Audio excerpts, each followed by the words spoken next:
Looks like the gang's all here! Yep, all ready. How about you two? Green and good to go? Paimon's ready!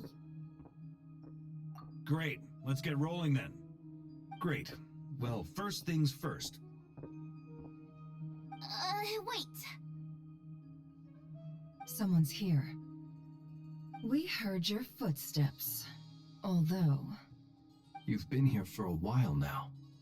I take it you followed the Traveler, but I don't sense any ill intent in you. Come on.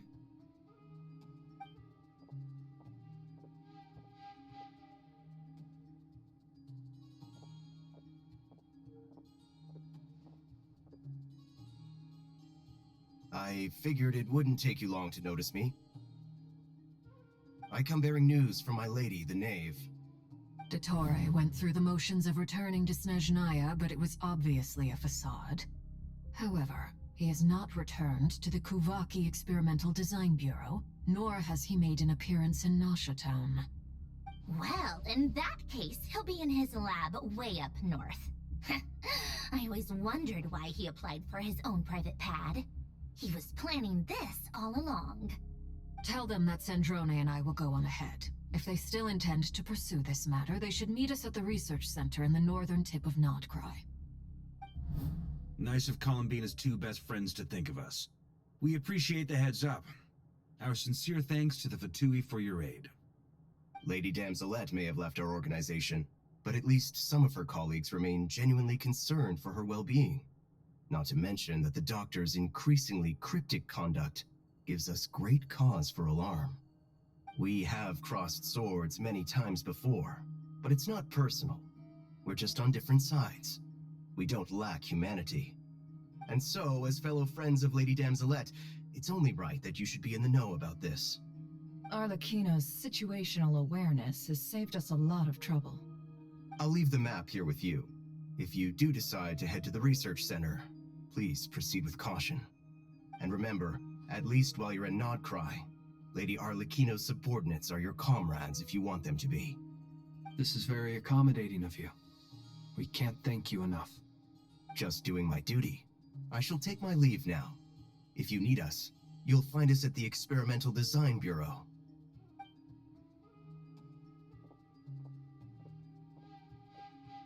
So, the Doctors left the Experimental Design Bureau and headed to some research center up north. Marionette seems to think he's been planning this for a long time. But when did it start? Before he even arrived in Nodcry? It seems his loyalty to the Tsaritsa is lip service at most. Behind the scenes, he may even be working against her. Whatever his motives, we know that he's decisive and incredibly ruthless. Facing him unprepared would be a recipe for disaster. At this stage, it's difficult to predict his next steps.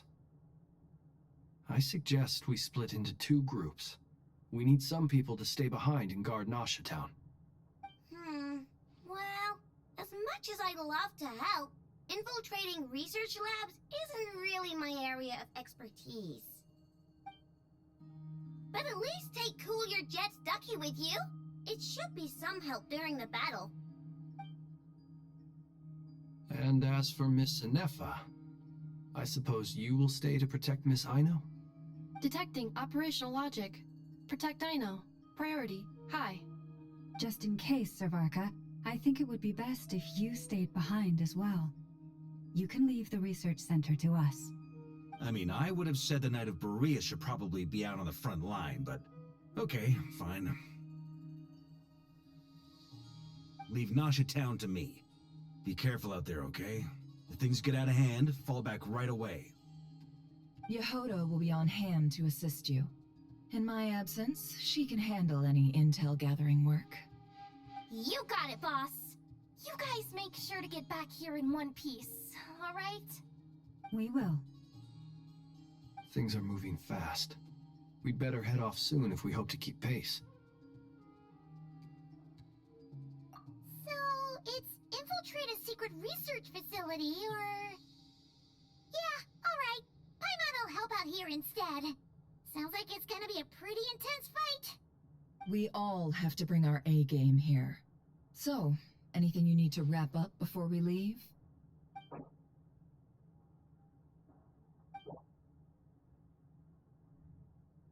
Then you'd better get going. Very well.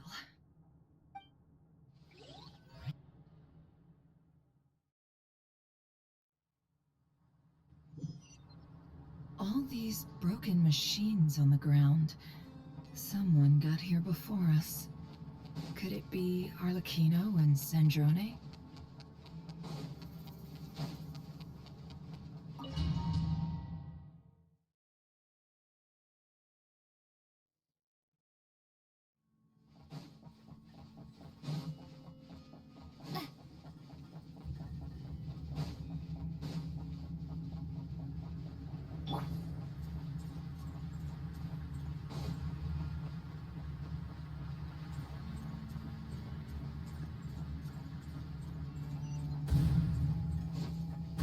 That's quite a welcome party. Observe. Close your eyes.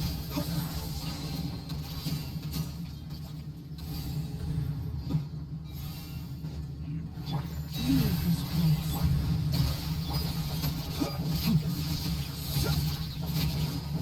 Observe.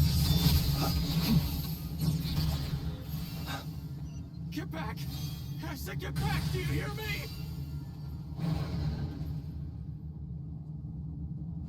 Why isn't it working? No! Don't come any closer! Don't! Ah!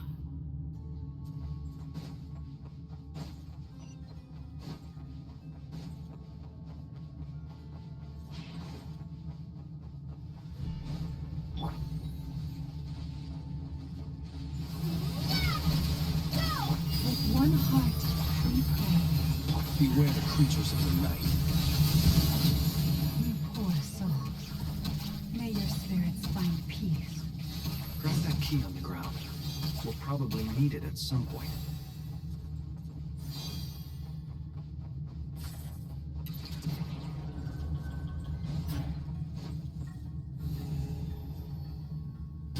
Watch out! There's no way through. Let's go around.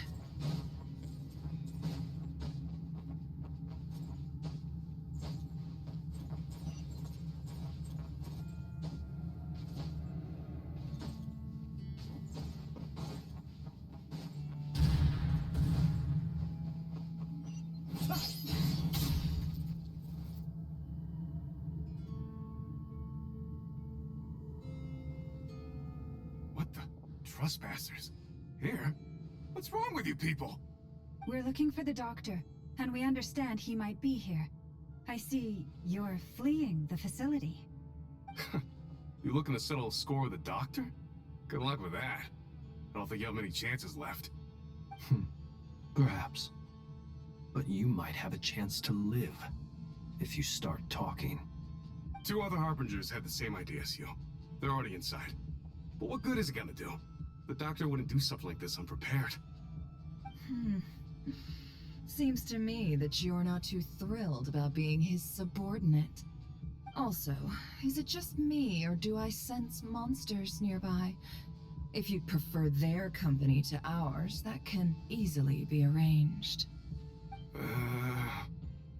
We need to know what the doctor is up to. Please, if you know anything at all, tell me. This is about more than us versus the doctor. His actions could have consequences for all of Nodcry.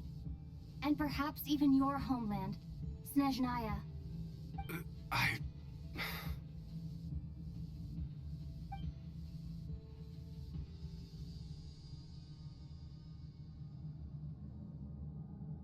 He's building something. Ambitious doesn't even begin to describe it. Feels like this could be the big one. God knows how long he's been planning it. A while back, he told us he'd be returning to Snezhnaya. We weren't expecting him back so soon. This time he brought some gemstones with him, or something. 2 of them. The moon marrow spheres. He stole them from their rightful owner, Columbina. Oh, Lady Damselette? Last I heard, she left the Fatui. Before she went, she told us she'd finished what Her Majesty asked of her, and wished to focus on some personal matters. I remember thinking that leaving us might not be the best choice. I mean, I always looked up to the captain the most, and... Back when this all started, the higher-ups dispatched 3 units to Notcry to execute their plan. They were led by the Doctor, Marionette, and the Damselette, respectively. I was a part of the Damselette's unit to begin with. She never really interacted with us much.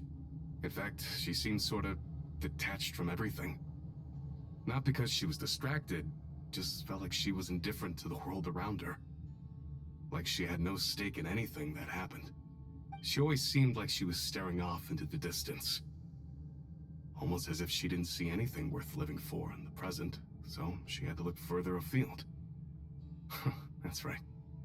She always used to stare up at the sky. The Doctor used to stand nearby and watch her. Apparently they got along well at first, but somewhere along the way, she grew wary of him, started avoiding him as much as possible.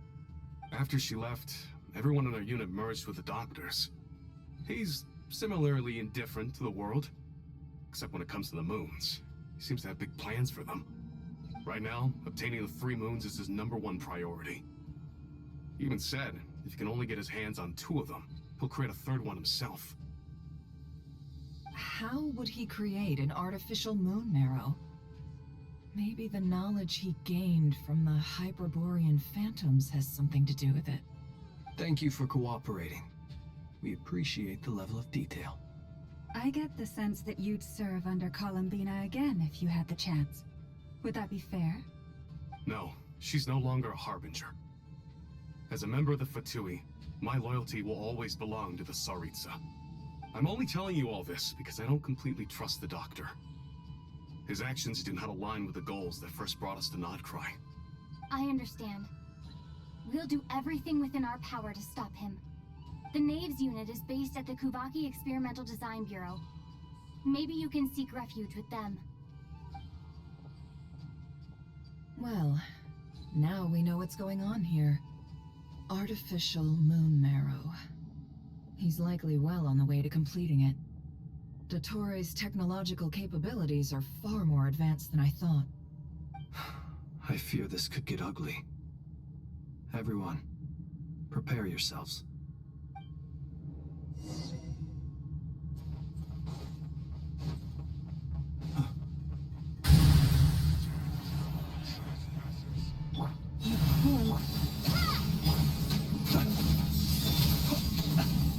Fear the dark.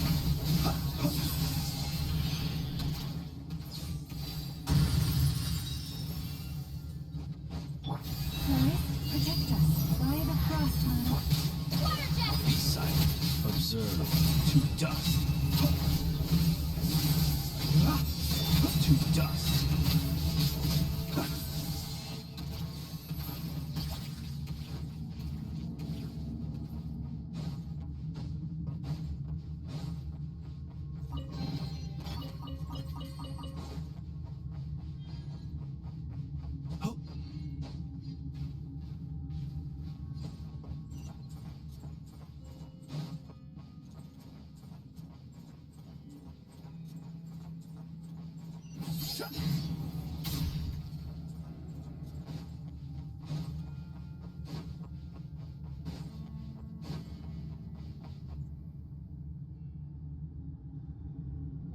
Welcome, one and all. I've been expecting you. I hope my humble research facility is to your liking. Yeah, we really appreciated fighting our way in through a horde of monsters. The gall! You expect us to believe you've just been patiently waiting for us? Of course I have. Should I be worried about something? Everything seems to be going quite smoothly so far, and you've shown up right on schedule. First Sandrone and Arlecchino, now you. Ah, quite a surfeit of guests I've had today.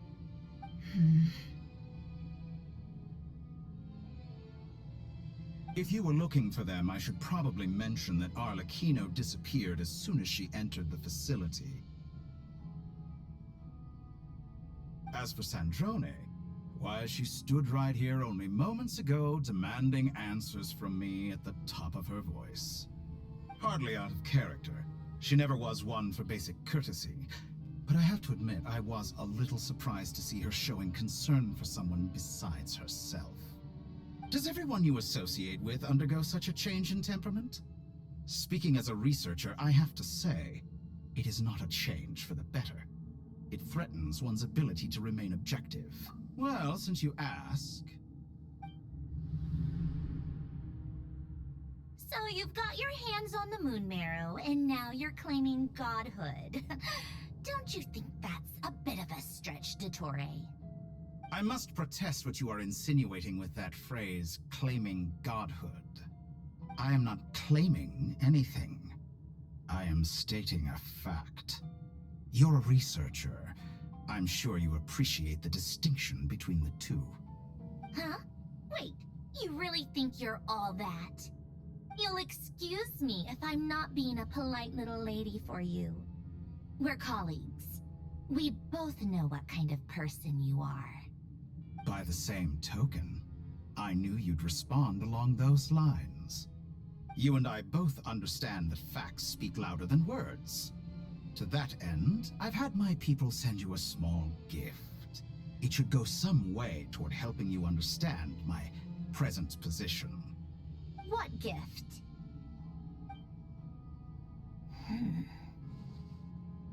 Where have all your troops gone? Who knows? Perhaps they are already marching toward a new world, following in the footsteps of an unknown god. As vulgar and arrogant as you may be, dear Sandrone, I have no intention of taking out my displeasure on your subordinates. They will enjoy equal rights to my own. You sent your people to the Experimental Design Bureau? That's a Tsaritsa's property. Yes, and I am very mindful of Her Majesty's instructions. But you know full well that they do not conflict with my present goals. In which case, all I'm doing is conducting another one of my experiments. Is there a problem with that? Now then, you have a judgment call to make. Am I simply lying to stall you? Or is it possible that every word I am saying is the truth? In which case, your subordinates really are in danger. So now you've turned on fellow Fatui soldiers. You're completely insane. I have set a new rule for myself. Each person gets one chance. Naturally, that includes you, Sandrone. If you wish to leave, I won't stop you. We are colleagues, after all. Scumbag!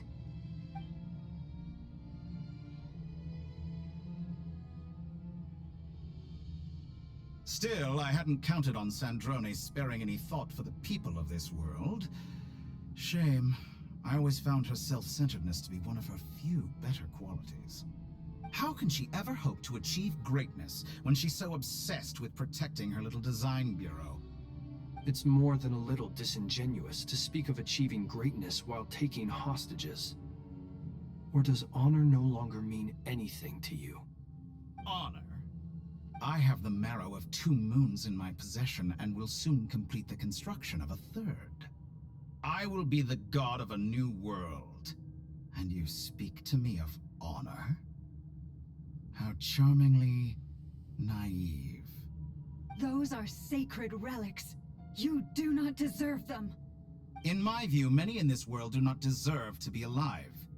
And yet, I mercifully permit them to go on living, do I not? You'll come to regret your actions. Will I now? Let's see if you can make me.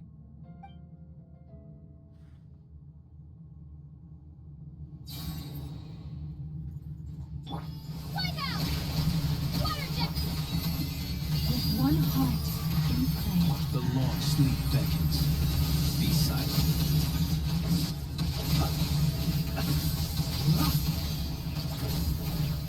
Close your eyes. Fear the dark. An exact practice.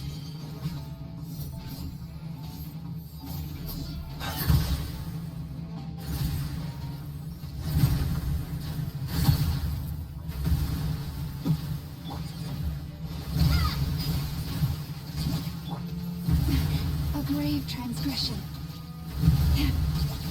Branches a song. Stay your hand. Arlecchino! Thanks for the assistance. Arlecchino. They see you as an ally. What a farce. You're clearly here to destroy my research, not me. I'd say your research is more valuable than your life. Am I wrong?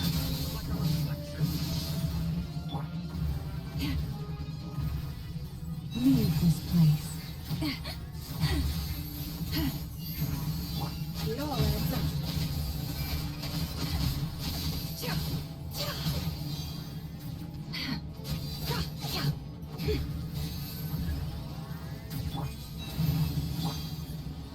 Be silent. Observe. Hear the dark. Water jet! This is all it takes to tire. The mystery unravels. An By exact the practice. frostman of old, rushes the north. Bombs away! Be silent. Hear the dark. Close your eyes. To dust. Observe. No more lies. Your actions betray your fear. Get lost. With one heart, we pray. This is where. Laid bare. Datora is too powerful with the artificial moon arrow in his arsenal. Fighting him is futile. Quickly!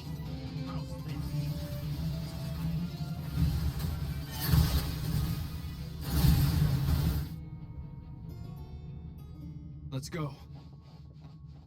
I've always thought it is wiser to flee than surrender.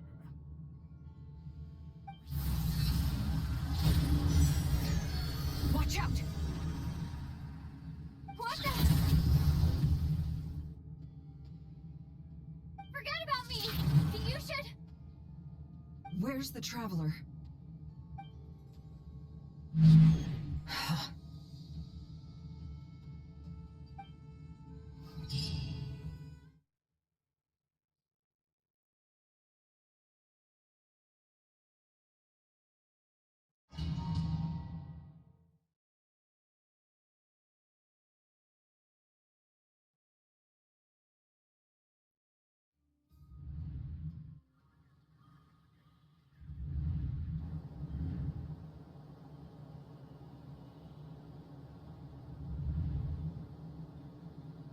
What just happened?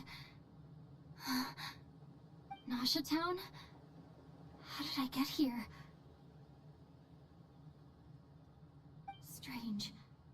I remember being trapped by Dottore during the battle, and now, all of a sudden, I'm here. Something weird is going on. I guess I'll start by exploring the area. Huh? Traveler? What brings you here at this hour? Huh? What are you in the mood for today? A hot dog? Or something else? We've got some special discounts at the moment. Want to see the menu? Sorry, I'm not hungry right now. Ah. Well, feel free to take a seat for now. Let me know if you change your mind. Everyone seems to be acting normal. Am I just overthinking? Oh, darling, look who it is. One of our regular customers. Get the traveler something to eat, would you, dear? Wait. Why is he talking like that? Well, I'd love to, but can't serve a customer unless they order something. Anyway, I take it your business is wrapped up? Yes, thankfully. It was a long trip, and it's left me feeling pretty exhausted. But the upshot is, I won't have to leave again for a good while. We can have some quality time to ourselves. Wait. These two are a couple? I see some kids around too. I didn't know they had a family. Hey there! I haven't seen you in ages! What's keeping you so busy? I've been looking forward to playing with you again. You forgot already? You're silly. Daddy brought you over to our house recently. We had some snacks together. What is she talking about? We've had a lot of customers over the last few days, so we've been real busy. And like my mom always says, some people are more than just customers. They're friends. Oh, another customer's arrived. I better go see what they want. This is all wrong. I never once heard the owner of this restaurant talk about their family. It certainly isn't a family-run business. And that child, I don't recognize her at all. Could this be a false memory? Very good. I knew you had it in you. Aren't you going to try the house special? When did he show up? No, none of this is real. You don't seem to like it here. That's fine. We can change venues.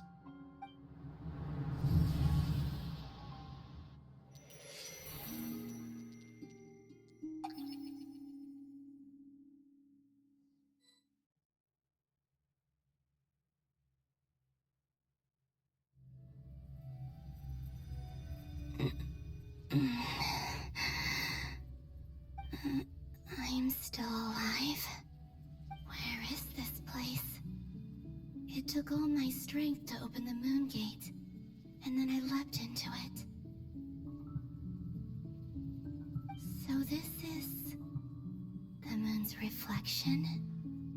The mysterious realm beyond the gate?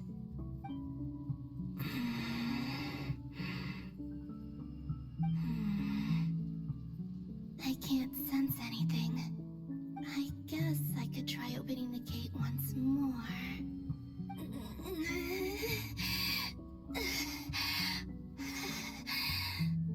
No response. Maybe this space can't be opened from inside.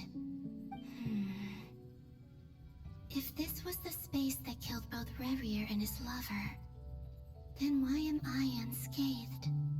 Or... no, I'm not unscathed.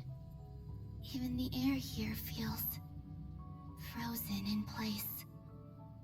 There is nothing here with which I can restore my power. I should conserve my strength and proceed with caution.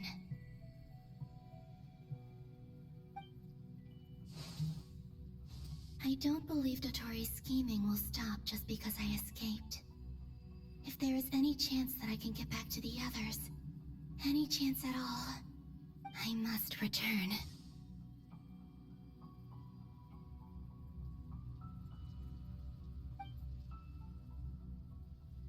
Emptiness. Silence. What is this place? Or maybe the real question is, what is it for? What's this? Looks like it responds to my power. Golden. Like Kuvaki. Is it some sort of guide?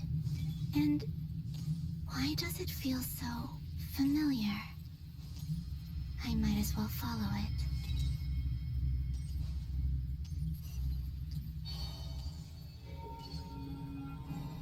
Where does this lead? Could it be the exit?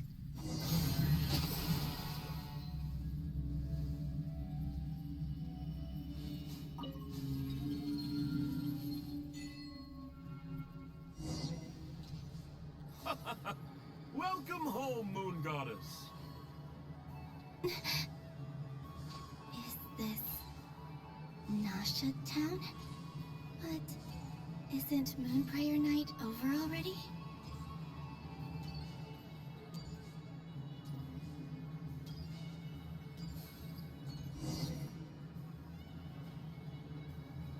Goodbye for now, Columbina. I hope you have a wonderful night. I will. Loma, everyone else, and me? Are these my memories?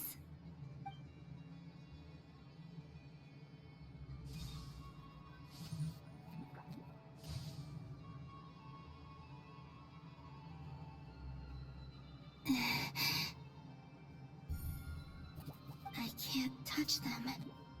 It's as if we're separated by some impenetrable power.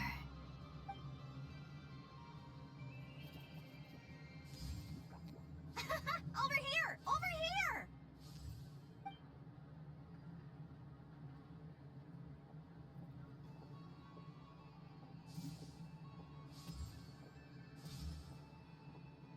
But the people in these memories pass right through me.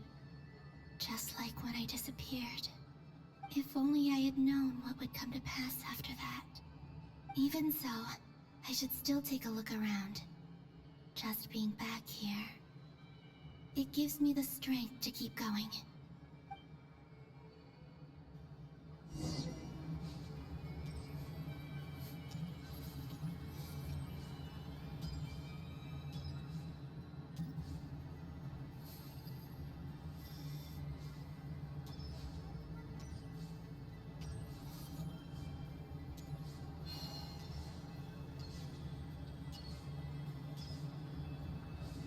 Welcome home, Moon Goddess.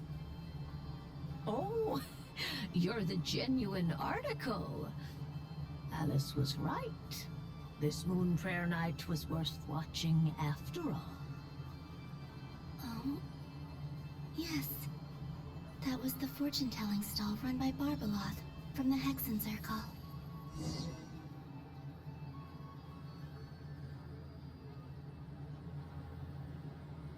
Please, draw the first lunar arcana.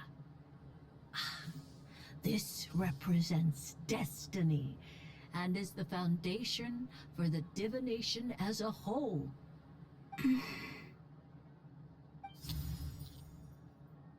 My destiny. I believe the card I drew was the moon. Now that I think about it, Barbeloth's divination was absolutely right.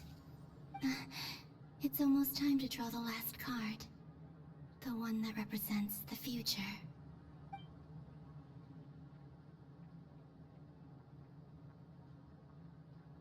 That was the card that popped out on its own. From here, I think.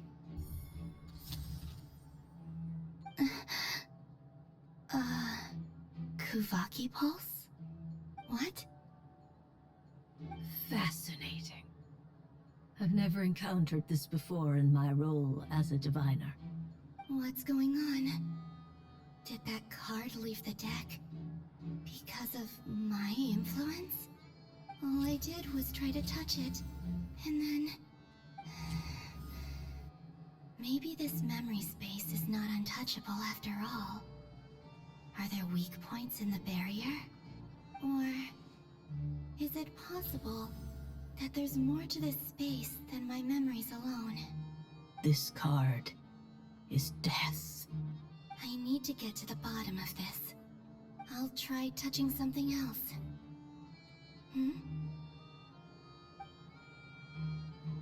Is this... the wind? No, it's gravity. It's pulling me outwards. No, Traveler!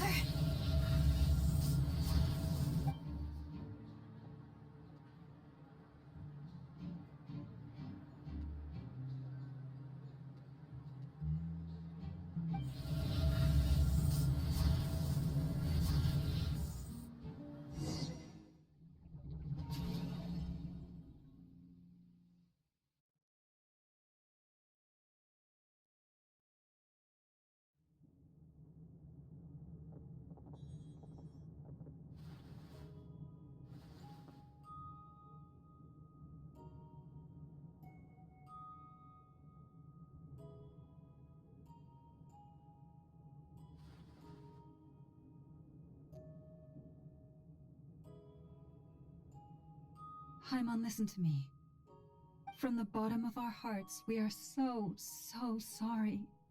We completely understand how you must feel. The Traveler is trapped, and we all feel responsible for it. Don't say that! Paimon's not a little kid! You didn't leave her behind on purpose! There was nothing you could do!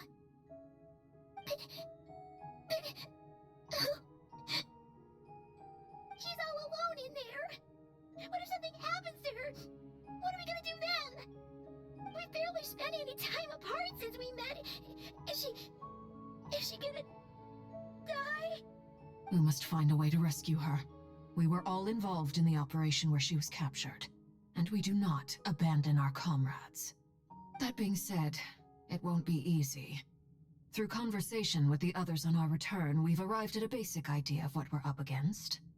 Dottore's lab has clearly been in operation for a lot longer than we realized. We found many monster samples stored there. In all likelihood, they were materials he used to research his latest technology. We also know that through his contact with the phantoms of Hyperborea, he gained knowledge about the moons and certain Hyperborean technologies. Using this knowledge, he then fashioned an artificial moon marrow to serve as a replacement for the frost moon beyond the sky. Unlike Columbina, Dottore is not being rejected by Tevat. And even with 2 of the 3 moon marrows, his power far exceeds all of ours combined. Once his 3rd moon marrow is complete, Dottore will have completely seized the authority of the 3 moons. Tevat's most primordial powers will then be in his grasp. Does that mean... I'm afraid so. No one could have predicted this level of insanity. Not even from Dottore. And unfortunately, his insanity is coupled with an intellect and ambition that not even his peers in the Fatui can match. This is dire. Sounds like the world is done for.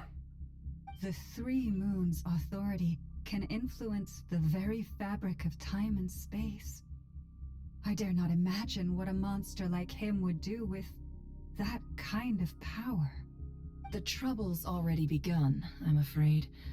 On our way back, we discovered that part of Nodcry is being enveloped by an unknown energy.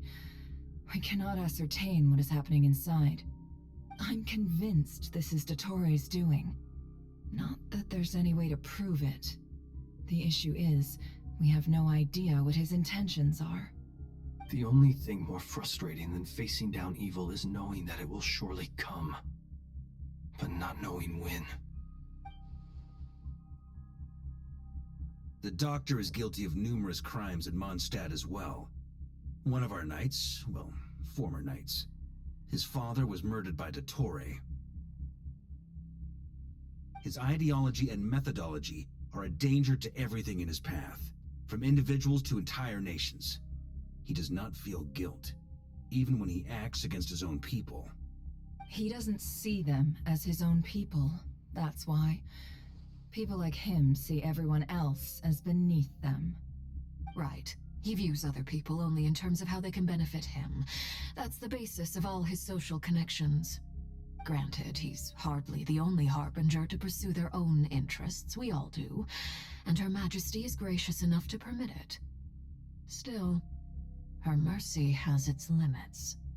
Dottore's actions have gone beyond even what the Fatui could have imagined. Usurping divine authority to become a god. For a servant of the Tsaritsa, that goes beyond being disloyal. It's treason of the highest order. We can't expect him to heed the Tsaritsa's will once he gains the 3 moons' authority. Even we Harbingers consider him the most self-interested among us. Poor Traveler. Of all the people to get caught by... We have to go save her! Right now! Please! We gotta find a way! Paimon, I promise you, we are with you all the way. I get how you feel. I do. But it's gonna take more than strong emotions to take down an enemy like Dottore. What we need now is more information. Right. We can't even guarantee he's still at his research center. Before we can think about mounting a rescue operation, we need to confirm the Traveler's location. I'll find a way. Paimon knows, but... She's so scared. If anything happens to the Traveler... She might be the strongest person Paimon knows, but she's still human. She feels pain and bleeds just like anyone else. Then think things through before you stick your neck out. Unless you want to lose your head. Sandrone. Miss Sandrone, you're okay? Put the stuff over there, and be gentle with it. Am I okay? As you can see, I've had to move my whole livelihood out of the Experimental Design Bureau. It's been swallowed up by Dottoro's energy field. If I'd left it any longer, I probably would have gotten stuck there. Ugh, Dottore always goes a little loco when he finds a shiny new toy. Not that he'd ever admit that. But this time, he's gone full psycho.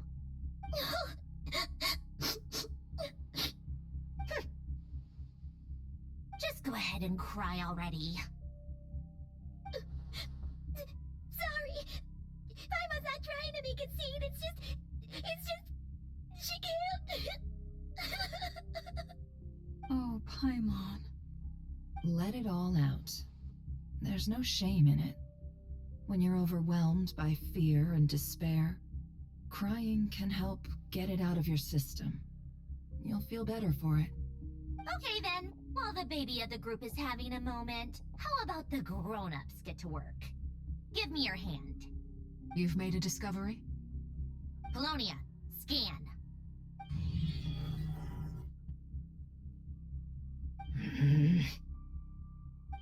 You, hand, now. Oh, I thought you'd never ask, my lady.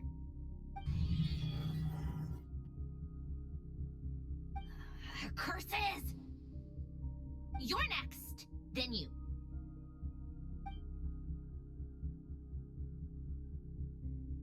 Dottore, you son of a...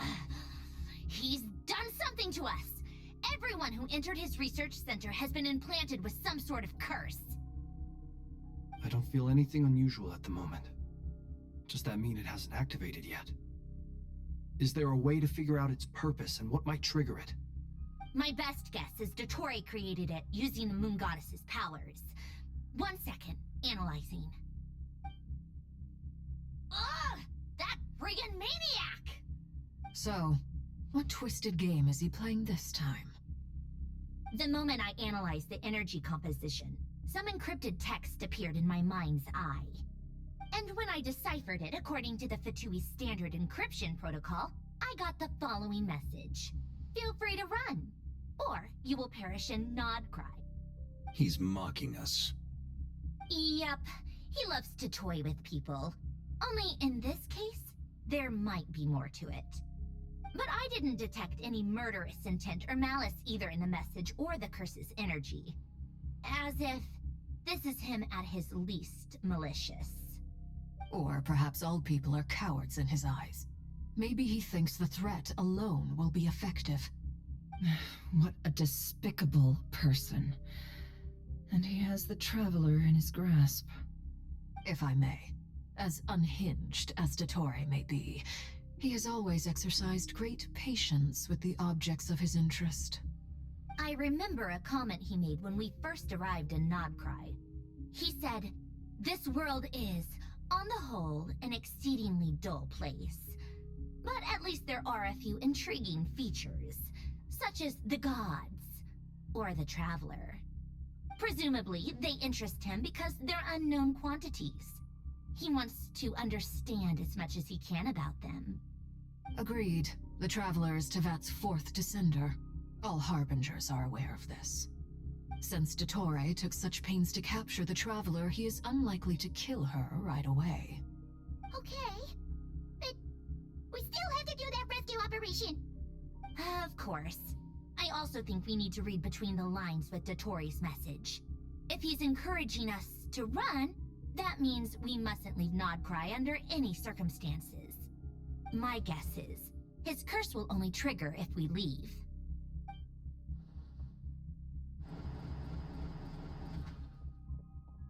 We've discovered multiple energy fields. Albedo is still attempting to analyze their structure. He told me to report back first. Each field is slowly growing, swallowing up more of the surrounding area in the process. And the pace of their expansion has increased since we first examined them.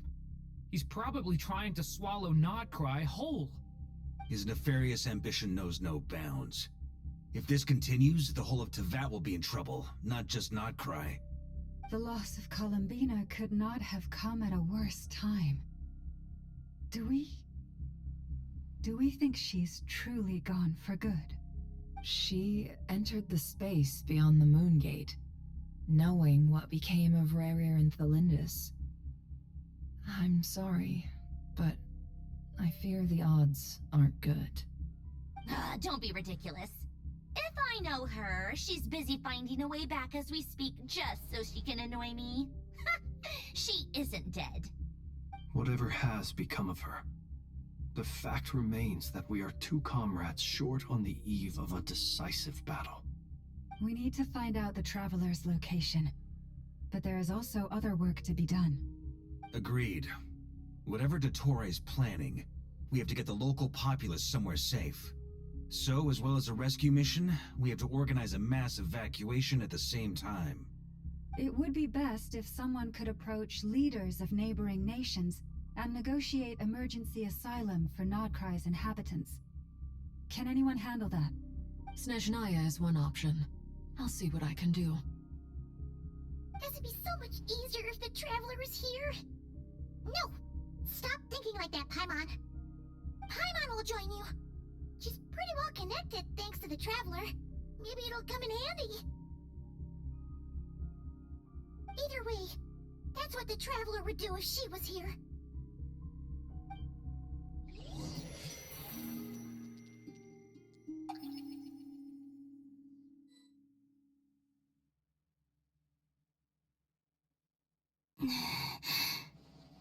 Back here again. That gravitational force that pulled me back. Is this where it came from? When I saw that memory of Moonprayer Night, I think I influenced reality. Was it just a coincidence? Or... if only I could have sent the others some kind of warning on Moonprayer Night. Maybe we could have stopped Dottore. I feel... so heavy. Does entering that space consume a lot of energy? Well, even so, I have to keep moving forward. Back to emptiness and silence again. I should try and find my way back inside that memory.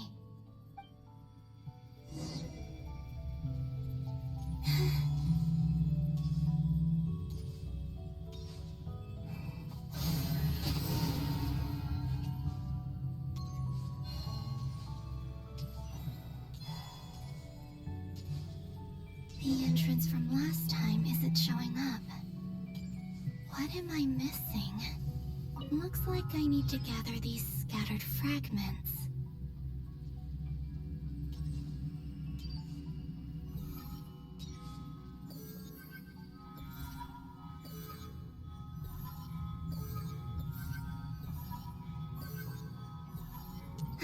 It worked.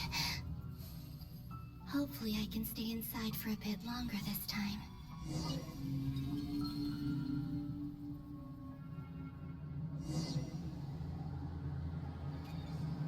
At Astra Abyssosque, welcome to the Adventurers Guild.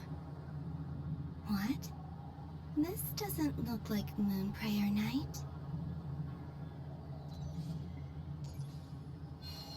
Extra, extra! Latest issue of the Nasha Express! I don't think I've ever been here. Maybe this space isn't comprised of my memories after all. There aren't any festive decorations around. Is this Nasha Town after Moonprayer Night ended? Did Dottore's plan not affect the town? Or is no one aware of what happened because he used the Three Moons' authority? Let me see if I can influence anyone else. So, what do we do next? Wait, that voice. Paimon? The most important thing right now is to find that mage. Lauma the Traveler and Mr. Varga are here too. I'd better go pay the Fatui a visit. Traveler!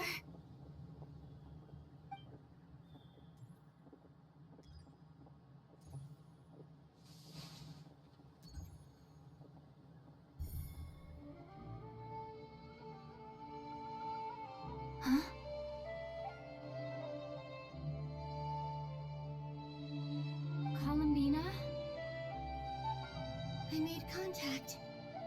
It's me, Columbina. Huh?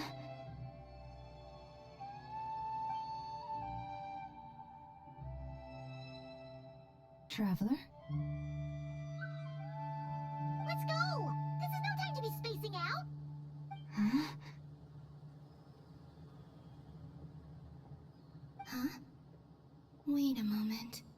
This has happened before. Huh? This is what happened when I disappeared. I stood right over there, thinking that no one would ever find me again. It was only when she called my name that I decided to follow them. But did she turn around because she sensed my touch just now? Is it really possible that from in here, I can change the past?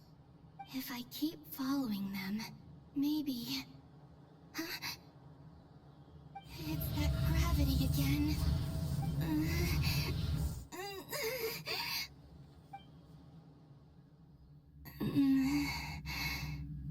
Every time I influence reality within that space, this force intervenes and pulls me back. It's as if it's trying to stop me from leaving.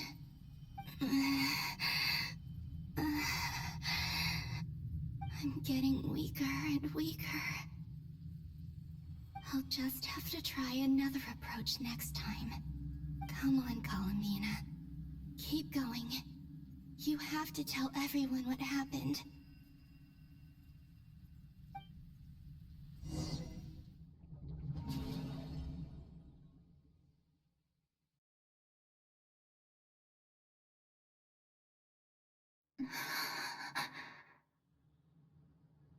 Suddenly, I've been plunged into darkness, alone. It feels strange, as if something has grabbed hold of me. Is Dottore now powerful enough to interfere with space itself? Look at you, standing so still in total silence. I almost didn't recognize you. Hello there, traveler. He seems to be in a good mood. Wait, what's that behind him? Ah, so you noticed. This is the completed Trilune. 2 primordial moon marrows and 1 artificial specimen. You are wary of it. Good. Maintain that reverence. You performed well in that recent battle. Brave and reckless as always. Courage is the sign of a true hero, and impulsiveness is the hallmark of those who strive to advance. I say this not to belittle you. Most creatures are far more timid by comparison. 3 moon marrows. Does that mean the artificial one is now complete too? Well spotted. What do you think? For a replica I built myself, I dare say it looks the part. Dottore, are you planting illusions in my mind? I have no interest in fooling your eyes. On the contrary, I hope to show you the true essence of all that you see before you. Is this not a beautiful city? People live in peace and find joy in their work. The streets are safe. People can even leave their doors unlocked at night. You might say it is the Elysium everyone dreams of. All available data indicates your values and worldview conform with the mainstream. This kind of society should be quite to your taste. False beauty is deceitful. Lies are to no one's taste. I wonder, is it your moral standards that are too high? Or your expectations of reality? Answer me this. If someone existed in a sweet dream from the moment they were born, a dream in which they never once felt pain, which do you think they would consider superior? The dream or the reality? That's pure sophistry. It has nothing to do with your actions. As I suspected. You have yet to understand all of this for what it really is. What do you want from me? You sound impatient. Do you think the only reason I'm keeping you is because I want something from you? If it's not, then why haven't you killed me yet? No one can stop you if you're as powerful as a god. I'm delighted you recognize that fact. I believe we last squared off in Sumeru. Ah, the memories. How time flies. You and I have both grown. I'm not surprised that Arlecchino and Sandrone worked with you. You've always a way of slowly but surely ingratiating yourself with all levels of society. People laud you as a hero, but I suspect there's more to it than that. Oh, but to be clear, I don't say that to flatter you. Do you always give your opponent an appraisal before you deal the final blow? Call it a long-time habit. I'm a researcher, and one of my duties is to give an objective assessment of my subjects. But you misunderstand. We are not opponents. Not at this moment. I just want to talk. Think back to Tartaglia, Arlecchino, Capitano, Columbina, and now even Sandrone.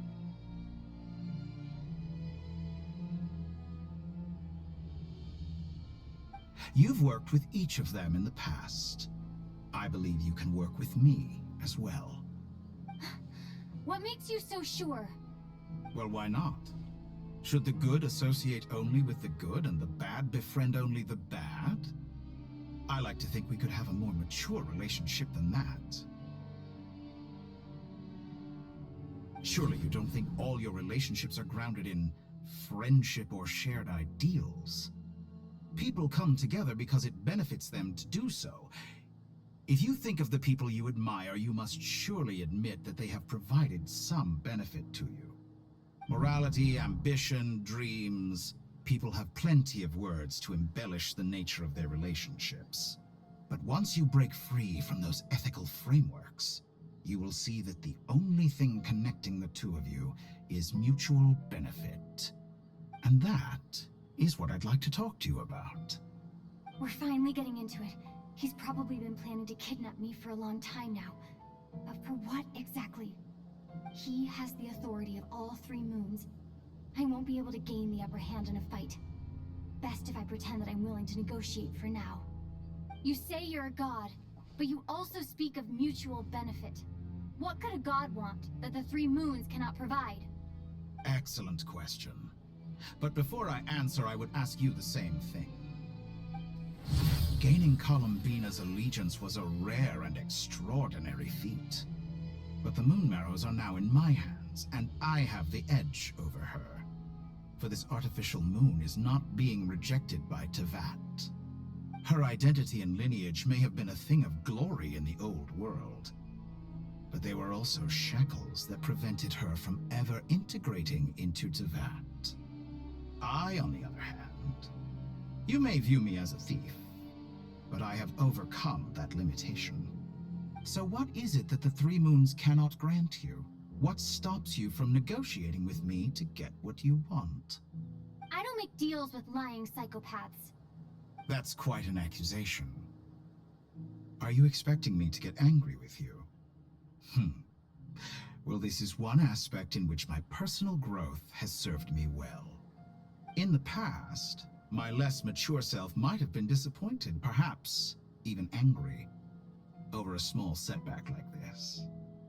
Like when you and Lesser Lord Kusanali joined forces to oppose me, for example. But things are different now. Just as the rich do not quibble with the poor, I no longer find myself perturbed by these trivial affairs. Human relationships end with conflicts of emotions and interests. But relations between humans and gods are different. And ours is even more unique.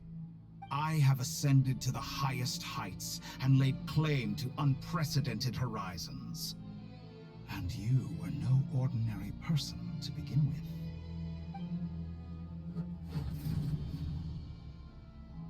Allow me to show you the world, Descender.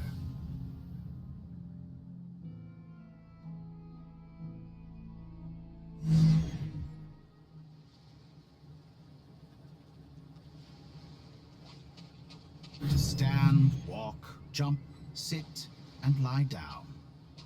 These are the most common of behaviors.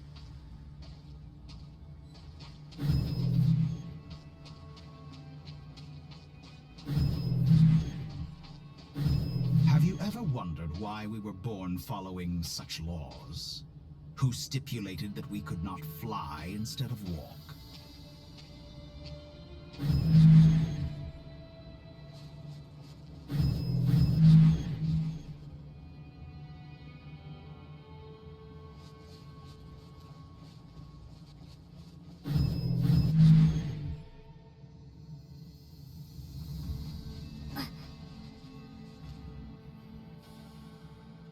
Someone of your talent and experience must surely know of the 4 great rulers who serve the heavenly principles.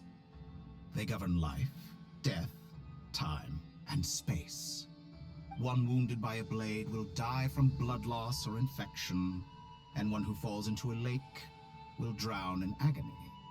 The elderly wallow in solitude, and the solitary age faster. Eventually, new life is born, only to embark on the same path of suffering. These 4 divisions anchor the world and shackle those who live in it. But they themselves transcend its boundaries, squandering the power bestowed by the heavens. All who live yearn for equality, but unless the gods prostrate themselves and profess that they are mere servants of the living, equality can never exist. Who makes the rules we must live by? Who has the right to restrict us? The limits of the body can be rejected.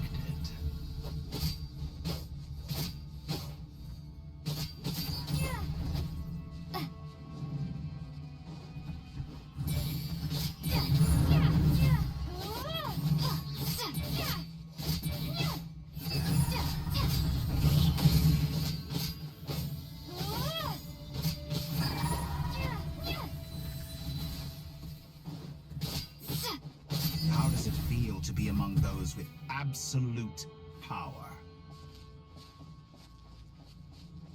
You cannot conceive the extent to which your flesh hinders your mind and spirit.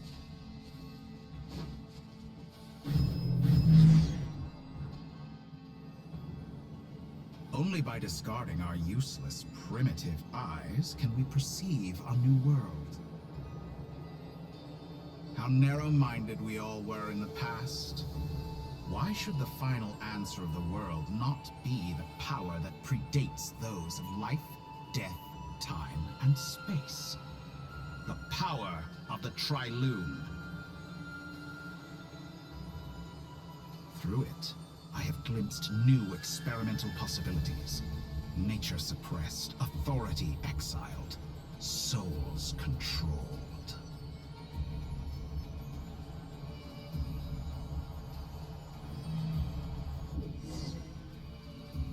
You know, I heard recently that a group of critics reviewed countless stories and drew an interesting conclusion. They found that it is more often than not the villains who strive tirelessly to push the boundaries of progress. In fact, long before this, someone voiced a similar idea in an academia editorial. I felt a great affinity with this perspective. I have never been afraid to step up and play the role of the villain. Fanatics are trampled down for their transgressions, and those who transcend are rebuked for their audacity. And so, the majority of creatures are too timid to follow my lead. But all sacrifices made during my experiments have been worthwhile, as you can now see. I can offer you something new, something unique, precisely because I am a villain. Think about it. We are eternally bound through mutual interest. Can you truly say you would never turn to malice if it could give you the life you dream of? After all, what value do perfection and purity really have? They are fragile and feeble things, utterly tedious.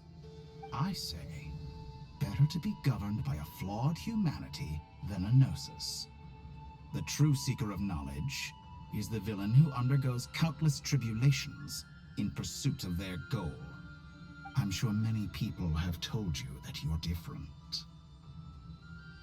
Because I'm a descender? Exactly. Very clever. But what has that got to do with you? I do not conceal my wicked deeds, my selfish desires, or my greed. A true researcher must act as I do if they are to understand and speak of the truth. And yet, a knowledge seeker like myself will inevitably grow tired of studying Tevat beyond a point. You have traveled to all corners of the world and met many people. Along the way, there have been moments when you were misunderstood or even became a wanted criminal. And all the while, you have spent your days doing some of the most mundane jobs in the world. You fight and toil, claim minuscule rewards from my friend Pantalone, then you fight some more, winning some battles and losing others as your search goes on. And this cycle continues, with no end in sight.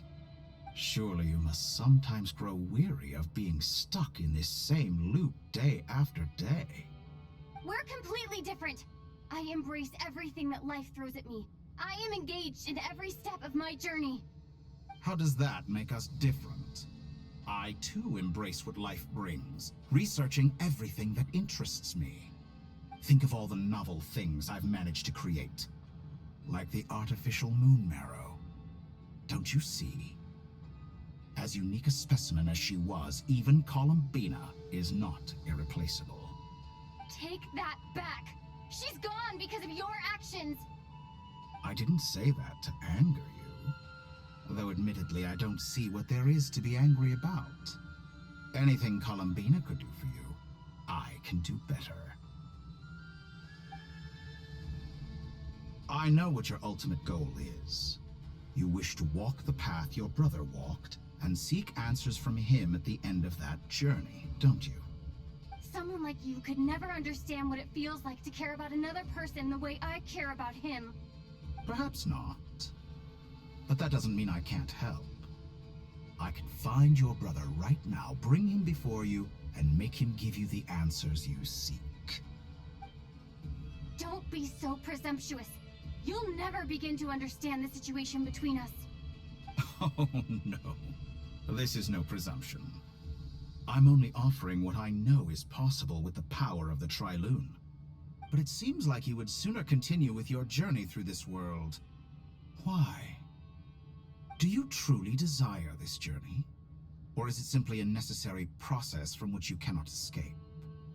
Think of all the time and energy you have spent, everything you've had to endure just to make it this far. Is this really what you want? Or has your hand been forced by the promise of that final answer? Yes, you have made many friends. But do they ever spare a thought for the void in your heart and what it yearns for? What you want is not friends. It is family. But do they know this? I, on the other hand, am far more considerate. Join my experiment, and in return, I will bring your meaningless journey and all its struggles to an end. This is a malicious attempt to manipulate me. But at the same time, he's stating some very human truths. Of course, he's right about my predicament. How can I deny it? I have faced ungrateful strangers, never-ending troubles, an endless quest for answers. I want to see him. After everything I've been through, words can't describe how much I miss him. How much I want to be reunited with him. Wherever you are right now. Do you miss me too?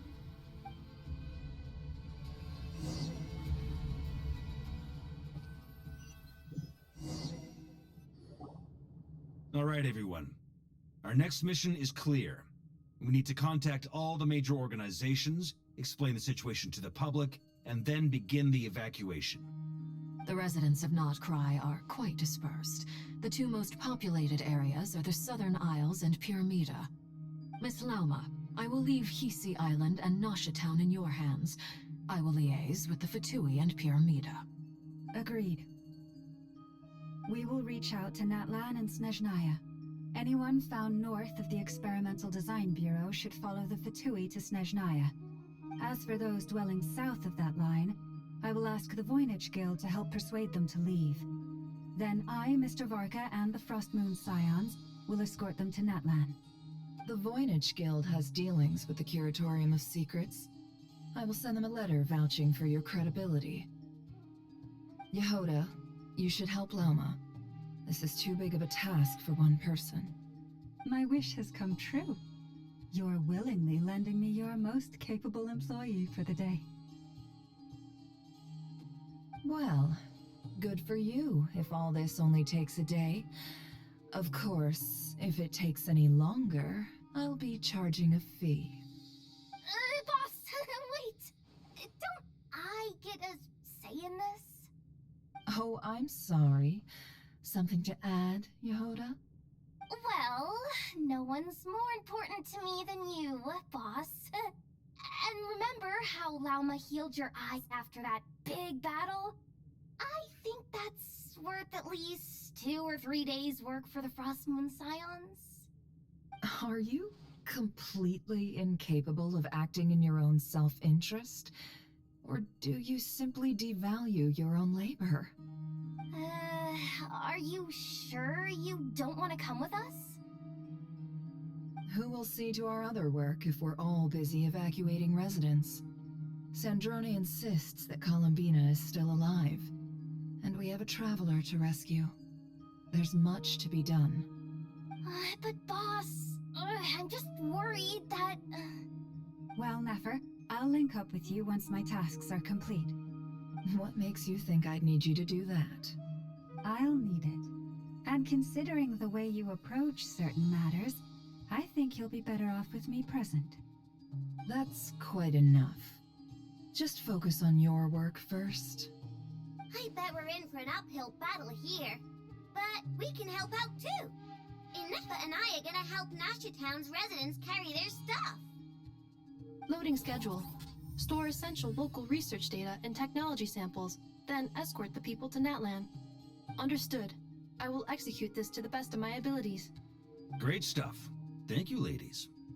I've contacted the Lightkeepers. A colleague of mine will join us shortly. I will persuade them to conduct a thorough search of the region to ensure that no civilians get left behind. As for me, I guess I'll be making an early return to Sumeru.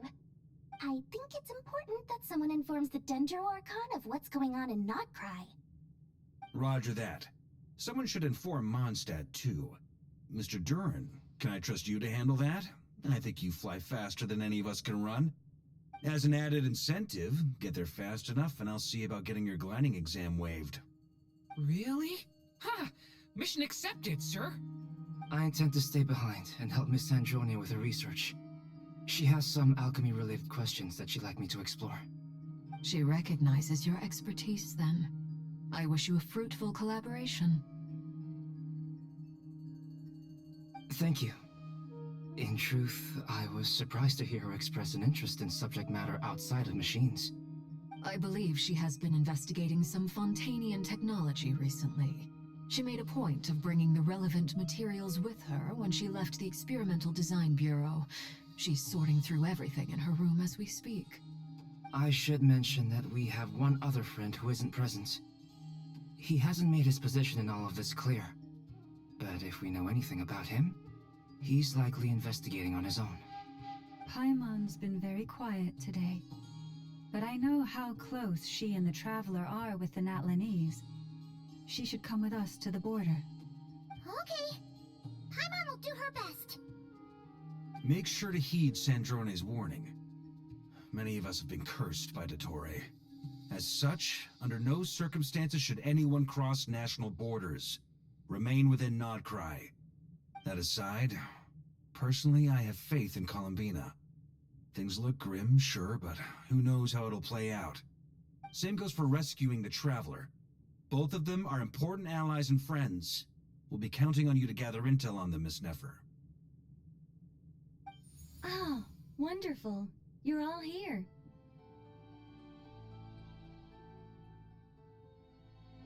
That voice again! Nicole? Whoa, that was loud. And it came out of nowhere. So mysterious. Sorry, this is the only way I can speak to you all right now. Please accept my apology. Anyway, time is short. I'll cut to the chase. We're still facing quite a catastrophe here at the world's borders. Alice has roped in every Hexen Circle member she can get a hold of. Except for me.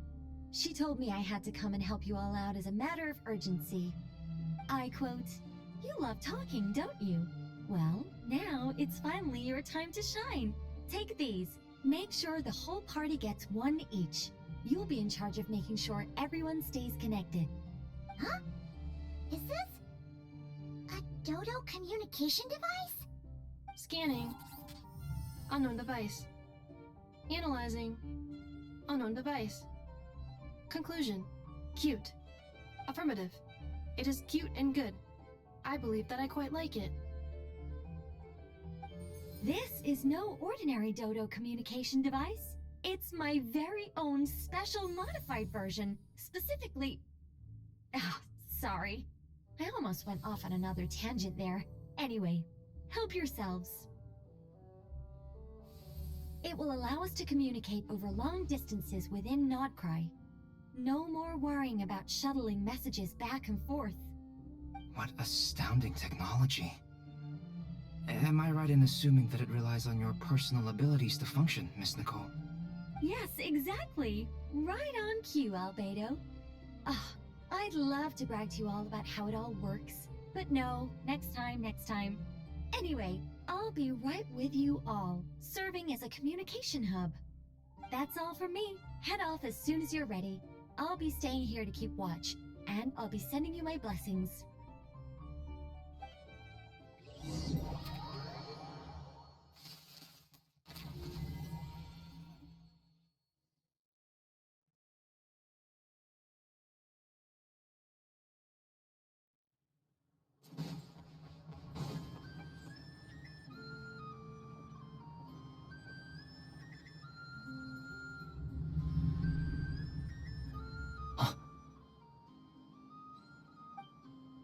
Ah, Sir Flint. Perfect timing. I just arrived myself. You are most considerate, Master Ilua. But in fact, I know you have been sitting here for quite some time. If you saw me, why didn't you say something? I was curious to see how long you could sit still for. Also, shouldn't you have managed to sense me approaching? That would be a first. You always seem to appear out of thin air without making a peep. Also, how many times do I have to tell you not to address me as master? I don't qualify. I beg to differ. Why should a young man so well versed in social graces as yourself not be worthy of that title? Please, Lord Flint's... Sir Flint's. I'm begging you, don't flatter me into complacency like you do with everyone else. You understand me better than most. My newest acquaintances tell me I love complimenting others. What do you think? I think they don't understand why you do it. You just love puffing people up till they're a big, happy ball of hot air that floats away into the sky. In all sincerity, I can only hope that they bring good tidings when they come back down to Earth. Is the situation that bad? We just held a strategy meeting. Let me fill you in.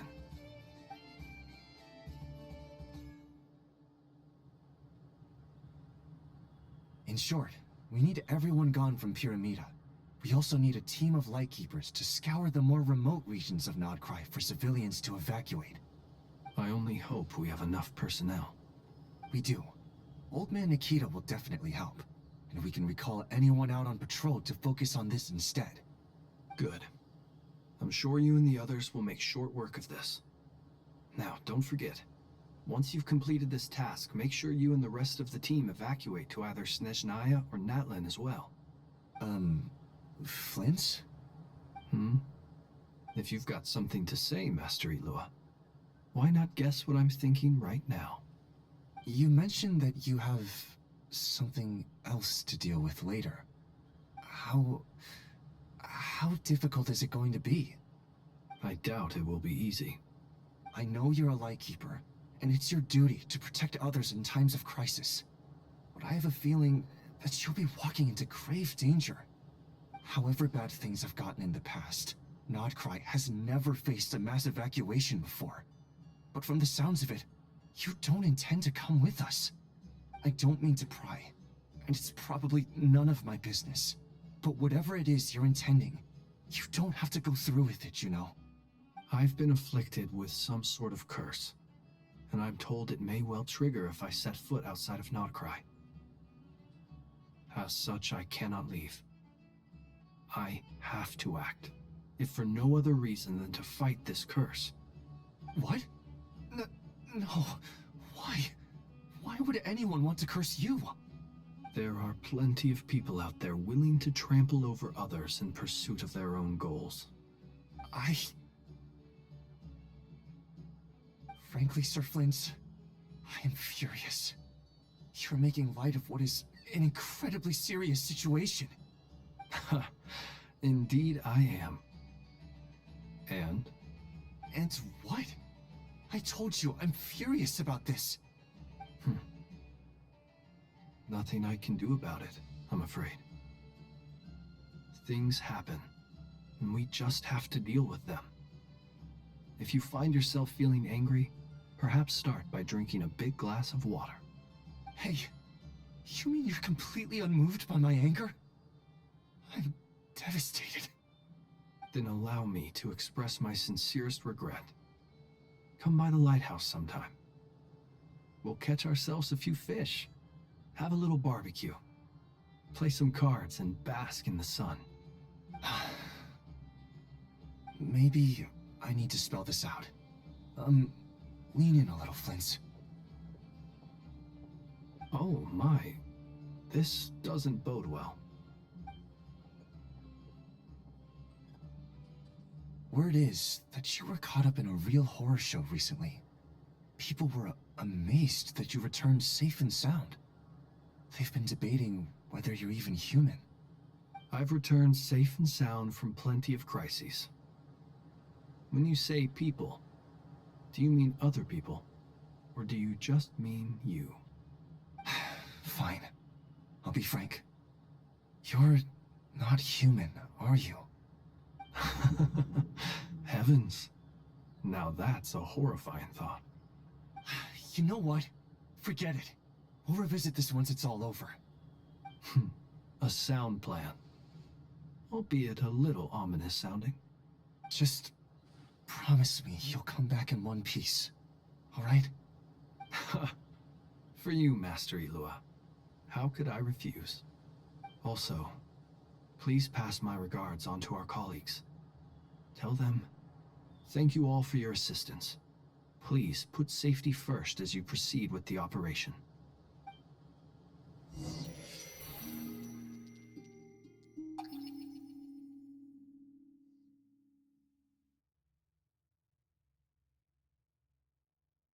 I have to keep searching for a path toward reality.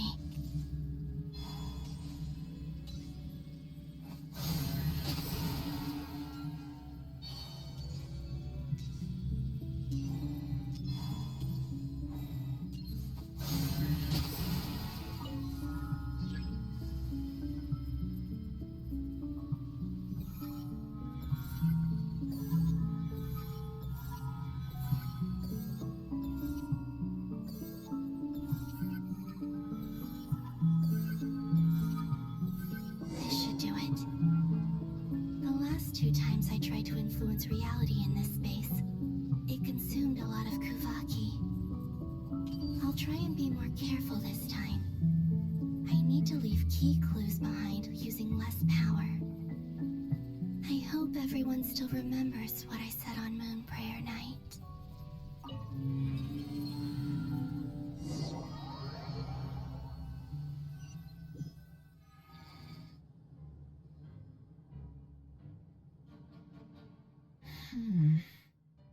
Nothing here either.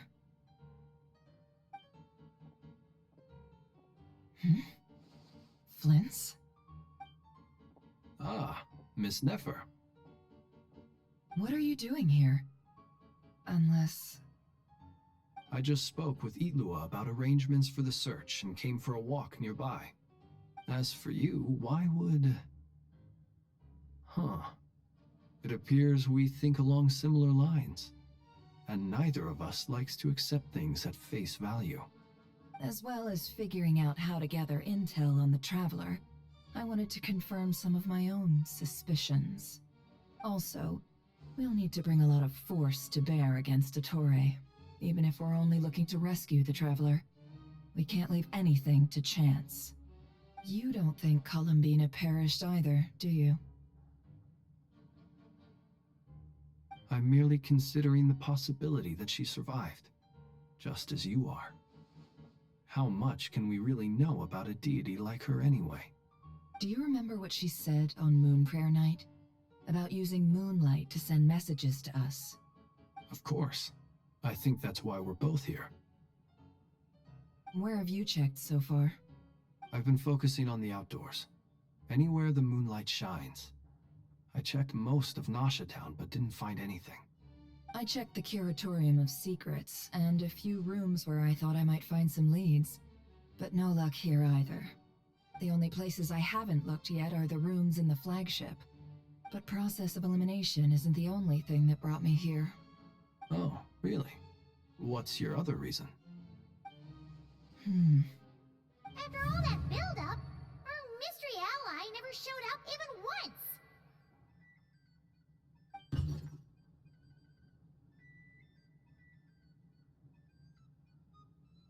Huh? Am I imagining things?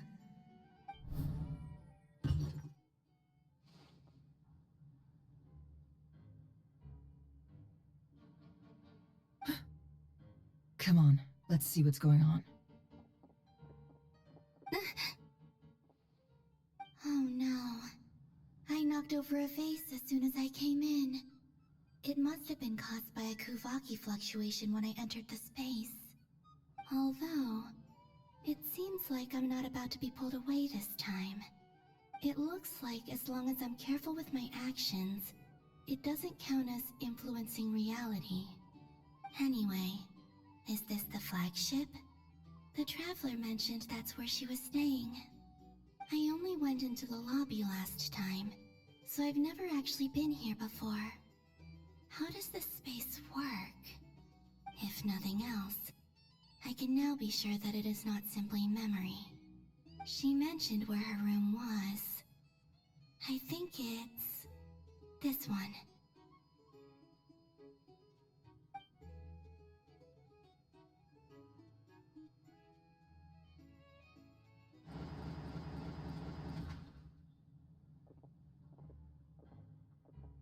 The door is closed. But if this is anything like when I disappeared, then maybe...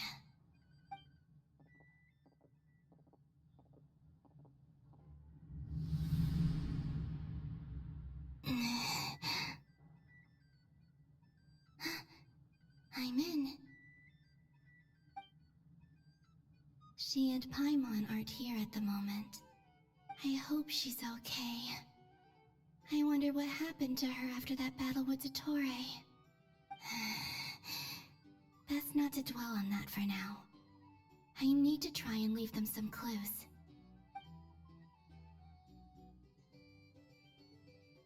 Please, Traveler. I really hope you find this.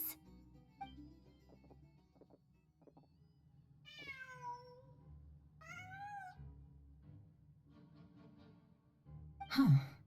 Just a cat. Nothing else here strikes me as noteworthy. Didn't you stay here for a couple of nights once? Before Rerir showed himself, yes. It's also where the Traveler and I first met. Did you notice anything unusual during your stay? I remember thinking how much noisier the flagship is at night compared to the graveyard. Other than that, no. Traveler and Paimon were most congenial neighbors. This is where they've been staying, yes? Over here? That's right. I wouldn't usually condone breaking and entering, but we can make it up to them later. Focus now. I have to write a message on the wall using Kuvaki, just like I said on Moon Prayer Night. Simply open your windows on nights when the moon shines bright, and the moonlight will naturally flow towards the words I have written. Here goes. I'll need to carefully control my strength.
There's a noise outside the door.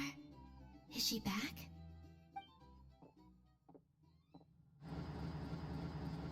Please, you have to see these words.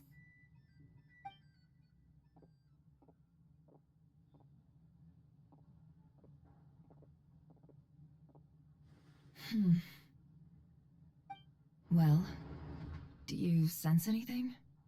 Unfortunately, no.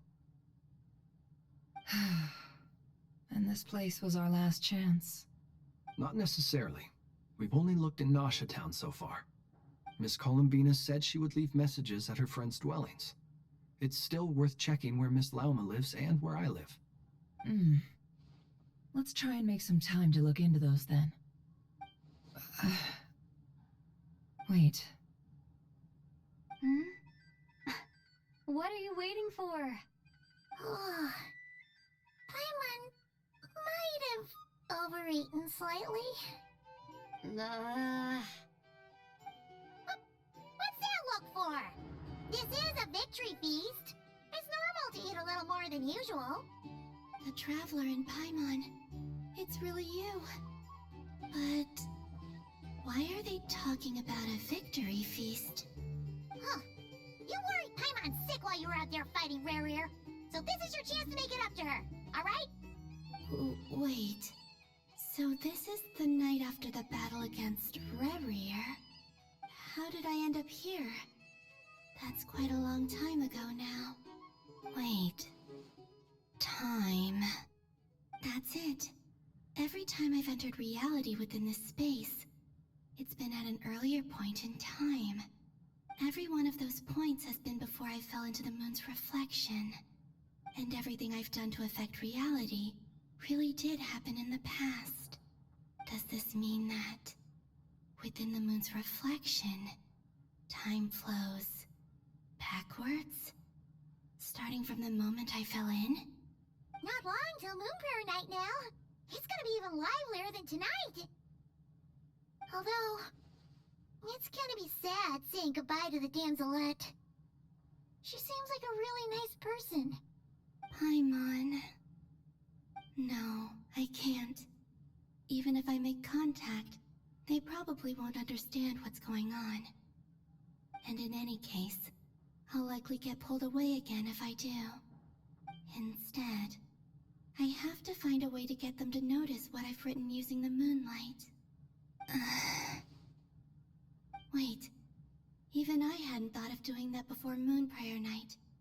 They'd never conceive of that possibility. Is there truly no other way? Don't lose heart. We'll find a way somehow. Huh? Oh, you say that, but the Frost Moon is beyond the fall sky. If we wanted to go visit her, how would we make it through to the other side? We might not have all the answers now, but I'm sure we'll find a way one day. Huh. Guess someone's gotta be the optimist. The present. The future. That's right. There are still things I can do. What's your plan? Flins, when you were staying next door, did you ever open the window? No. The rooms here are dark and damp, and there's such a buildup of dust on the windows that the moonlight can't even get in. I didn't think it was worth the trouble. The moonlight? Ah, I think I see where you're going. One moment. I'll see if the owner is available. Don't bother. Time is of the essence.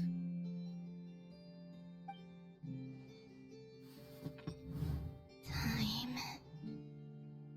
Even if no one sees what I've written at this moment, maybe someone will remember what I said after Moon Prayer Night. I need to write down as much information as I can. And maybe one day...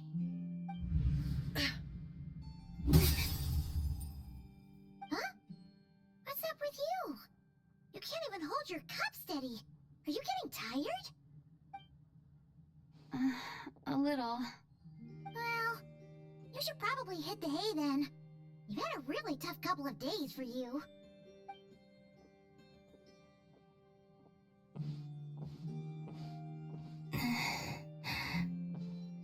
You truly have. You helped defeat Rerir, helped me reclaim my name, and you helped the others organize Moon Prayer Night. Wherever you are right now, I'm sure you're still fighting against the injustices of fate. This is all I can leave for them. How I wish I could stay here. But it's time for me to go. I hope to see you again in the next time. And if the opportunity presents itself. I will surely return to your side. Huh. Columbina. She's alive. Not only that, but she's left us an entire wall's worth of clues. She even wrote down what would happen on Moon Prayer Night. It's just a shame we found it too late. I am here. Time in this place flows backwards. I am constantly moving forward. It sounds like she's found a way to influence the past using Kuvaki. But her future is our past. So, these words have been here ever since we defeated the Ray Hero Solnari. We just never discovered them. Which came first, the chicken or the egg? Do you ever mull over questions like that? Only when I'm in a good mood, and at leisure. Well, I never do. Everything that has happened already belongs to the realm of fact. As a business person, and especially an intel broker, what I do is extrapolate from those facts to try and read the future. An admirable philosophy. It's a means of survival. Let's go. We have a wall's worth of clues to share with the others.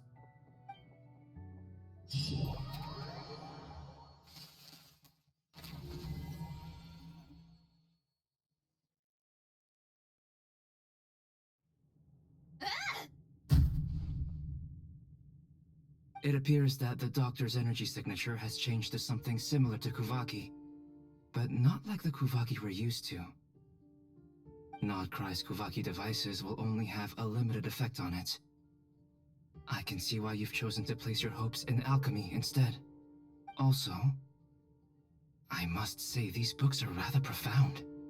My subordinates just shipped them in from Fontaine. Some of them are from the Narcissenkreuz Ordo. Some are incident reports from Petrichor, and then there's a few test reports for these junk machines. Additionally, after some further scanning, I've discovered something extremely annoying. What's that? Teyvat's skies contain multiple moons. A long time ago, when I did my first scan, I detected 3, just as the legends say. But when I checked again just now, I detected 4 moons. So there's one extra? Yeah, Originally, I thought that if I could still find 3 moons, that would at least mean Columbina's still alive. But then it occurred to me that apart from the Frost Moon, Tevat's moons are just husks.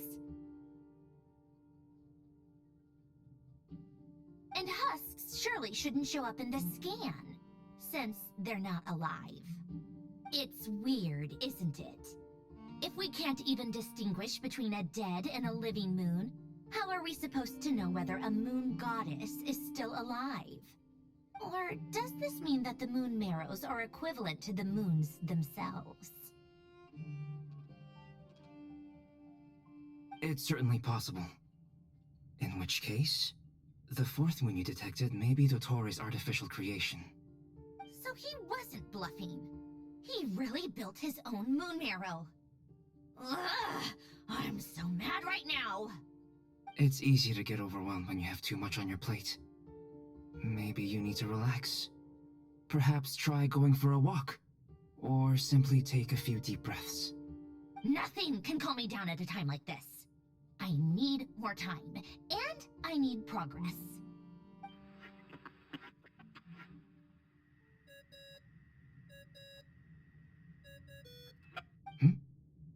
It's Mr. Flynn's. I really hate that ringing tone. Ugh. First the 4 Orthants of the Narcissenkreuz, then moon marrows. Now what? Oh, sorry if we're disturbing you. Might I ask what's troubling you? What do you want? We're busy. Are you still at the Curatorium of Secrets? Yeah? Look, everyone else is still out, so there's no hurry. Plus, I'm busy, so I would appreciate if you gave me some space. Even though we have crucial intel to share? Fine, I'm listening. Do you intend to share it via the Dodo communication device? Ordinarily I would, but this is a unique situation. I think it's best that we discuss it in person. See you at the Curatorium.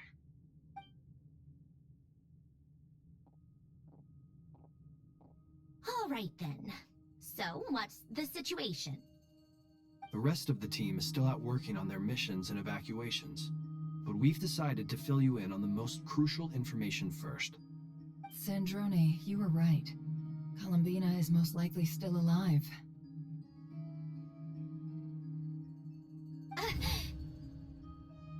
That's the best news we've received in a while. By a long way.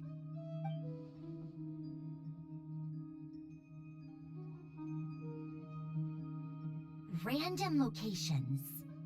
Appearing in reverse order? Are you serious? So not dying isn't enough for the moon goddess, huh? She has to show off too. Anyway, does this mean we can deduce her condition from the moon marrows? Miss Androne, there's nothing wrong with simply admitting that you're happy to hear the good news. I'm not. And she's the least of our problems. We're facing a huge crisis. If she can't control the flow of time in there, she's just gonna keep moving backwards. Different points in time won't intersect, and she'll never find a way out. Let's say life begins with a drop of water.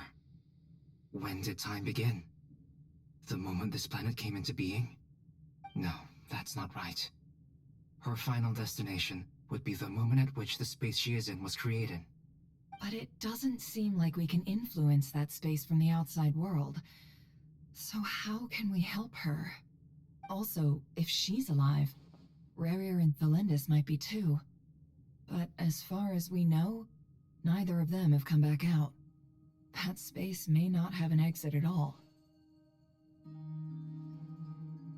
I'm afraid I must concur with Miss Nefer in this.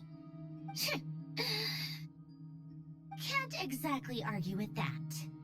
Let's leave it there for now. I've taken notes on everything you said. Will it help with your research? I doubt it's gonna help with breaking Dottori's energy fields. But who knows when it might come in handy. Better to have it all written down than try to remember everything when I need it. Alright, I need to get back to my research. Mr. Albedo has made a lot of suggestions that will require my undivided attention. Sure, I'll stay here. I have things to work on.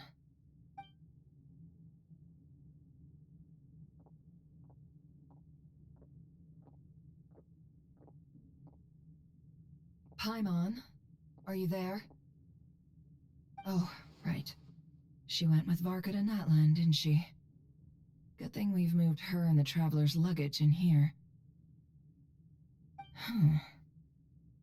Speaking of the Traveler, where could they be? There's a note from Paimon. Paimon here. Not in at the moment, but if anyone needs to borrow her stuff or the Travelers, go ahead and help yourself. Paimon won't be mad. Also, Traveler, if you get back before Paimon, make sure to get some rest. Paimon misses you a lot, but put your health first, alright? How sweet. Well, since you offered, Paimon, don't mind if I do. This is the Traveler and Paimon's luggage. All the items they use day to day are here. It's well organized. I wonder which of them is responsible for that. What do we have here?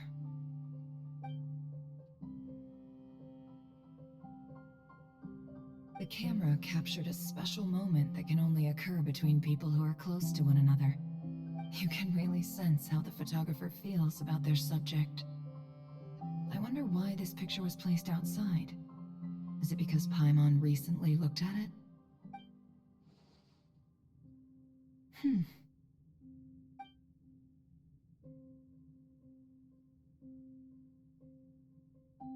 This must belong to the Traveler. Perfect. I'll use this. Hang in there. We'll find you.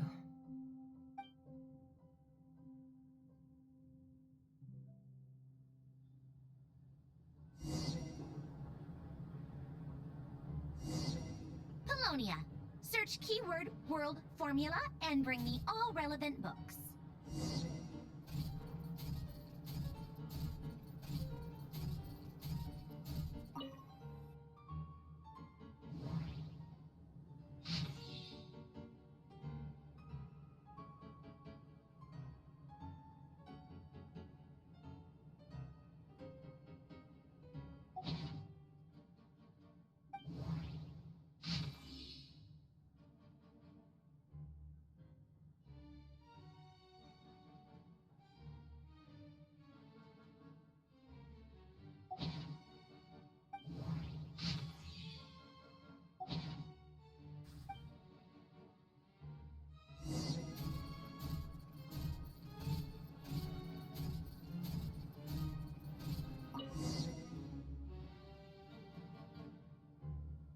Let's see. This one is on Tonki's sermon dictation concerning the apocalypse.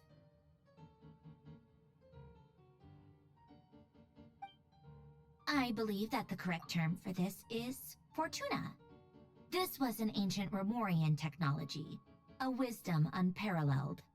I never imagined that Remorian ideas would be so similar to the diagram I have named, the world formula. This is strong evidence that human civilization should gradually shed possibilities as it continues to explore and evolve. The end of humankind may well be upon us right now. The sparks of civilization shall run out, unless we consider introducing variables from outside the system. Variables. Surely that can only mean one thing. Descenders? Dottore likely captured the Traveler because of her descender status. But the Three Moons' authority comes from the world itself. Why would Dottore need anything beyond that? Where does this variable factor in? The world formula calculates the fate of an entire world. Introducing a variable would therefore give us...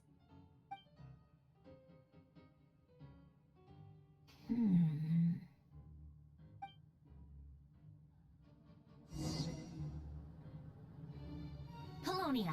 Search keyword pathway and bring me all relevant books.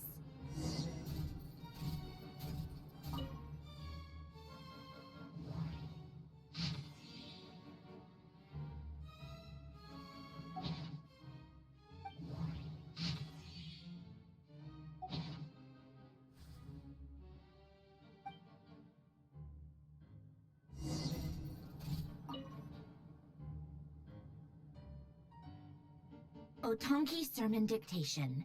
Explications on the Chemical Marriage. These titles are pretty esoteric.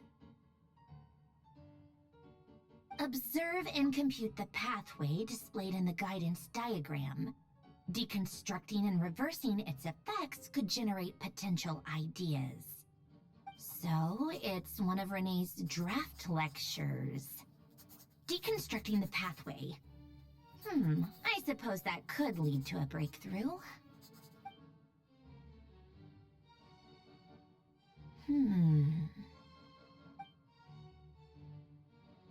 This is so long. This guy sure loves showing off his knowledge.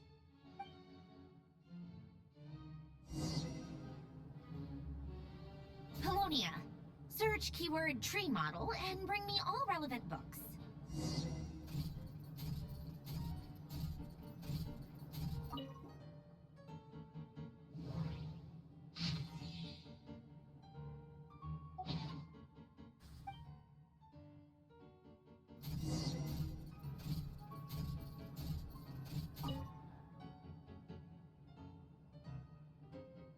Most of the experimental devices proposed by the Lilia Crucis Ordo are built based on the simple and basic logical structure of a tree model. Lilia Crucis. Guess they were trying to cover up the name of the Nausitzenkois Ordo? When Duke St. Germanus departed, he said, "It seems that there's no going back." Alas, he is only a genius when it comes to machines. In all other things, he is but ordinary. Excuse me? I'm sorry. That's just ridiculous. What kind of book is this? Great Detective Herlock, the Alchemist and the Clockwork Saint? Isn't this a novel? Come on. Still, the author swears that they knew Renee well. Whatever. I guess it's not beyond the realms of possibility that Renee would say nonsense like that on occasion. Memory, wishes, souls, and persona. Frankly, this sounds more like occultism, but if Albedo vouches for it, I suppose there must be some alchemical basis to these techniques. The way Alain Guillotin saw it, the world was comprised of machines. The universe needed machines, and thus his technologies were created. That's why I was born. Renee, his full name was René de Petrichor, if I recall correctly. Sounds like he and the town must be intricately connected. That place was also the source of most of our information regarding Remurian civilization. Seems like some of his projects were based on their technology. The cutting of souls and storing them in vessels. These seemingly unrelated techniques underpinned Renee's research. Assuming that the 4 orthants correspond to alchemical categories. The chemical marriage model? Alain would have scoffed at that. He never would have let those theories or parameters anywhere near his mathematical formulas.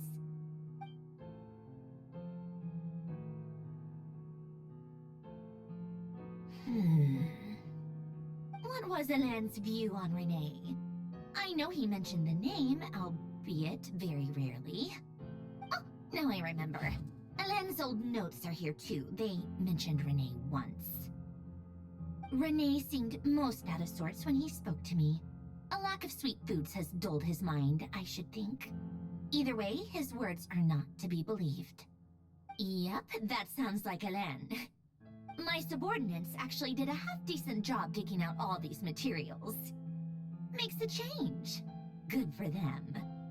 Some of Alain's old files are completely consistent with these records. He must have gotten them from the Tower of Gestalt. I never knew he got his hands on Renee's records that early. Heh, he may have kept them, but he never even attempted to use them. Didn't believe a word they said. Come to think of it, Renee's world formula was filled with calculations of constants. That shows he believed that the fate of the world to be predetermined. As for Alain... it's been too long. I forget what he said. What would he have said? A guy like him, fervent believer in machines, but not headstrong enough. The world can be changed. It is worth persevering.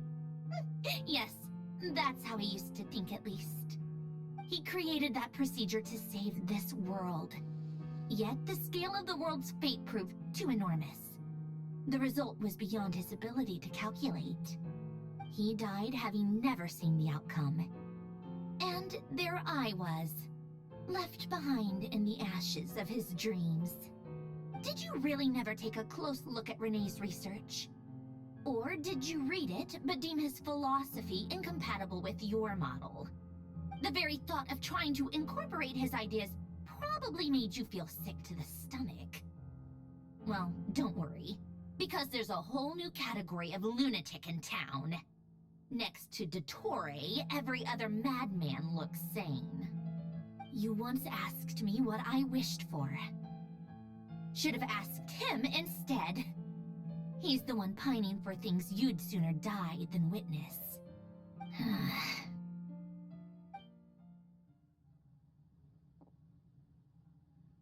Even the tiniest variable can make big waves in the present. Now then, allow me to put these incompatible fragments together in your stead. First, establish and verify the existence of the Great Circle. Absolute nihil on one end, absolute reality on the other. Now, search between these two extremes. Then, the construction criteria. Variables. The sparks of civilization shall run out unless we consider introducing variables from outside the system. Input variables. Traverse the world, space-time, and civilization. Then extract the essential nodes from the records to determine which variables they point to. The primordial power that differentiated itself from the void. The power of light. Yes, light. Records. Hyperborea. This is horrendously complicated. After all that, I'm still missing a few variables. I need to think this through again. How do you think it looks, Polonia? Like the frenzied scrawlings of a madwoman? Fine, keep it to yourself. It's not like you can talk anyway. I'll assume you gave it a passing grade. I jest. But true madness does often start with trying to save the world. What would Arlecchino and Columbina think if they saw this incomprehensible hen scratch? They'd probably have me institutionalized. So would Rosaline. She's been dead for a while now. When I close my eyes and think back, I can still see her face.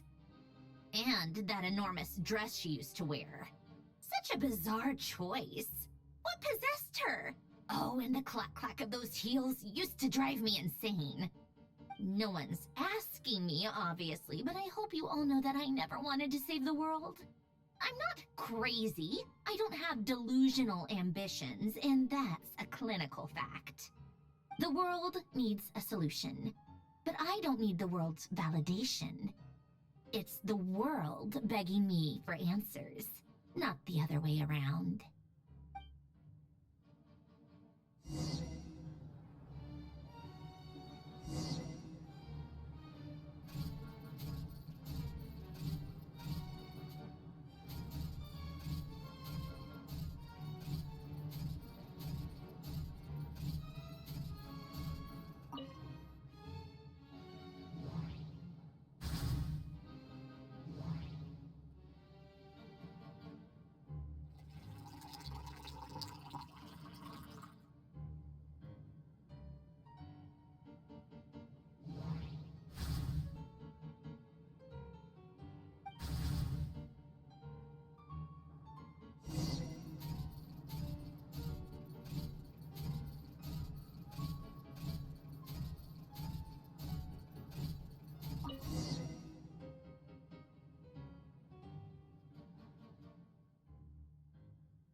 Oh, cookies to go with the tea.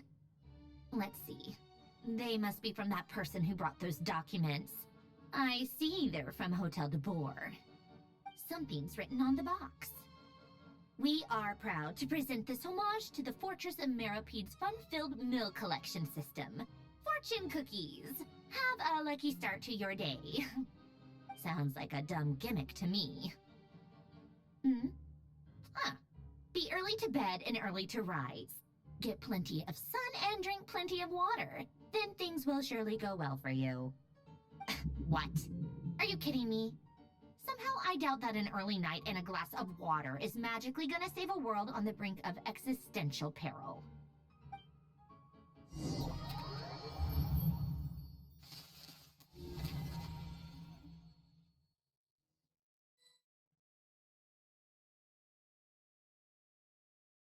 Lady Arlecchino, word has reached us that Lady Marionette's troops are all in position. They are ready to act as soon as the order is given. Excellent. The only thing is, they are fewer in number than we expected. It looks like many of them must have lost their lives at the hand of the monsters released by the Doctor. Can't be helped.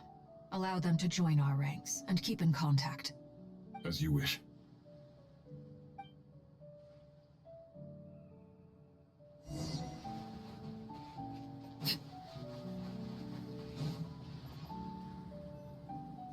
It's been a while, Arlecchino. You look well. Did Dottore really have to build his lab right on the sole path between Snezhnaya and Nodcry? Had to go on a huge detour to stay out of its line of sight. Sounds like an arduous journey. I assume you've brought word from Her Majesty? Of course, all part of the job. Firstly, the Tsaritsa has authorized Fatui Internal Affairs to review Dottore's case. They will reach a formal verdict on whether he has turned traitor and whether he poses a threat to Snezhnaya. While they're working on that, I've been ordered to come and receive the refugees from Nodcry. They are nearby. My team will escort you to them shortly. Great. Aside from that, Her Majesty has a message for you and Sandrone personally. Huh? Where is Sandrone? She stayed behind to work since I was making the trip anyway. It seemed sensible to have one person on standby at base while the other came out to meet you. All right, guess that's just how she rolls. In that case, tell her that the Tsaritsa's decree this time is pretty awesome sounding. I think she'll like this one. Still, I wonder what... Wait, what's that? Did one of our troops turn into a monster? Take him out.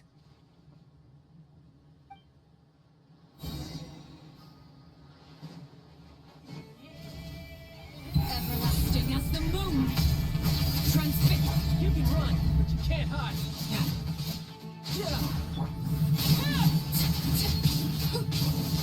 You've gotten stronger, Arlecchino. Nice! Stop that right now. I appreciate the praise, but I am not fighting you today. I knew it.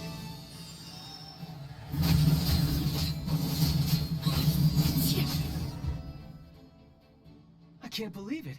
He was a living, breathing human one moment, and the next? Another fine piece of work by our dear colleague, I'm afraid. What in the world has been going on in Nodcry? A lot. But long story short, Dottore stole 2 moon marrows that should have belonged to Columbina, then built a 3rd moon marrow of his own to concentrate the Trilunar Authority in his hands. What? What do you mean he built a moon marrow? People build roads and houses, not moon marrows. What's his next DIY project? He's gonna build a god?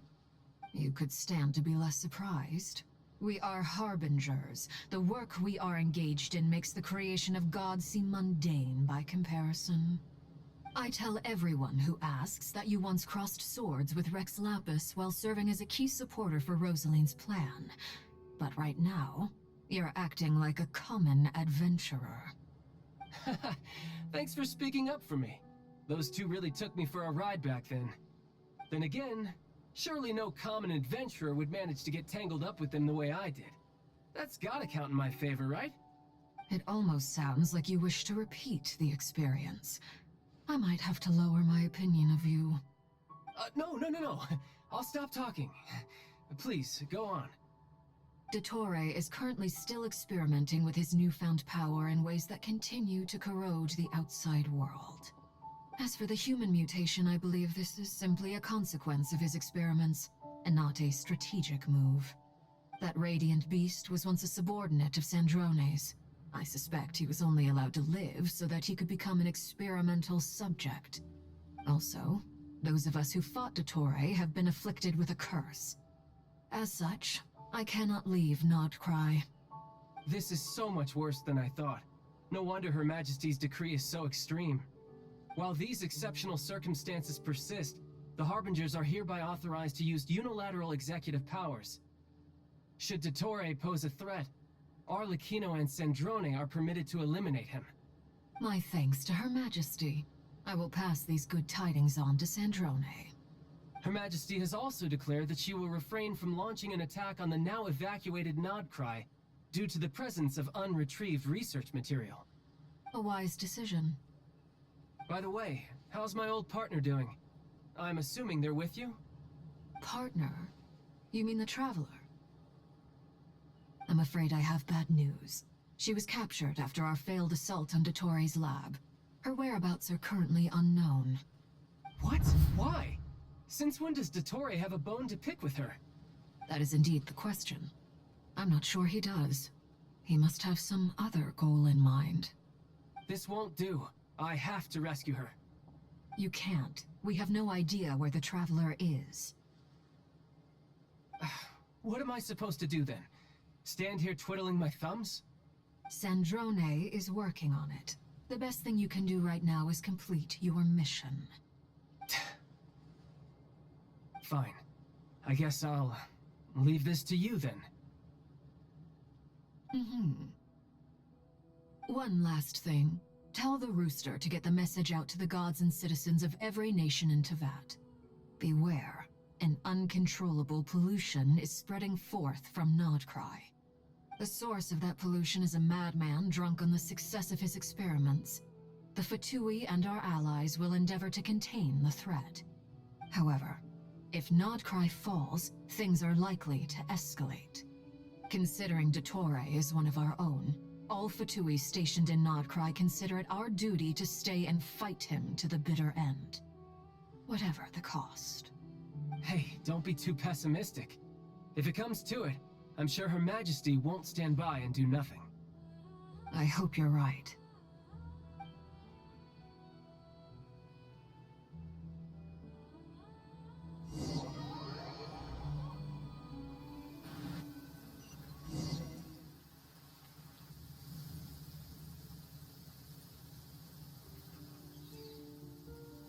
You're right on time. Thanks. Hey, do you think I'll get that gliding exam exemption? I made sure I was on my best behavior in Mondstadt. I landed well outside the city and walked in through the gates. I'll help you apply, don't worry. For now, let's see what we have here. What are the doctor's energy fields even made from?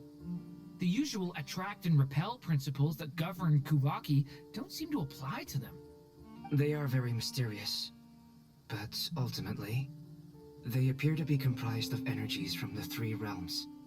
Thanks to research by Master in the Hexen Circle, we know that Tevat's 7 elements are derived from the more primordial power of the Light Realm, which is antagonistic with the power of the Void Realm. Since you have the power of the Dragon Durin within you, I'm sure you can already tell that this energy field contains no abyssal energy. That's true. It's not abyssal energy, it's something pure, wild, and untamed. I've been thinking about something. Do you still remember the device that Dory supplied from the Academia when you and Miss Columbina fought Rarier? That was one of the most marvelous feats of ingenuity I've ever seen. The design, the craftsmanship, the material selection. I couldn't fault any of it. Not to mention the operating principles. Surely the most ingenious feature of all. Dory didn't go into detail on how it functions, but I have a working theory. The clue was that Miss Columbina was somehow able to use the pyro energy that you provided, despite the fact that, as a moon goddess, she should only be able to use light realm energy in principle. Now, all elemental energy is, of course, derived from light realm energy to begin with. Hence, I suspect that the device works by restoring elemental energy to its original state. This presumes a theoretical model of the 7 elements akin to that of light refracted through a prism. Perhaps it is no mere analogy. Maybe there is indeed a prism in this model. I almost wonder if the idea for the device was conceived based on direct observations of said prism. It would explain how such an ironclad design concept was achieved. It is at once a masterwork of engineering and a groundbreaking application of the Academia's latest elemental theories. I suspect only Lesser Lord Kusanali herself could have devised such an ambitious technology. But back to the energy field before us. If this is pure light realm energy, its relation to elemental energy is one of integration versus division. Or you could say that the former contains the latter. Could this mean that elemental energy can dilute the power of the light realm? Should we give it a try? We should.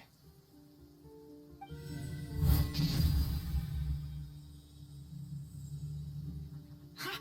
It works! Clear signs of disruption were detected at the periphery of the energy field. This indicates that elemental energy can disturb or even negate the field. Now you try. Alright, here goes. It's working! Switch to abyssal energy and attack again. No surprises there. Abyssal power drains the energy field to a significantly greater extent. I now feel confident in asserting that the energy field is indeed pure light realm energy, and that elemental energy can dilute it. But the energy field is huge. How much elemental energy will it take to neutralize it? We don't have to neutralize it completely. We can try other approaches. That's all for theory. Would you like to continue watching? So you knew I was here? Huh? When did you get here? A while ago. But Albedo sounded like he was working on his thesis defense back there. Back in Sumeru. You can end a person's whole career by interrupting them mid-speech. Very thoughtful of you. I'm truly touched. Could I ask you to lend me a hand? With what? A little test. Try using Anima to unleash a concentrated assault with circular blades, with the goal of breaking through at a singular point. Nice! This time it tore through the field. Tremendous. This is a major breakthrough. Should we go through? We probably shouldn't risk having mutually antagonistic energies in such close proximity. Durin, you stay here and watch the entrance. Hat Guy and I will go in to investigate. Sounds sensible to me. Keep your eyes peeled, Durin. Don't worry, I got this. You two be careful in there. Just give me the signal if you need help and I'll dive right in. What do you mean, signal? It's based on a new alchemical concoction I developed last month. When 2 bottles of it are smashed on the ground together, they emit a blinding burst of light. If it comes to that, remember to shield your eyes with your hat. Glad I asked. Thanks for the heads up.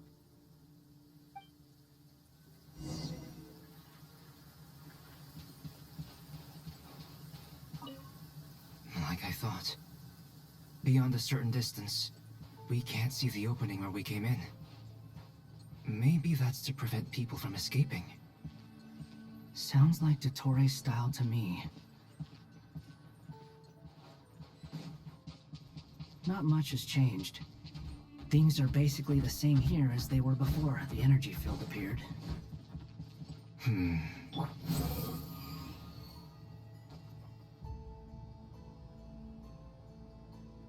They have no heartbeats and they're not breathing. We can only assume they're dead. But there are no visible wounds. Also, there's an animal squatting next to each body. It's watching us. That's not an animal's gaze. What are you trying to tell us? Doesn't seem eager to talk. I guess maybe it's just an animal after all. Let's keep looking around.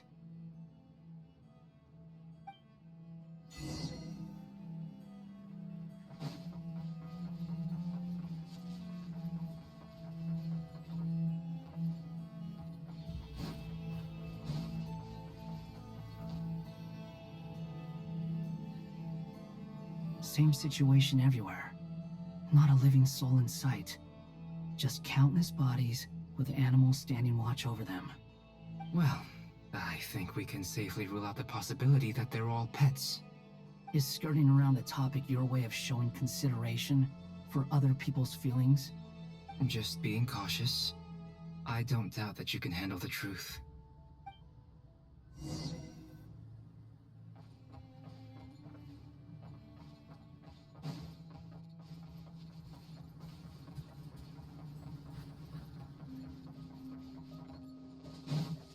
Careful.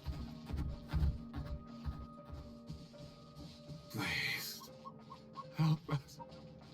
Please. Over there, I hear a voice.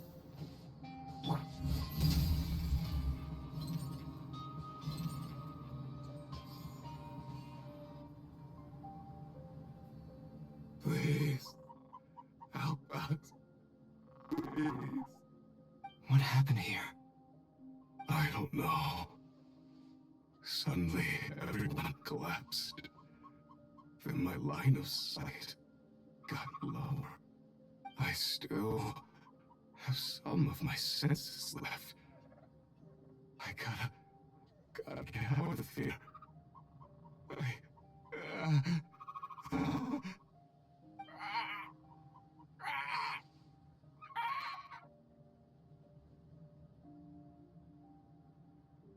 It looks like there's a huge experiment going on inside this energy field. Maybe each energy field is its own giant experiment. Vile. He's swapping human minds with those of animals. Even without the other circumstances, this would be an extremely radical experiment. Those people may have lost their sense of selves, but they are not fully animals either. If they were, they would have left. But instead, their instincts are driving them to remain by their dead bodies. We should go. No sense in sticking around here longer than we need to. Agreed.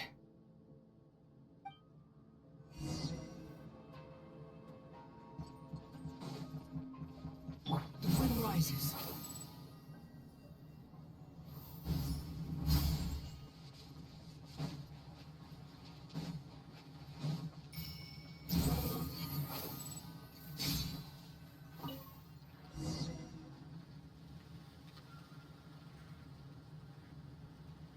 You're back! Everything okay? We saw some things that take a strong stomach. Otherwise, we're fine. We should share our findings with the others.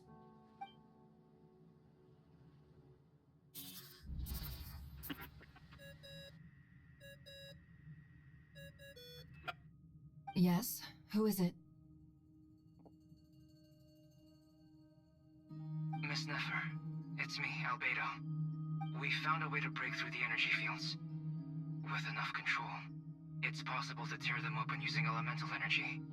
Also, we managed to take a look inside. Dottore is carrying out his cruel experiments on an immense scale. Any residents who have failed to evacuate in time will likely meet a grisly end. Sounds like he's living down to our expectations. Might I ask how things are proceeding on your end? I'm just about to get started. I'll be in touch once I have a result. Understood. Stay safe. I will.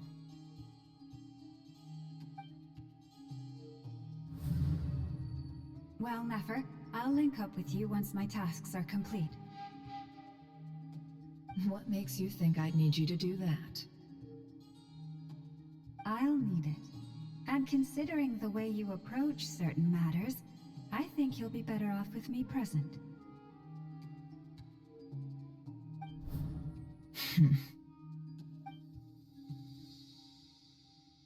Let's begin.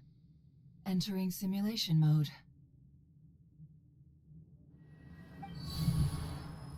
vast wasteland. Is this the Traveler's inner world? I was expecting something more vibrant, to be honest. Wait, someone's there. What are you looking at? In that case, I'll look at it with you. I want to know all about everything you've seen and experienced. Is there somewhere I should return to? Or should I stay here and be the hero everyone says I am? I don't dislike my current life.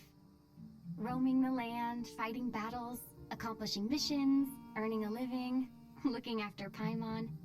It's not so bad. I guess the only thing that's missing is that you're not here with me. This is the conscious layer, which contains a person's true feelings. It is filled with both longing and kindness. I suppose anyone who lives long enough ends up wishing for someone who can't be there. Maybe it's the only way we can feel truly alive. Time to delve a little deeper.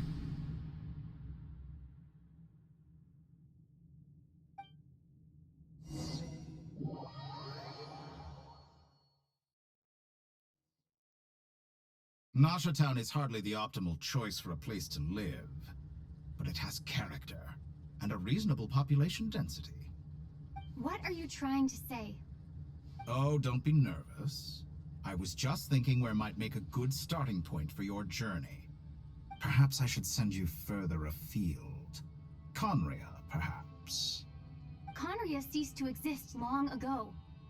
Once again, you fail to understand the possibilities that the Tri-Lune creates. Anything that has existed in the past, I can now recreate. You simply do not wish to see that happen. That might be because you miss your sibling and fear getting answers that you are not ready to learn. But this is not for me to judge. If we are to collaborate, we need to maintain an amicable relationship. In a moment, you will be able to... Oh no. What are you...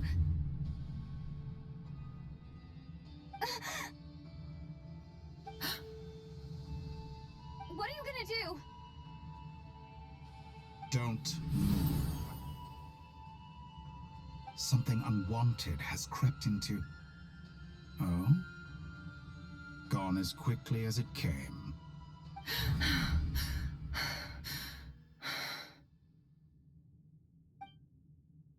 Did you save me? If I hadn't cut the connection, Dottore might have caught you from the other side and destroyed you. This was a good idea, but once is plenty. You were exceptionally brave. Excellent work. Thanks, but now's not the time for that.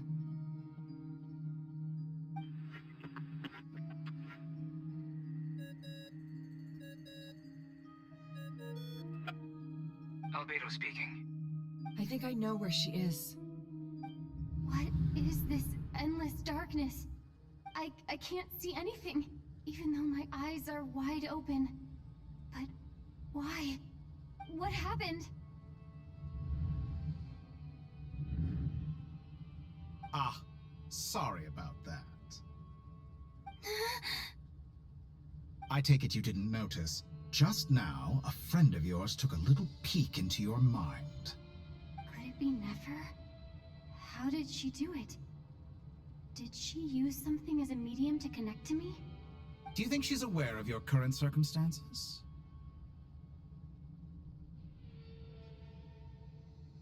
Oh dear. Have I stunned you into silence? I only wanted to slow down your time a little so I could stop your intruder in her tracks. It would have been nice to capture the spy. I must say, I'm finding the ability to adjust the flow of time rather intriguing. The moment you closed your eyes, time seemed to grow impossibly viscous, didn't it? A whole month passed before you opened your eyes again, but only for you. No one else was affected. I dare say this is something only a god can achieve. Point taken. You've proven once again that you have god-tier powers. Oh, you misunderstand. This wasn't about proving a point. I was testing things out. I find I learn best by doing, and I have to admit, time is not the easiest dimension to control. I only wanted to make you sleep for a short while, but it ended up lasting a whole month. Clearly some finesse is required to wield the authority over time as I wish. I hope you're not angry with me. It was only a month's discrepancy, nothing too serious. Had I been off by a year, a decade, or even a century, that would have been quite a different story. You could have frozen me for millions of years. So much for collaboration. You aren't showing much sincerity. Millions of years? To what end? I wonder if you don't understand humans all that well. They are very pragmatic creatures who understand only that which they can perceive with their senses. If I had you sit here for a week, I imagine people might sympathize. But if I left you here for 100, 1,000, or 10,000 years, the sheer size of that number would cause it to lose all meaning to them.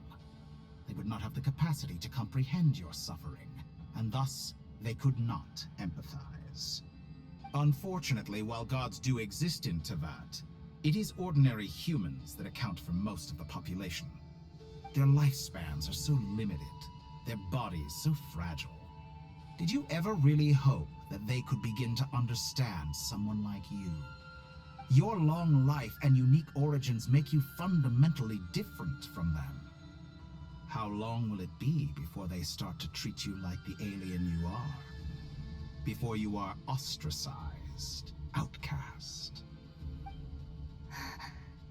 Alien. Even I feel bad for you sometimes.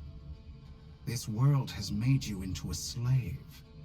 So many times you have served its will, and not once have the powers that be ever thought to grant you the one simple thing you wish for.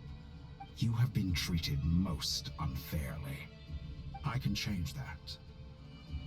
I will grant you special privileges, and give you back the status you rightly deserve as a descender.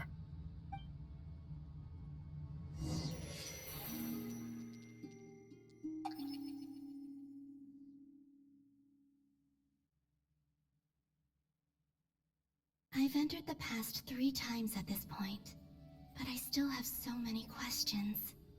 For instance, beyond each point being further back in time than the last, what determines the specific locations at which I can make entry? So far, the common thread linking all 3 scenarios is that the Traveler has been present. But it's more than that. I know I sensed something familiar around her. What was it? I'll keep this question in mind as I carry on.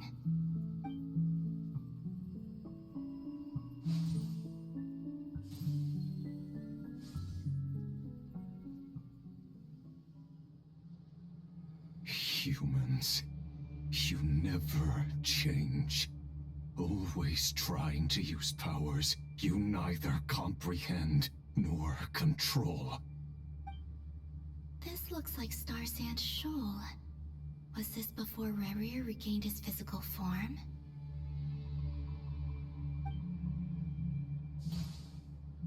You've messed with the cannon again, huh?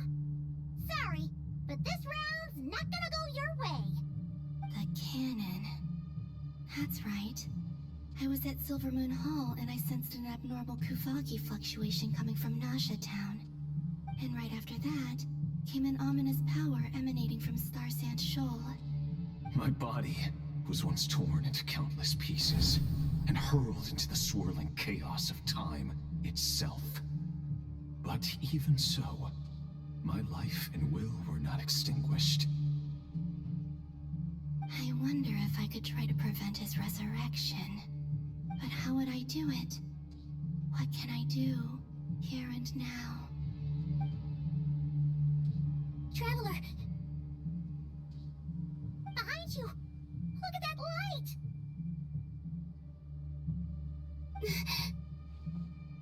No, I won't make it in time. She's using the Kuvaki shield like I taught her. Is she gonna use it to block the cannon's beam? She's strong. I'm sure she can manage. But the force released when the beam impacts the shield might lead to collateral damage. EC Island. The Frost Moon Scions will be exposed to lethal levels of Kuvaki. A question, if I may. Kind Miss Columbina. When the cannon's Kuvaki beam was deflected earlier, I saw several bolts of energy streak toward Hisi Island, only to be blocked. Did you also have a hand in that? Maybe that really was me after all. Well, future me. But I don't know if I have enough power left.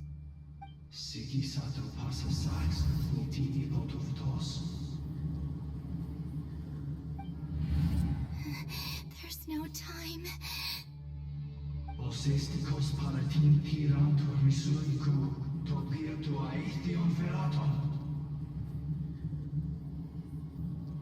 have to make it. Oh, Frost Moon. Oh, great land. Oh, slumbering moonlight of Nodcry. If you can hear me, if you can sense my call, then please, heed me once more!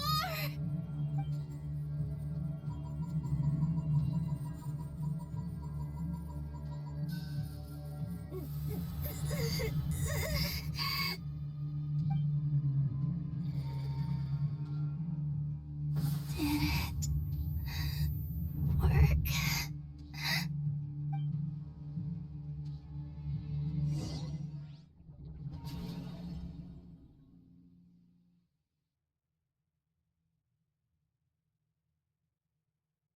Hey, wake up.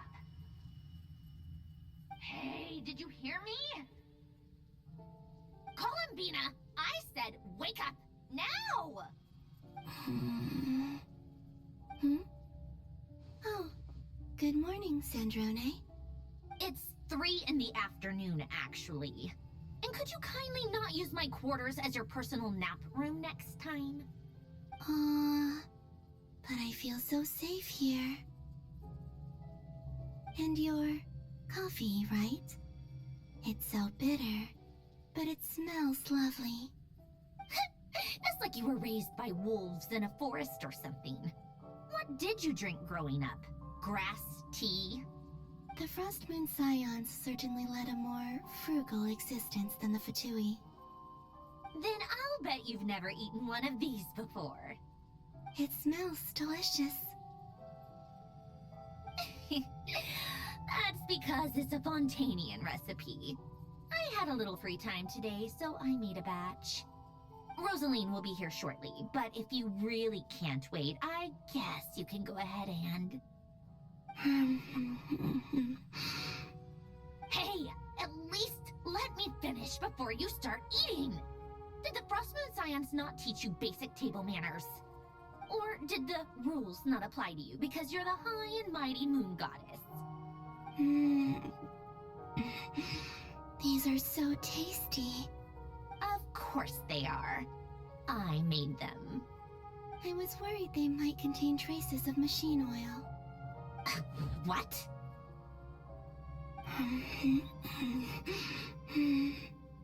You know, there's something I've always wanted to ask you. Why did you leave your old home and join the Fatui? I mean, I'm sure their food was awful.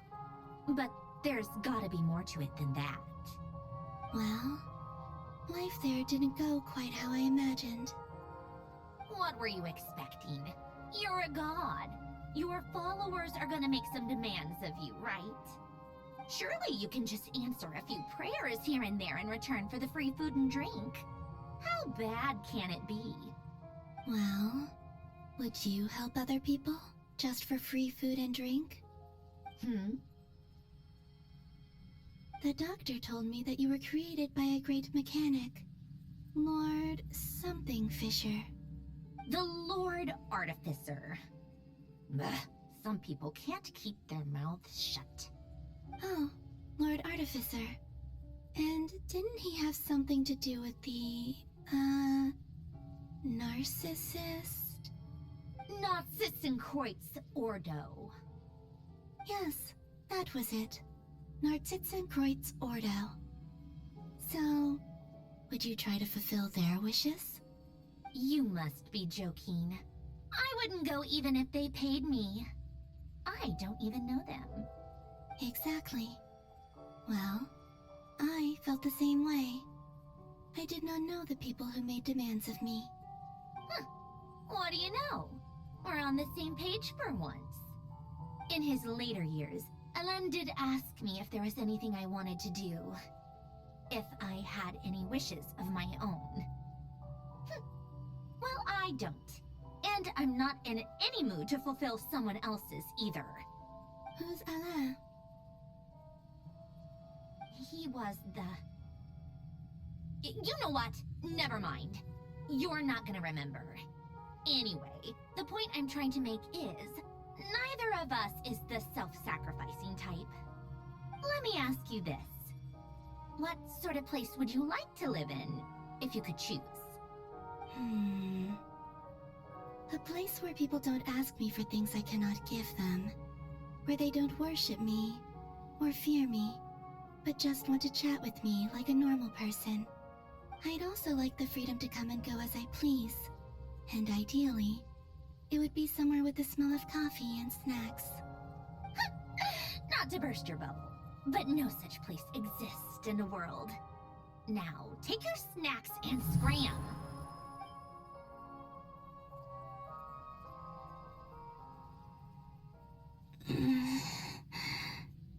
Did I pass out? Of course. I'm back here again. I dreamed of events from my past. Sandrone. Traveler. I miss you all so much. Back there. I guess I managed to harness all the Kuvaki energy on Hisi Island. But how did I do it? Time is flowing backwards here, and I can use that familiar power to enter the world of the past. That mystery ally everyone talked about. It was me all along. I can sense that there isn't much more power remaining up ahead. What lies at the end of all of this? Will time keep flowing into the past? And will I ever find my way back?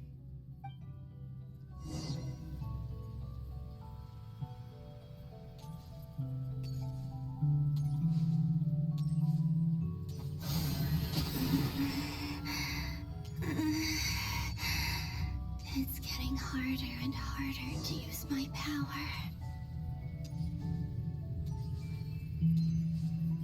I'm no match for the Abyss in this state. I need to avoid the contaminated fragments.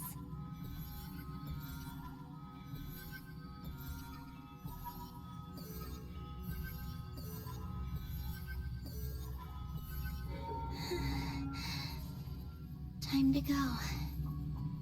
I wonder where I'll find myself this time.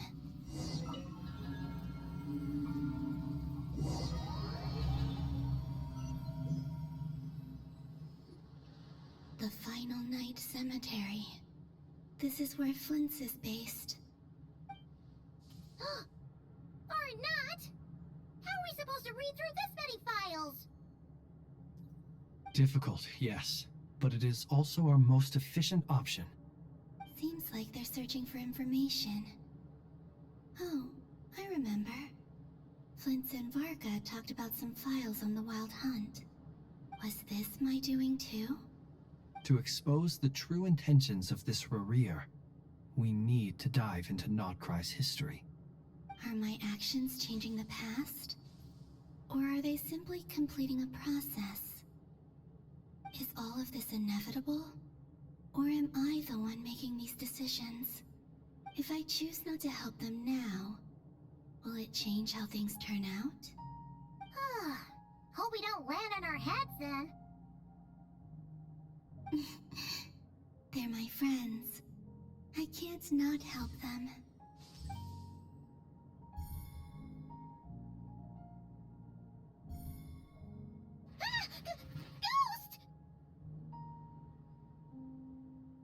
And the other one was... here. Hey! Another file's moving!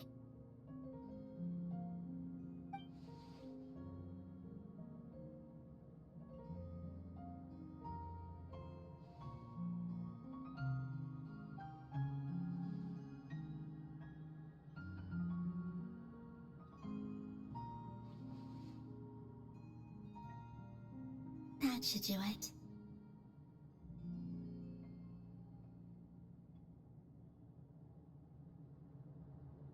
Hmm? Luanatar? You can sense my presence? Wait!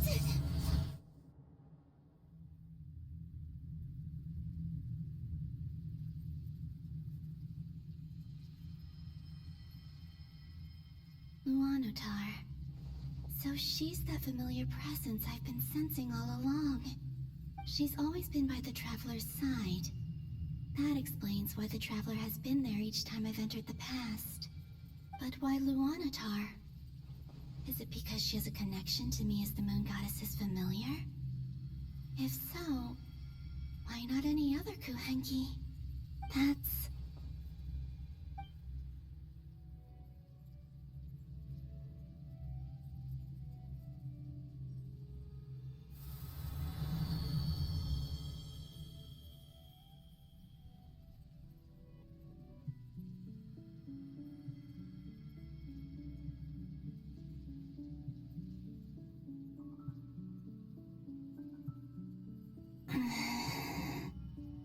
I cannot sense any power up ahead. Just a void, stretching out into infinity. This is likely my final chance to enter the past. It's now or never. I have to find a way back.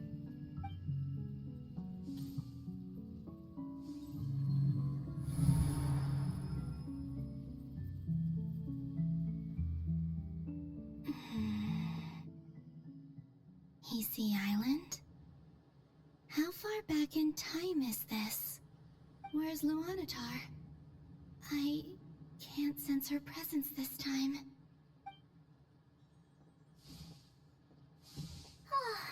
Seeing Anafa and Aino reunited like that sure was heartwarming. Traveler, Paimon. No, stay calm. I don't have much power left to change things. I don't even have that much time left here. Think, Columbina. How do I find a way back? A way back... to where?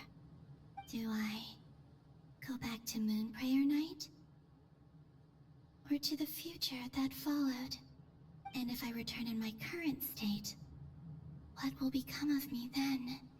Dotori's actions that day proved that he'd been planning that for a long time. He had already seized the power of 2 moon marrows before capturing me. Even if I managed to get back, how can I fight against him when he wields the Tri-Lune Authority? I can't. If I go back like this, I'll be playing right into his hands. I have to find some way of rivaling the power he has usurped. Wait. Time flowing backwards. The Tri-Lune Authority.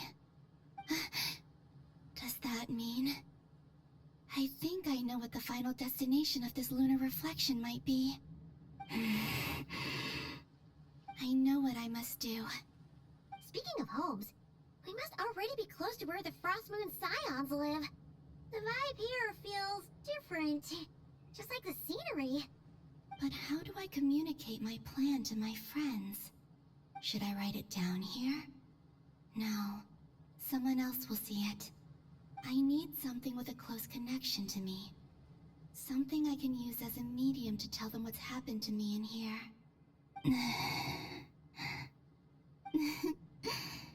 Now it makes sense.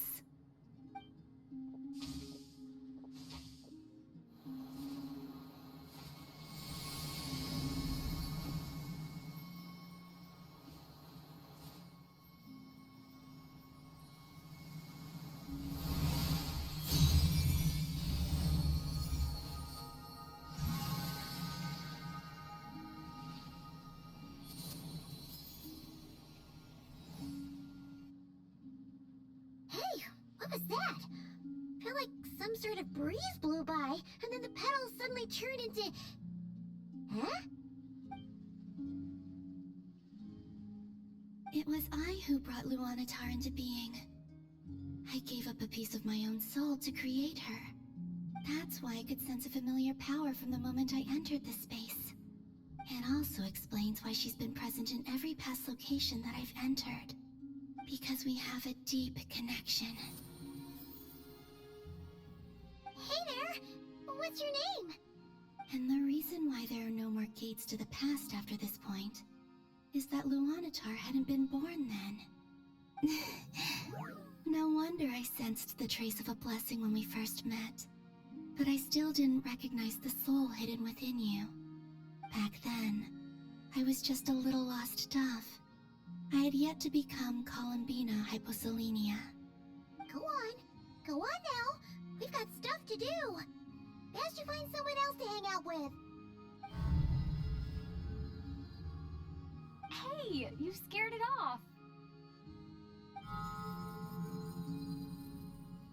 I'll be counting on you. Remember to stay by the Traveler's side, guide her, and help her in my stead. Oh, and bring her to the garden where the moon prayer blossoms grow. There's a little lost dove there who will need her help.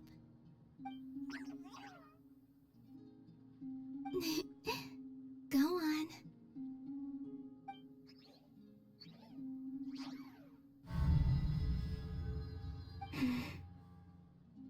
You too. Go and live your story. As for mine must go in a different direction.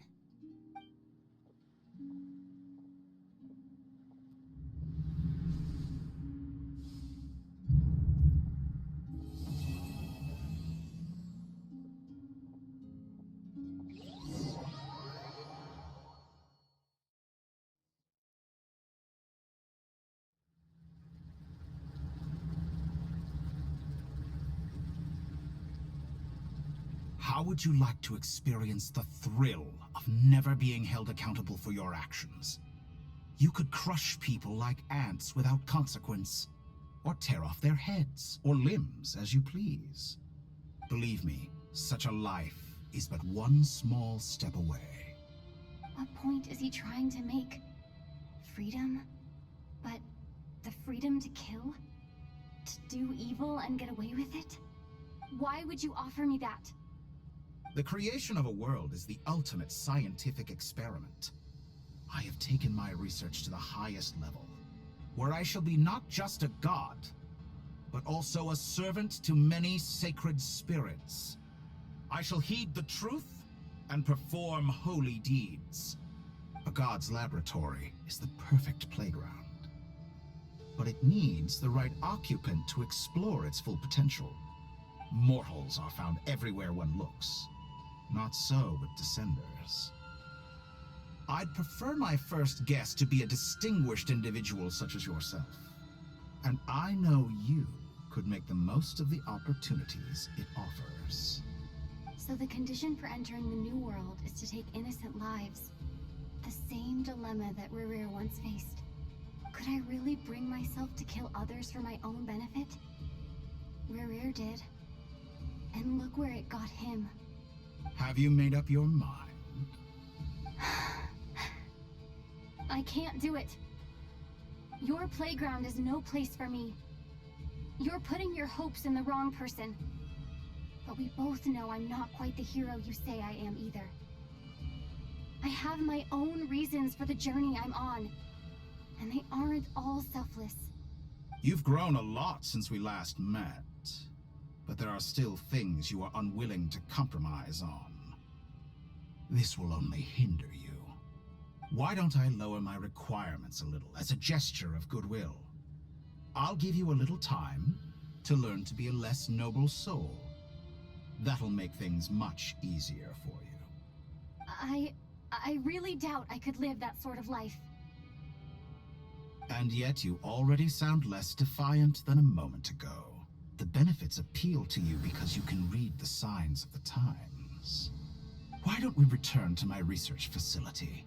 Your last visit was so rushed. There is much that I have yet to show you.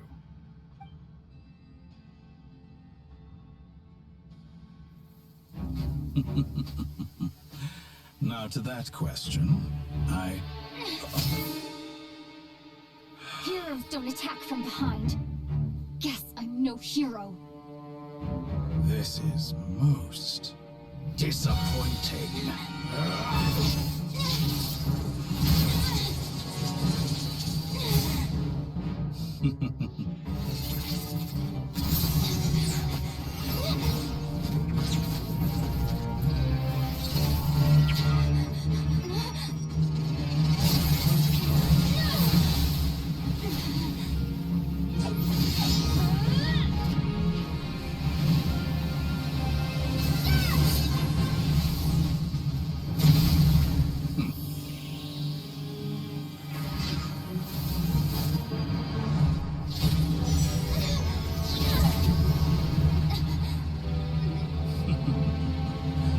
Now then.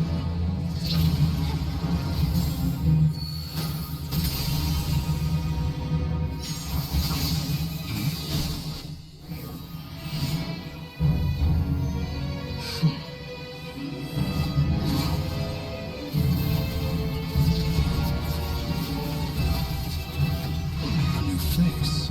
Interesting.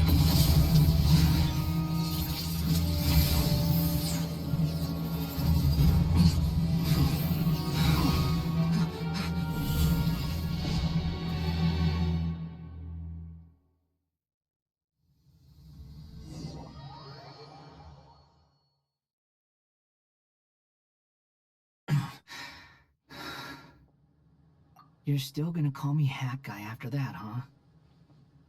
I didn't see anyone else in there who needed saving.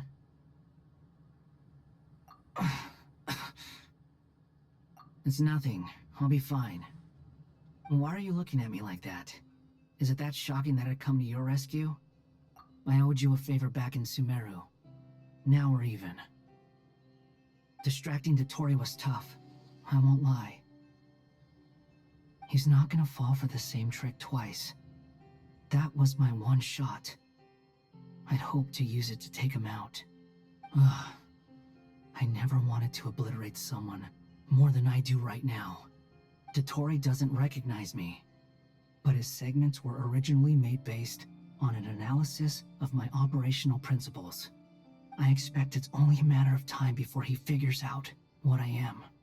So Dotori doesn't recognize Wanderer because he deleted himself from Irminsul. Did he really miss his only chance for revenge by saving me? Why the long face? Hey, I'm not blaming you, okay? And I'm not complaining either.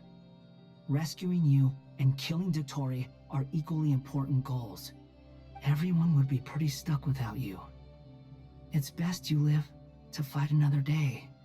How are you holding up? Are you alright? Hat Guy said to put safety first, so we agreed to run as far away as we could after leaving the energy field, and only meet up once it was safe. You don't look injured. It seems that Dotori didn't do anything to you. Alright. Rescue operation complete. Let's head back. There's a lot more work to be done before this is over.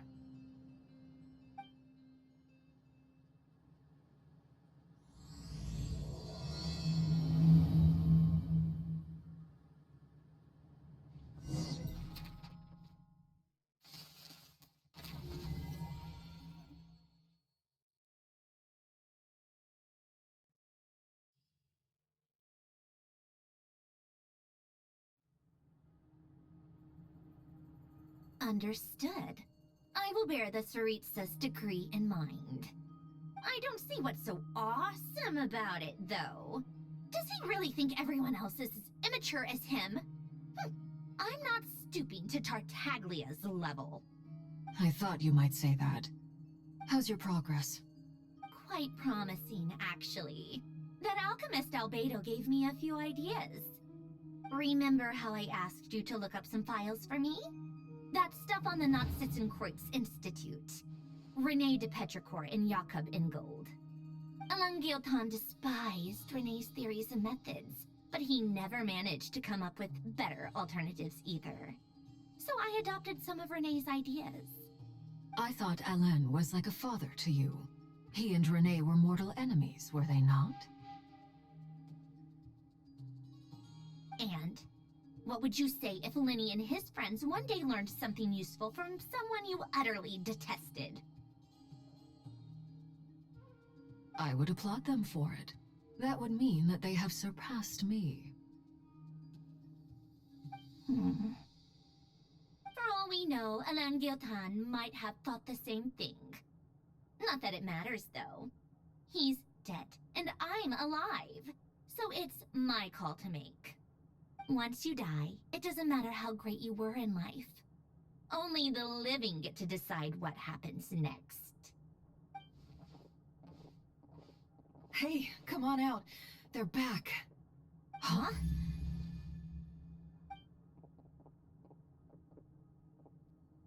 You're back? And your head's still screwed on? And you still have all your limbs? What does it look like? Way to keep your composure, madam. Excuse you. I am perfectly composed. Glad you're okay. Yes, it's a huge relief. Worry? Oh, yeah, right. You think we, the Fatui, were worried about you? We were worried sick. Hey! The Traveler and I were already friends. You are free to join this mission in whatever capacity you please. Much like your tea parties. It's a laugh a minute with you guys. I must say, I was quite surprised when Mr. Albedo told me he would need no additional aid. We discussed this on our way back as well. I am rarely so unequivocal, but in this case, we had full confidence in Hat Guy. He said he knew what he was doing. Albedo and I pretty much had to just wait outside on standby. Meanwhile, Hat Guy broke into the energy field and rescued the Traveler solo. You didn't have to mention that. Well, I'm thoroughly impressed. You are a force to be reckoned with, Hat Guy. Is she back? Is she really back? Traveler! It's really you! Oh, thank goodness! Paimon missed you so much! You can finally breathe easy, Paimon. It's great to have you back in one piece! Oh, Paimon's been having nightmares the whole time you were gone! Look at them. You know, once you reach my age, there's nothing better than watching a misty-eyed reunion between friends. It's nothing. Same goes when you get to my age, too. I bet Ino and Anefa would be tearing up as well if they were here.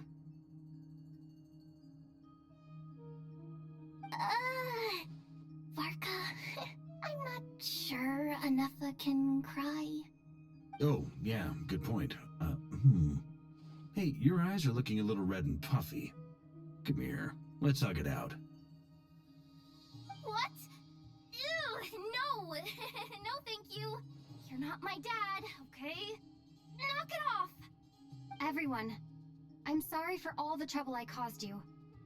But the silver lining is, I didn't come away from this ordeal empty-handed. While I was being held captive, I learned a lot about Dottoro's current capabilities and what he plans to do with them. Allow me to explain.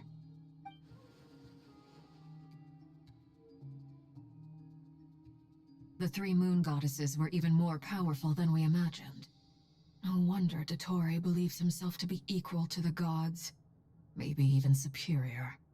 Utter blasphemy.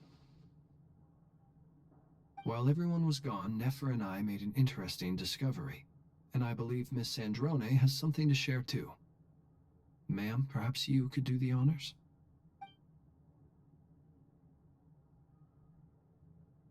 Called it. Getting rid of a pesky troublemaker like her is like trying to clean up after a crumbly cake.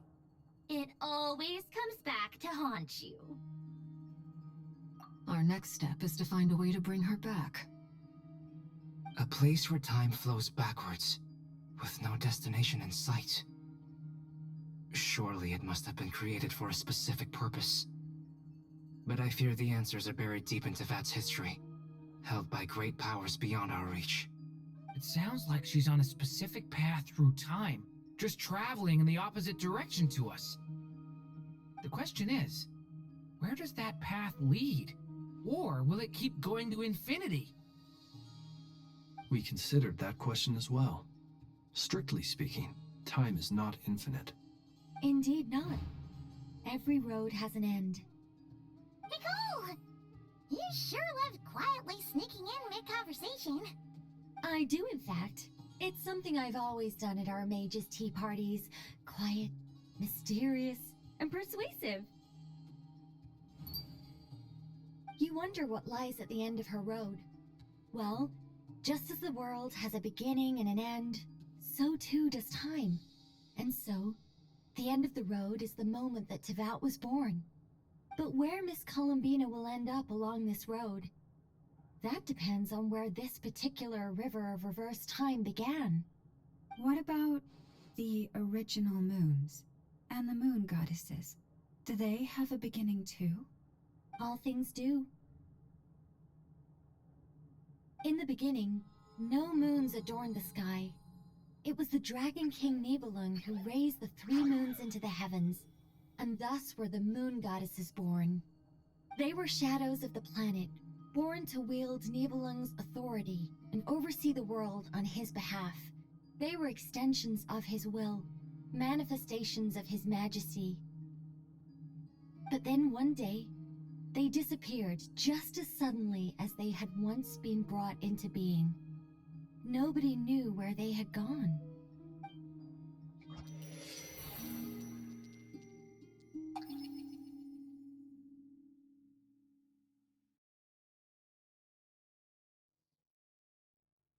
Like I thought, no more paths back to reality have emerged since.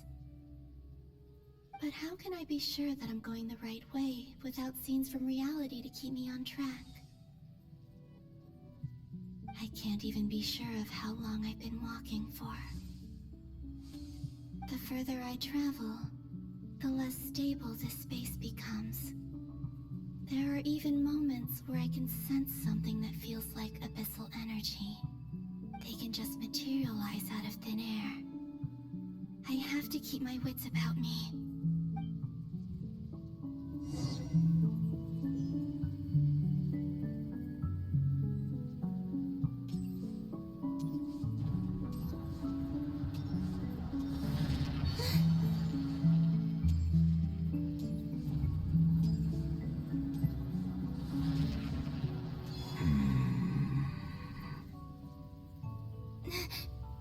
Is that the ray here of Solnari? I can't.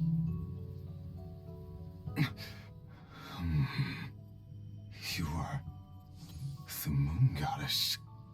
But how? Please, there's no need. I'm not interested in fighting anymore. I find that a little difficult to believe. Yeah. Honestly, so do I. The way you used my own power against me was... It was a brilliant strategy. And then, in the final moment before I was thrown into this space, I got to see an old friend. Mr. Dainsleif. Right. It was so long ago now. But we were friends once. When I first got here, I was filled with hatred, remorse, and rage. How I cursed and devoured. I tore everything here apart. I was consumed by the desire to leave this place and have my vengeance. But to no avail. This is a place with no exit. This is the second time I've entered this space. Though I have no memory of the first. I was torn to shreds the moment I entered. But this time I survived. It must be partly because of this new body. And partly because of all the Kuvaki I absorbed in Nodcry. Are you the source of the abyssal power in here? Not all of it. Some is from when I first arrived here and tried to destroy everything. But there was already a degree of abyssal power here before I entered. And like a venomous snake baking in the merciless sun, it tried to slither into my shadow. Tried to? So, you rejected it? Yes. Because after that, the world suddenly became silent for a moment. What do you mean? The voices in my head, they were gone. And then I saw her. Her? Thelindis. My former lover. Never mentioned that she saw a memory of Thelindis leaping into the moon's reflection. More precisely, I saw her afterimage. I'm sure the real her is long gone. She was just an ordinary Conrian. She couldn't have survived here for very long. Anyway, why have you come here? Didn't you know it was a dead end? If I hadn't escaped through the moon gate, my friends would have been in far greater danger. Oh, I see. Because of your power. The power of a moon goddess. What? You'd like to know how I know, wouldn't you? The one who resurrected me said so. I could hear a deep lust for power in his voice. Do you mean... Dottore? Dottore. So that's what he's called. He'd been collecting fragments of my body for a long time. All so that he could resurrect me at the moment of his choosing. I had no interest in his research. But being as corroded by the Abyss as I was, we were aligned as far as hunting the moons and recovering my strength were concerned. So that's why the Wild Hunt suddenly became so active in Nodcry. When I left the Fatui in my weakened state, Dottore must have felt that his time had come. Moon Goddess, could I ask a favor of you? What? I know this is a lot to ask, especially from someone who tried to kill you. If you refuse, I won't fight it. But this is the only thing I desire now. Nothing else matters. What do you want? I'd like you to take a message to Thelindis for me. Thelindis? But... Yes, she's dead.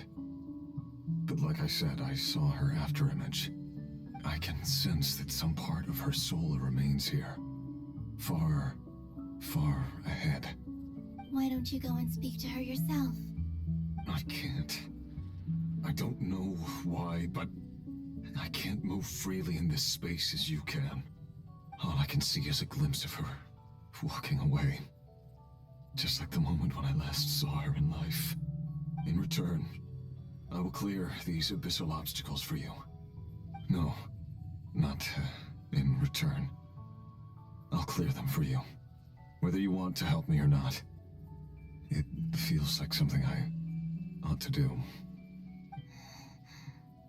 Why? Yeah.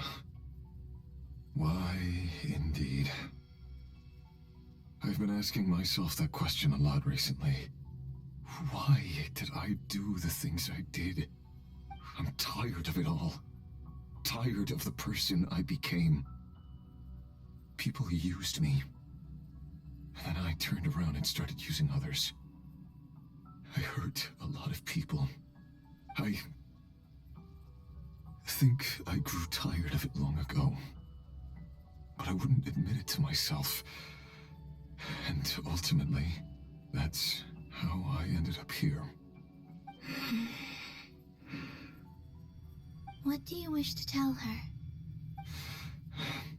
All of it. My past. My mistakes. Everything that happened after we were separated.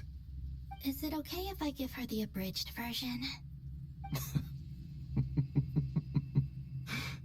Yeah, I'm sure. sure there's plenty you can skip over. Just tell her the important parts. Whatever you think that means. Like the part where you relentlessly tried to kill us. It's up to you. Love demands honesty. But my relationship with Thelindis was built on lies. We hid too much from each other. But after living my whole life in the shadows, I don't want to hide anything anymore. I will do my best. There.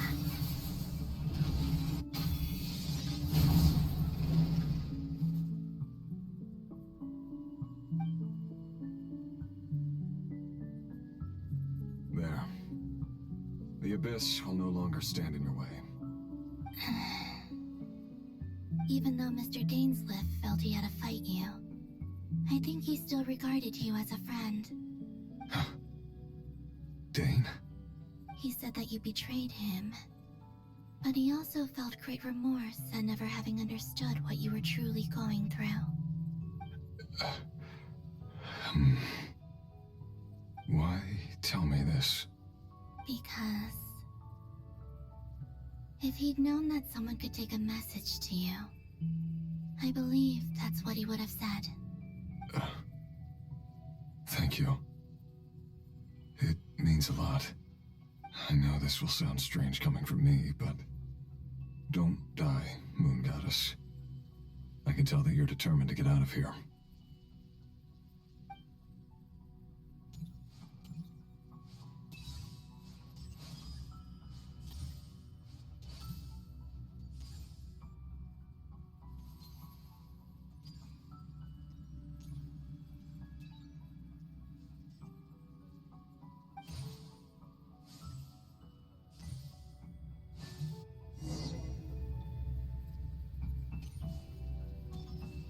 He kept his word.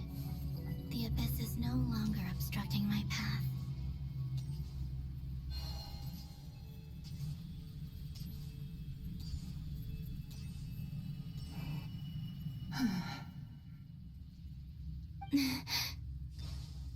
Is that the Lindis? She wasn't far off at all. And yet, they can never meet. Hello, Miss Thelindis. Who are you? How do you know my name? I've never seen anyone else here before. You can call me Columbina. I promised Rerir that I'd bring a message to you. Rerir? My Rerir? Is he well? He's doing better than he was. Better than he was, huh? Sounds like he's had a pretty rough time. Others have had a rough time on his account too. In many cases, their time ran out because of him. And I'm not just talking about the children of the Crimson Moon. So, things got worse before they got better. Could you tell me what happened, Miss Columbina? Are you sure you wish to know? Yes. This is my opportunity to learn the truth. No matter how hard it is to hear, I have to know. I admire your courage. However, time is short.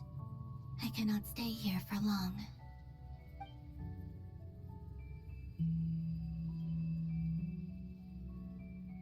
Rerir had seeds of hatred in his heart, and many people nursed them for their own ends. On some level, everything he did was to try and find a way to see you again. But in the end, he came to regret his mistakes.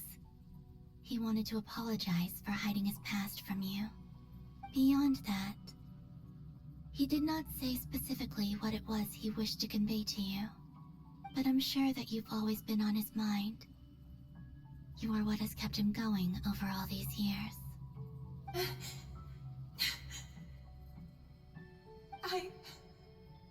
I'm sorry, Miss Columbina. This is so upsetting. I'm not sure how to put my feelings into words. It's all right. I understand. Well, that's everything from me. So, I guess I'll be... Oh, wait. One moment. Hmm? Time flows backwards here. The road ahead only leads further and further into the past. I know. I intend to reach the end of that road. Without a moon marrow, without the 3 moons' power, you won't make it far. Wait, unless... Are you one of the moon goddesses? You could say that. I see. I often think to myself, if life is like a train ride, why haven't I reached the terminus? Where am I even going? And it's not just me, it's this whole place. Wherever it is, it seems like it's existed forever. It's such a mystery. Where is it going? I must seem so ridiculous. I can't answer these basic questions, and yet I jumped right in here without hesitating, only to be torn apart the moment I entered by powerful energy currents. Only my soul remains now. Thinking back, I was suddenly overcome with fear and terror in that moment. Perhaps I too became bewitched by the abyss. I may have been the leverage it needed to control Rayrir. I used to be a researcher at the Universitas Magistrorum in Conria, researching the iridescent moon's marrow. Eventually, I came to the conclusion that time in here flows in reverse. Rayrir was one of the Venster King's retainers. With me, he was in an impossible position. It plagued him constantly. I wanted to help him escape his lot in life. I wanted him to be happy, so I thought I'd use this place to return to the past. At the time, I thought I could just go back to the day that the Venster King first found the prince. It was only after meeting the prince that the Venster King started going too far with his research into the abyss. That was the day all of our woes began. I thought I could stop the king from ever meeting him and solve everything. I couldn't kill the Venster King himself, so I had to find another way to save Rayrir. That's why I wanted to go back, to kill the person who had brought new possibilities to our realm. I'm sure it was a futile endeavor, but the abyss probably enhances the basest human desires. So I naively hoped I could change everything. But I was simply too weak. Like a speck of dust against the whole universe. Look at me. I didn't even survive the journey here. Not physically, at least. I know I'm never getting out of here. But you're different. You can make it, and I want to help you. I owe you that much. How do you plan to help me? Have you noticed the golden energy that exists here?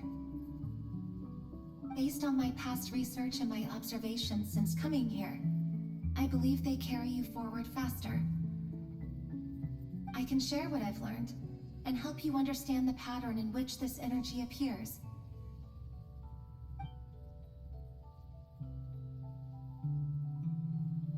I think you just might... Now, I know you will be able to change the past. Also, I've been speculating about where this phase ends. The documentation was scanned, but from what I know of the legends about the moons, the oldest ones seem to begin with Nibelung, king of dragonkind. I have no way of verifying any of it by this point, but if it's true, you might be able to reach that era if you keep walking. Understood. Thank you, Miss Thelindis. I'm the one who should be thanking you. If you hadn't entered this realm of everlasting death, what use would my deductions be? Thanks to you, they have some meaning. About Rayrir, I'm so sorry. For everything. It wasn't your fault. That's not true. Because we both feared bringing trouble upon each other, neither of us ever told the truth. And that dishonesty sealed our fates. But enough about that. I wish you a safe journey, Miss Columbina.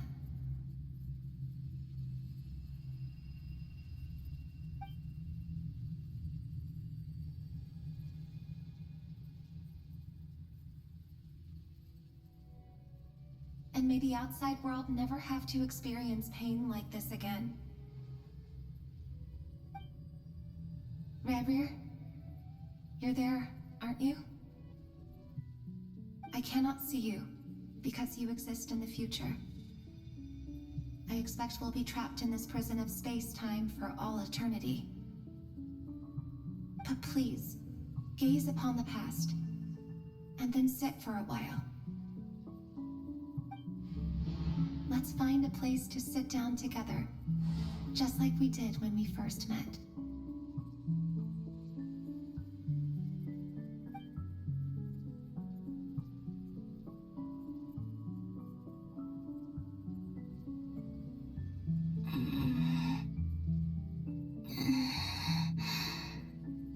How long have I been walking? How much further till I reach the end? Is there even an end to be found? Everything's getting blurry.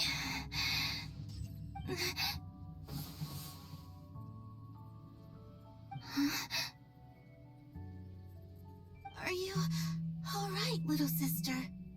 Have you come from the distant future?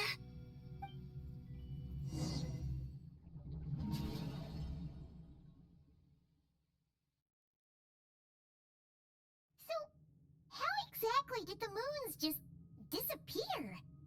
Shouldn't it be a little harder to get rid of major creations like moons? The world is a vast and ancient place. On a certain scale, all life lasts for but a fleeting moment.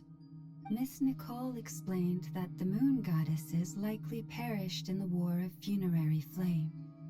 The moons themselves were also destroyed at that time, save for the Frost Moon, from which a new moon goddess was later born. Am I missing something then? 'Cause the stories say that the moon goddesses were born on the moon, but doesn't Columbina say she was born in Nodcry? Huh. You're right! Why do their birthplaces differ? What's the difference between the two generations of moon goddesses? Also, remember what Sandrone said? Her scans detected 4 moons. In other words, 4 moon marrows. Technically, the result of the scan means that 4 moon marrows were detected and positively identified as moons in that moment. In other words, this piece of information alone isn't enough for us to know how Miss Columbina is doing right now. Yep. We have no way of staying up to date on whether she's dead or alive. She's on her own for now. But at least she's trying her best to get back to us. Yeah. She's a tough cookie. And a sore loser, too. We have to trust that she'll find a way. Because we really need her power. As much as it pains me to say it, we've got no chance of beating Dottore in a straight-up fight. He's much too powerful. It wouldn't even be close. That maniac is going to devour everything in his path until he reaches us. We need to find someone or something that can stop him before he does anything worse. I'll be frank. Our only hope of defeating this false god is with a real moon goddess on our side. I'm not just saying this because Columbina's a friend and I want her back safe and sound. It's just the truth. And I know that even she was no match for him when he attacked, but I don't have a better solution. We're not giving up on saving her, whether she can defeat Dottore or not. Right. Don't worry, Miss Sandrone. We're all aligned on saving Columbina. No one's trying to argue that we can only justify saving our friend because it will help save the world. This is about multitasking. We want to save both. So, she's more than just a moon goddess to you guys. Absolutely. Duh! She's part of the king! And you are too, you know. Yes, I know. You don't need to labor the point. I knew that the moment I came running over with my documents that I was part of the in-group. I mean, if Arlecchino can fit in, I certainly can. Anyway, as for how we get Columbina back, I've been working on it constantly. But I think I'm still lacking certain information about the moon. I'd probably get there if I could continue my calculations, but the problem is, I've run out of computing power. Computing power? You mean you need more energy? No, the issue isn't energy, it's processing power. There's so much data to get through that the whole process has just ground to a halt. That's a tricky problem. René de Petrichor of the Nazissenkreuz Ordo once foretold the fate of the world. But I don't know how he did it. My guess is that he used the primordial sea's power. However, that won't work for me. His methodology was vastly different from my own. What's worse, they're incompatible. And, to top it all off, we can't even leave Nodcry. Ugh, this is so annoying. If I'd known we'd run into a bottleneck like this. Well, no, the design bureau's a bust as well. Curse that Dottore! Couldn't have made this harder for me if he tried.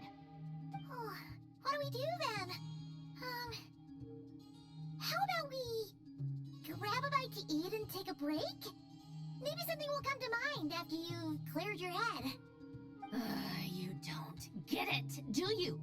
I'm trying to calculate the fate of an entire world here.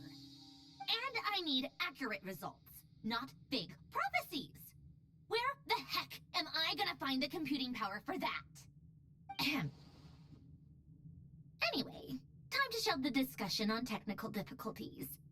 Being a killjoy isn't very ladylike after all. Either way, we've done what we can. Rest well, everyone. Remember to let us know if anything new comes up. That guy. Is he hinting that we should talk outside? Let's go somewhere a little more private.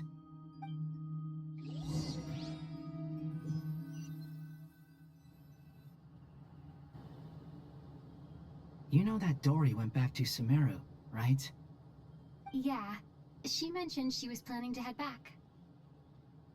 Things aren't looking good for Nodcry.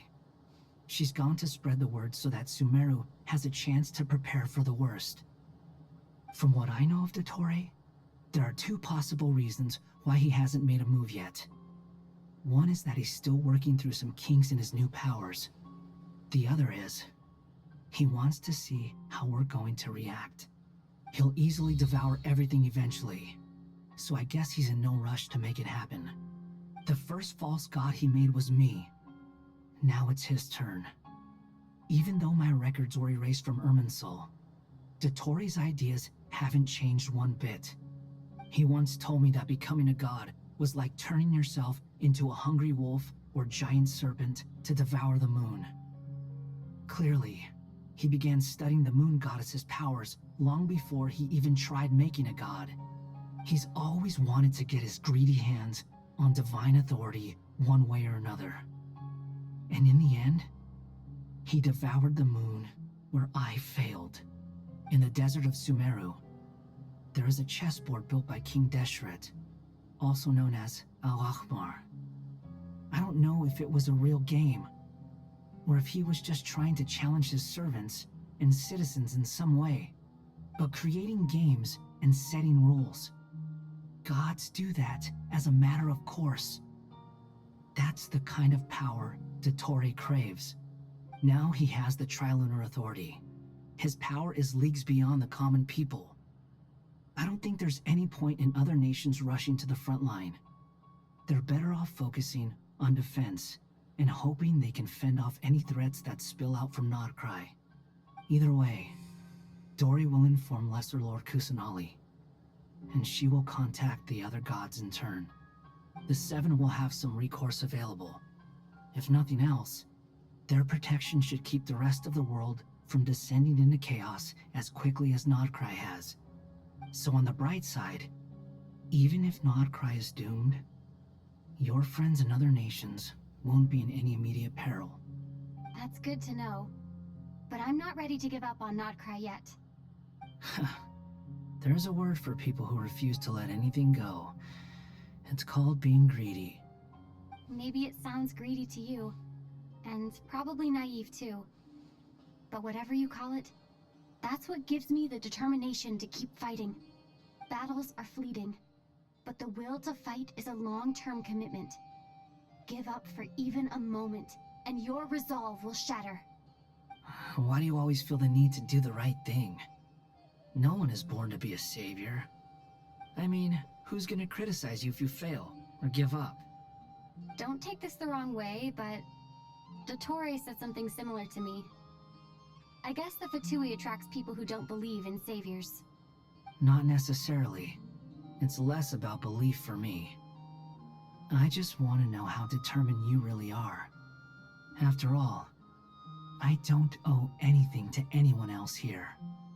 Only you. You look kinda worried. If your arch-nemesis was about to achieve their ultimate goal, I think you might feel a little worried too. That's true. Dottore is about to become an omniscient, omnipotent deity. That's gotta be a bitter pill to swallow. Still, you're calmer than I expected. Obviously. I have to admit that my past self was a reckless fool who misunderstood not only the point of revenge, but how to achieve it. And as much as I want my vengeance, I know I'm not gonna get it by acting alone. If the world's taught me anything, it's to think before I act. Too bad it never taught me any other virtues, though. So, I am going to destroy Dottore, no matter what it takes. So, what's your plan? I'll get to that. First, tell me, what do you think of Sandrone? Just like Paimon said, she's a friend, part of the gang. How much do you trust her? This is a serious question. Think carefully before you answer. Although she's with the Fatui, she has her own values, and she's helped us a lot. If nothing else, she's clearly going the extra mile for Columbina. I see no reason not to trust her. If you say so. In that case, the three of us need to talk. I have some thoughts about her computing problem. It can be solved, but it will come with a cost. How much? If I can afford it, I'll cover it. Sometimes your heroism really backs me into a corner. You know that? Come on, let's go talk to her.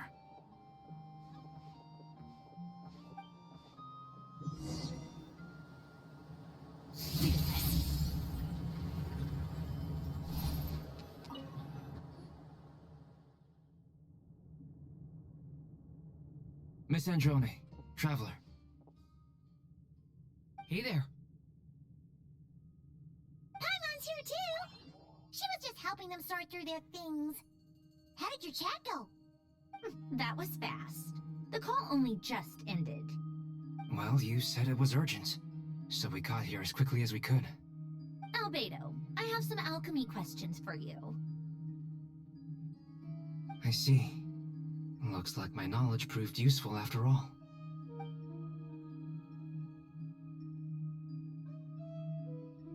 If I might ask, what is the end goal for the modified formula you'll be using? I needed to predict the future of the entire world. But I've run into some teething issues since trying to implement Renee's theory of the four Orthants. I see. I'll have a look at it. Still, computing power is the real issue here. How do you plan to solve it? About that, it's been sorted. Oh, with the Traveler's help?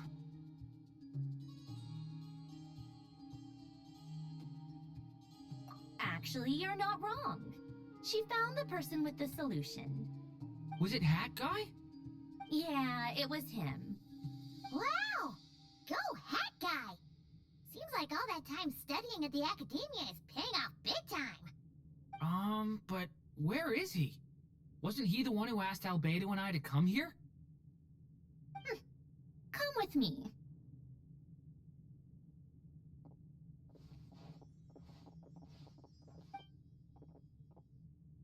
Hat Guy? What's happened to him? Hat Guy! Can you hear us? No response. I guess he's in hibernation.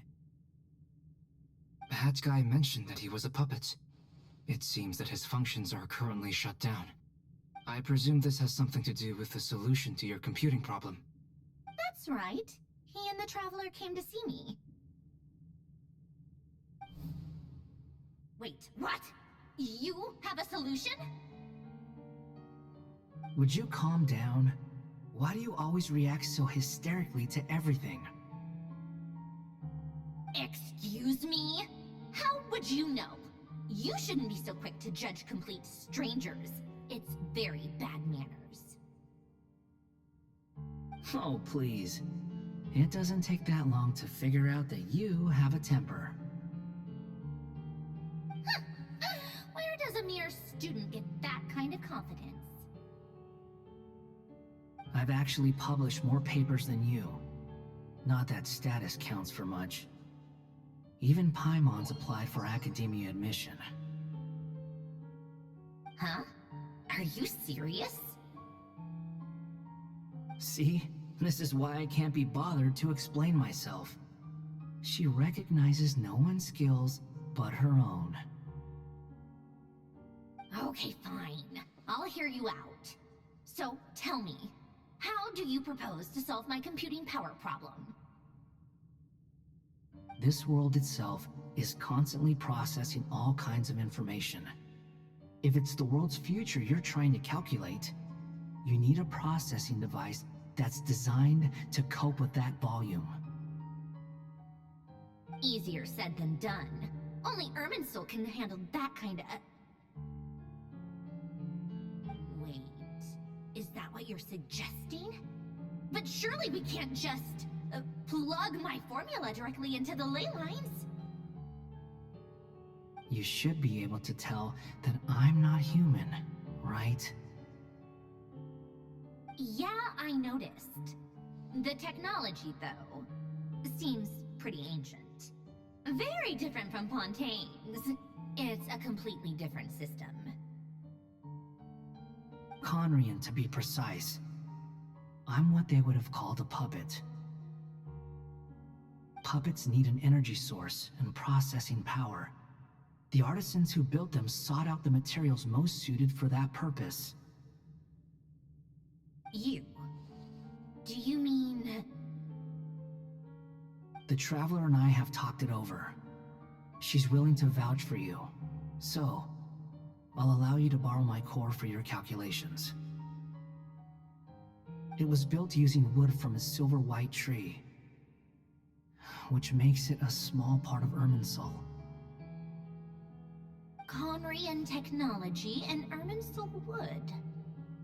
Who in the world could have built you? Are you sure about this?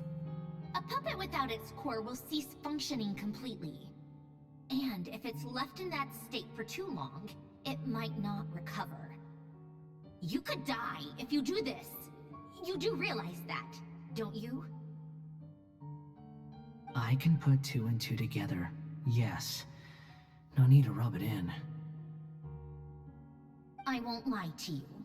This has never been done before. I cannot guarantee your safety. Doesn't matter. I'm prepared for the worst. Did you two actually talk this through? Is he... Are we really considering this? Yes, we discussed it. The bottom line is, he trusts me and I trust you. Let's give it a shot, shall we? Honestly, I have no clue where this kid even came from. But for whatever reason, he lent me his core to use in my formula.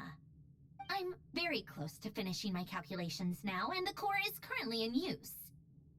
So I'm sorry, but I can only show you a sketch right now. This is what the core looks like. A silver-white branch.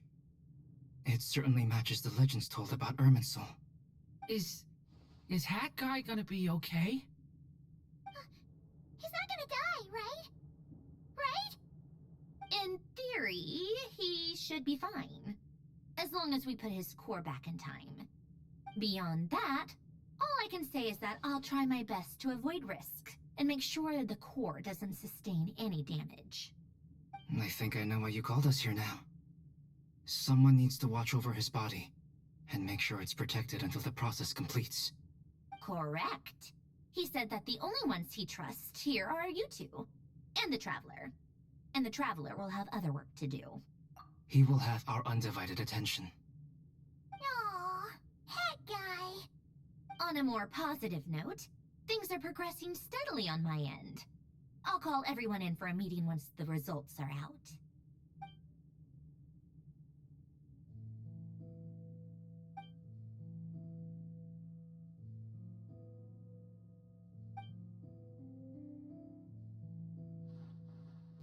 The worst case scenario with the core removal is either a system reset or a total loss of function.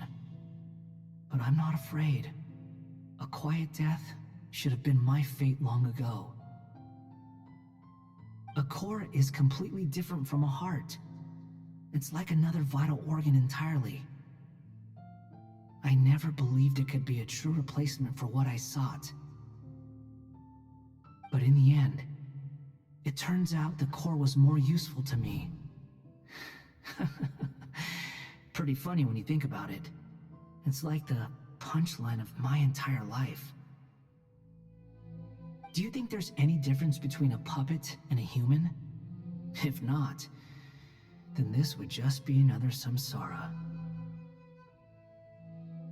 I have already experienced both a past life and a next life.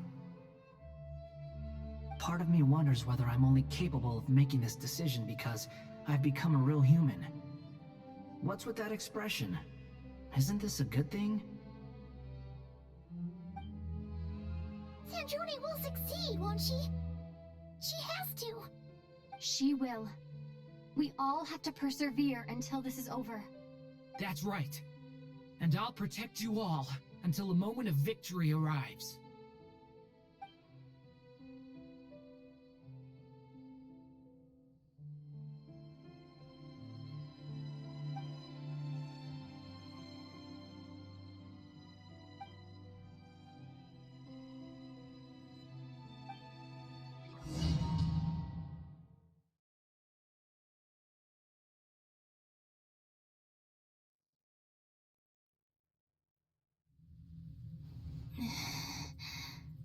Who are you?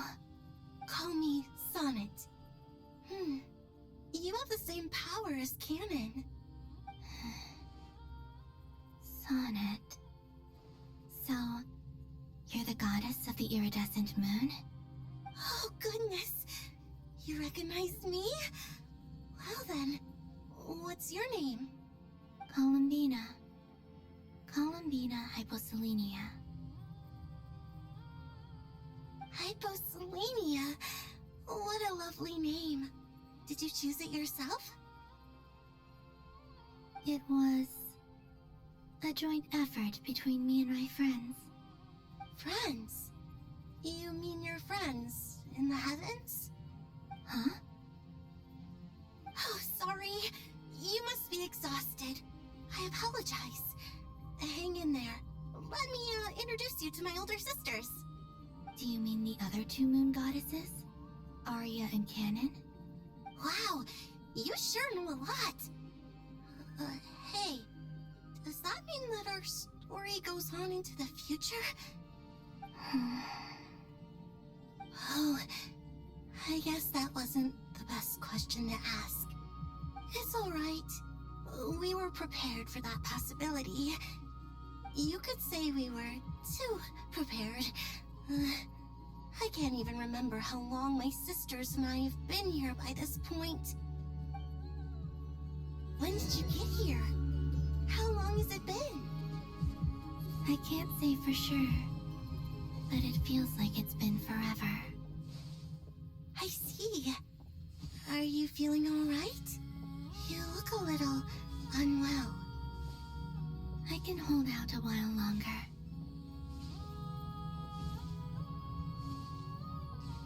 We don't have far to go. The place where my sisters and I are based is just up ahead. Don't worry, they're both really nice. I'll introduce you.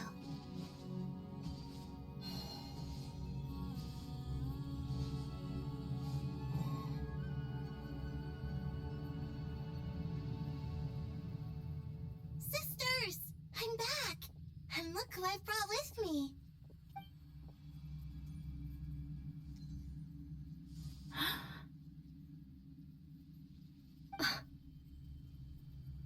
It's our lovely little sister, born in the far future. The pleasure is all mine.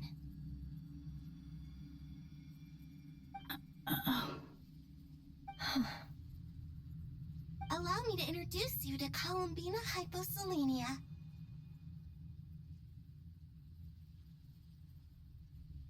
This is Arya, the goddess of the eternal moon.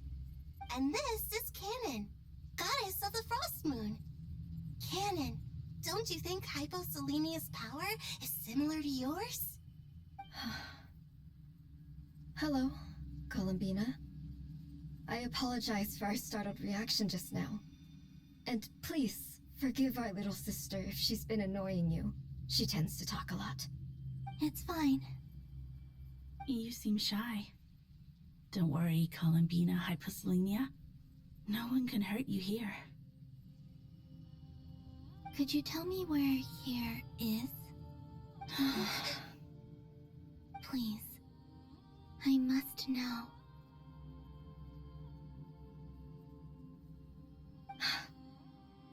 My dear sister, this is where Tevat's original ruler, the Dragon King Nibelung, imprisoned the moon goddesses. What? You're scaring her, Canon. No, I'm fine. Please, continue. Nibelung, our original master, created us in the distant past to maintain Tevat. But he left this world and traveled into the dark universe beyond, to explore worlds vaster still. Day and night, we fulfilled our duty in the heavens, until the day that the first Descender arrived. The great ruler of the firmament. The heavenly principles. Is that what later generations call them? I see. But we did not reject them at first, nor did they seem to harbor ill intent towards this world. We coexisted in peace. They were like a guest in our home. Slowly, however, we came to realize that our guest had a growing desire to change and dominate the world. And you didn't stop it? No. There was an order to the rules they set up that Nibelung never taught us. We wanted to know if this order would bode good or ill for Tevat.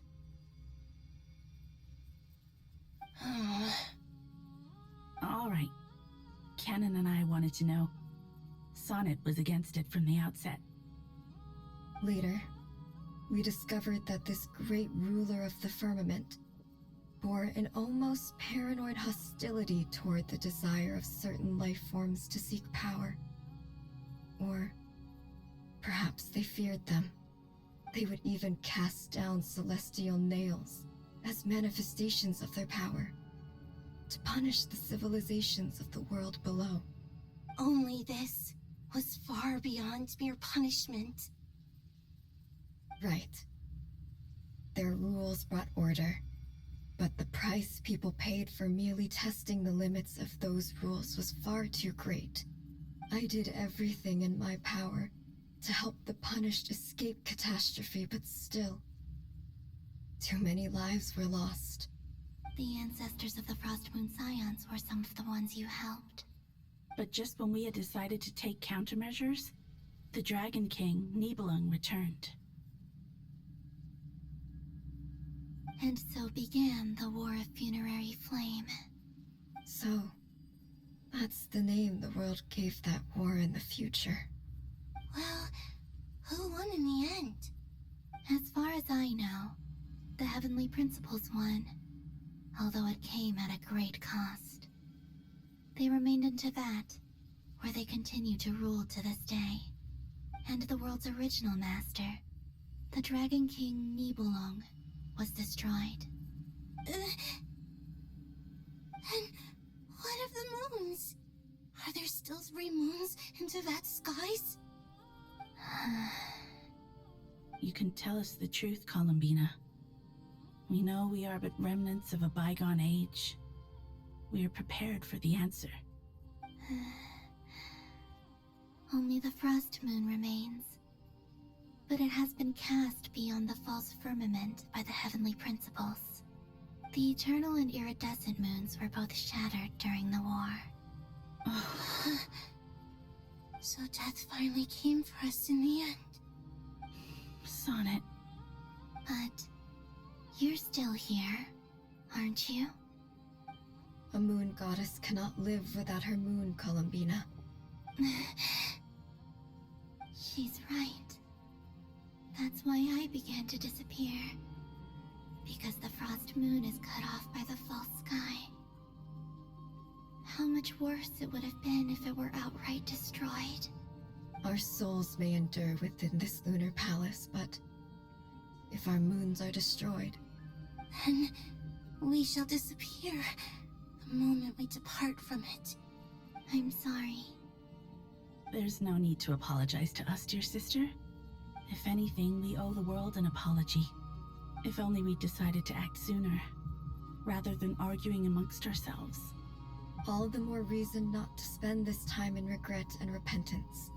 Instead, we should focus our efforts on how we might help our future sister. Sorry? Don't you see, Columbina, your story is not yet over.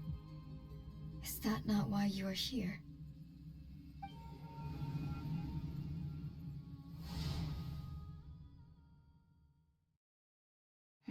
It's done. Initiate numerological array. Continue running primary process. Calculate the world's fate through extrapolation. And identify nodes of potential change. Secondary process? Scan for moons. Still 4. The number of moon marrows hasn't changed. Wait, let me think. Is it possible that there's something I've been misunderstanding about the moons all along? Variables. Variables in the world. I know where potential variables within the world come from. So what about the moons? Are there any variables there? Like their life or death, for instance. What if being alive or dead makes no difference to a moon? But that's so strange. Even immortal gods can die. Why would the moons alone be... Wait! I've got it! If alive or dead is considered a variable, we might have had this wrong the whole time. No one ever said that a moon marrow equals a living moon. We just made that assumption ourselves. Initiate secondary process. Scan again. This time filtering out interfering perimeter, moon marrow. I don't care if they're natural or artificial. Get them out of my search results! Why? It says 3 moons still exist in Tibet, even after excluding the moon marrows. But we know for a fact that 2 of them are dead. Redo the scan. Narrow the results to living moons and real moons. No, scrap that. Narrow it down to moons that have lunar authority and remain alive. Why? Why is it still 3? What is this, Columbina? Has the world lied to us? Or are you the one pulling the wool over our eyes?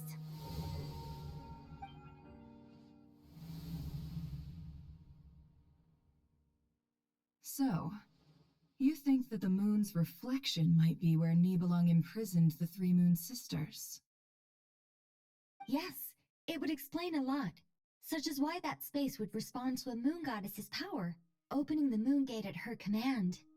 It would also explain why Miss Columbina has been unable to leave, and why time flows in reverse there. In the messages she sent, Columbina promised us she'd find a way to return, but we have no way of knowing how, when, or where this might happen. The fact that she still has yet to reappear in this world indicates that returning from that place is no easy feat. We cannot afford to simply wait for her. So you're saying, if she could return by her own power alone, she would have done so long ago? Yes, she certainly wouldn't leave it to this late stage when it's so touch and go. I've been giving this some thought, and I've come to believe that Luanatar might be an anchor that she left behind, as a sort of future waypoint. This could also explain why Luanatar is always by the Traveler's side. Sounds like a plausible theory. If that's the case, there must be some criteria we need to fulfill to allow Columbina to return to the present. The question is, what could they be?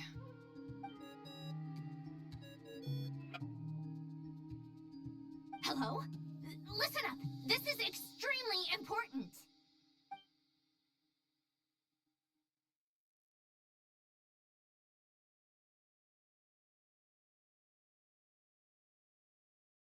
Not only is Columbina alive, but she may well exist in a form unimaginable to us. I'm still unclear on the details, but she's done something truly inconceivable in the past. And the clue to what she's done lies in the moon and Tevat sky. Truly amazing. Oh, I'm so delighted for her. I'm sure we all feel the same. And I'm sure Columbina is ready to get back here and fight by our side.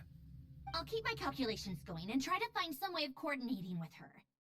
But that's not an excuse for everyone else to slack off, okay? All of you had better keep trying to think of solutions. How can the dead moon still live? And Luanatar...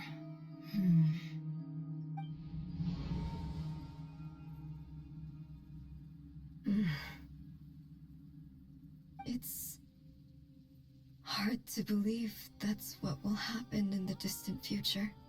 Our authority is linked to the most fundamental rules of Tevat.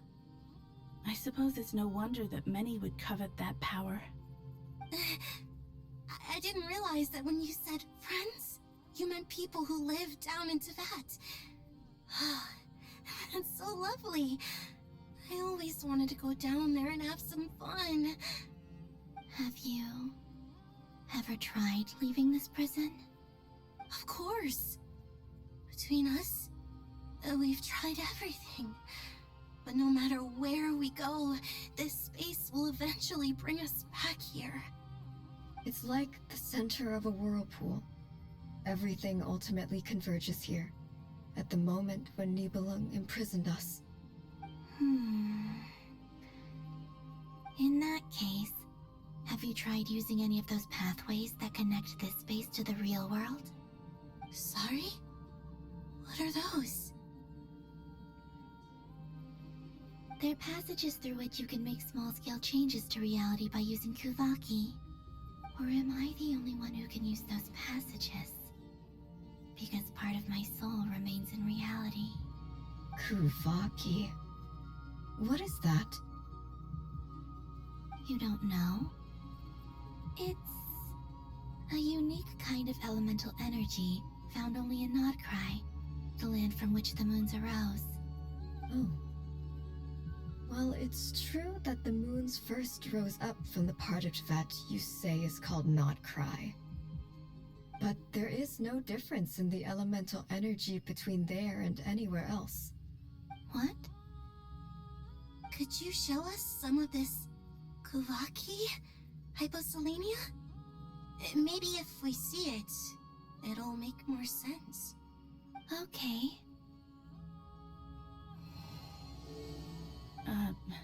Isn't that that just your power? What? But it's everywhere in Nodcry. In the air, in the land. Even the creatures who live there have adapted to its influence. How curious. This Kuvaki certainly did not exist anywhere in the world before we were imprisoned. Let alone influence living creatures. So, how exactly does it affect them anyway? Can they float in the air like us? This is so strange. Why would their reality differ so much from mine? Columbina, you're looking for more than just a way out of here, aren't you? Yes. If I am to help my friends, I will need tri-lunar authority on par with that of our foe. You mean... you'll need our power? This sounds extremely risky. The Three Moons' powers are not mutually compatible. Concentrating them into one goddess will be a very painful process. And if anything goes wrong, it could tear you to pieces. I know. But I'm willing to take that risk. Even so, let's say we successfully transfer our authority to you. How will you take it outside this prison?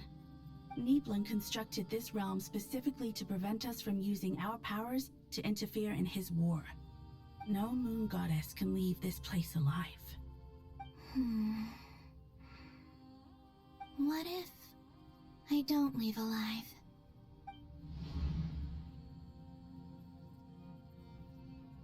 Where do we even start? How are we supposed to figure out what we're meant to do to help Columbina?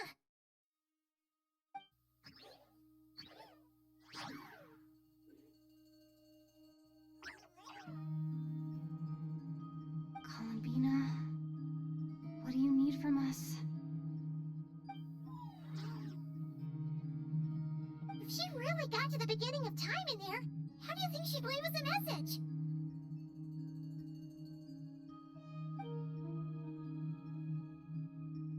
You don't think she'd write it down on a stone tablet somewhere in the hopes that we'd find it, do you? Seems unlikely.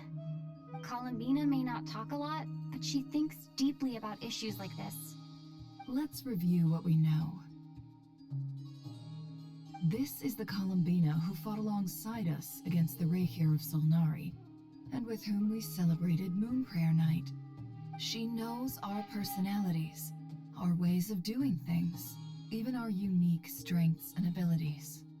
So, if she wanted to tell us something from a long, long time ago, what would she do?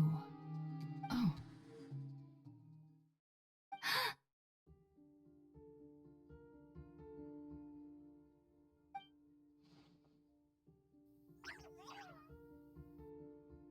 Traveler, you once said that those golden ripples also appeared when Luanatar was born. What if Columbina left Luanatar here, not just as an anchor to the real world, but for some other purpose? If she is part of Columbina, and Columbina knows that I can see past events through her... Oh yeah! Like when you peeked into Rarer's past through his heart! Nefer, wait!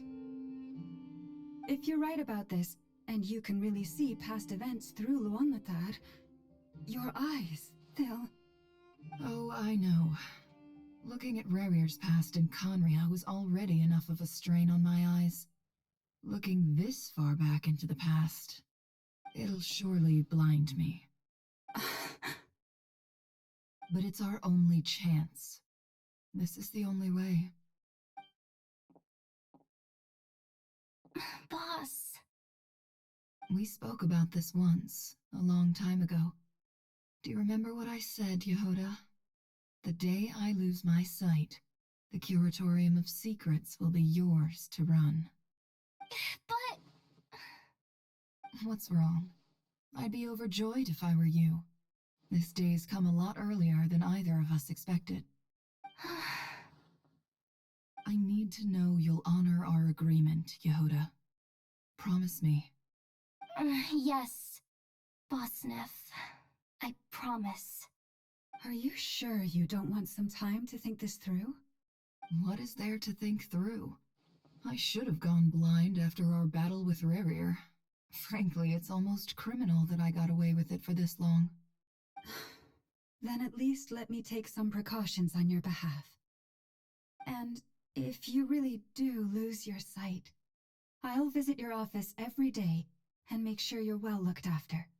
Oh, please, anything but that. I was actually ready to go through with this. Are you trying to scare me into backing out?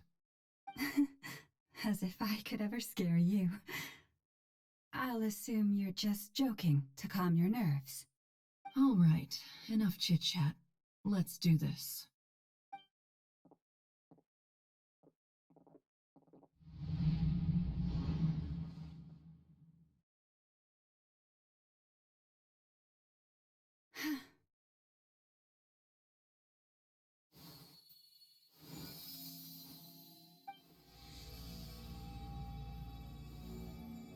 All done. Good. Now give me some space.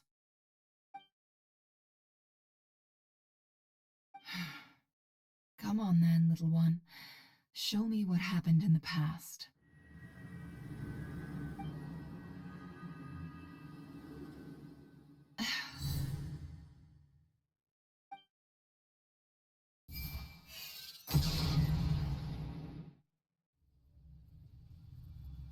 Between the Trilunar Authority, Kuvaki, and the sole surviving moon, the Frost Moon, I think I might know how to get back. But I will need my sister's help. Time to go talk it over with them.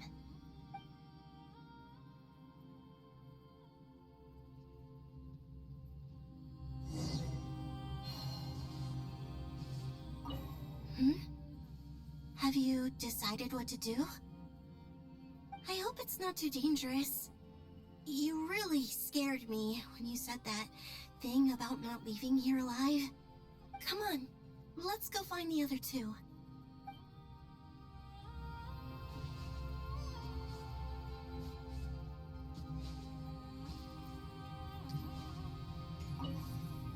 It seems you have reached a decision.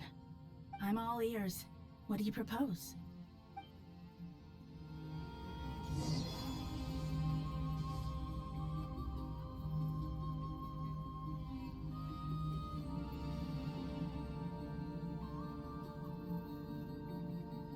Have you figured it out, Columbina? Tell us. How do you plan to leave this place? I intend to die here, in this moment, and then be reborn in the future with the help of my friends. What are you saying? How can the dead be reborn? And how will you inform these future friends of your plans? You can't exactly leave oracles. Nothing can escape this place. Not a single ray of moonlight. And even if you found a way, what if they never find the message you left for them? You'll... No, that won't happen. Come again? They will find my message. I'm sure of it. I'm not following. How exactly will you achieve this? It's quite simple, really. First, I will leave my soul here.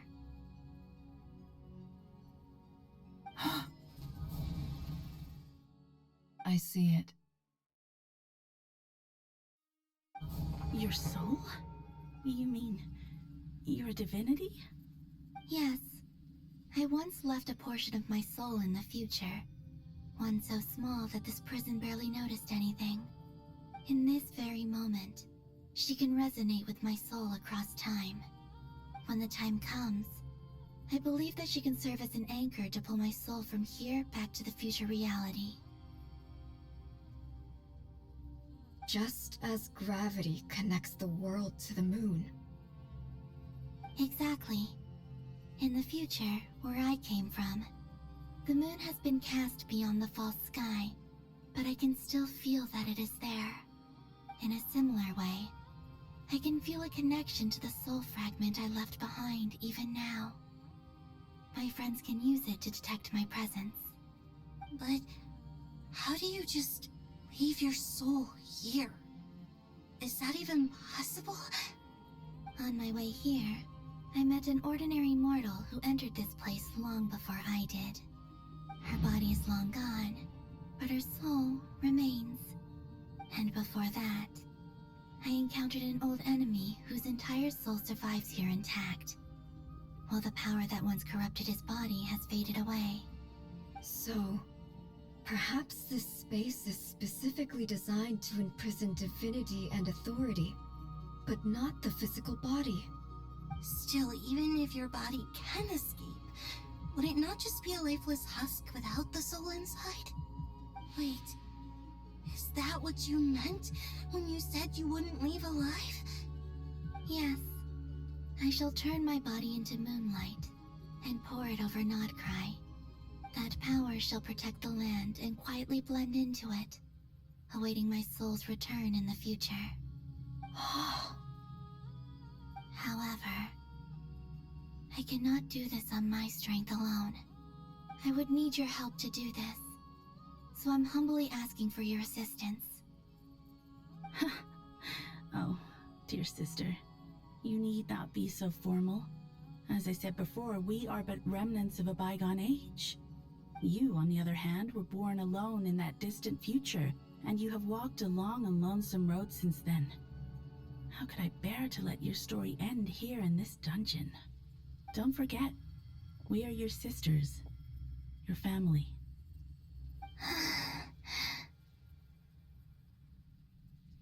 Arya's right. Actually, I've always wanted a little sister. Can you imagine how it's been for me? Getting nagged by two older sisters all the time. Now, I finally get to be the big sis. And not just that, but I get to help you return to your world, too. How could I say no to that? Sonnet. Canon?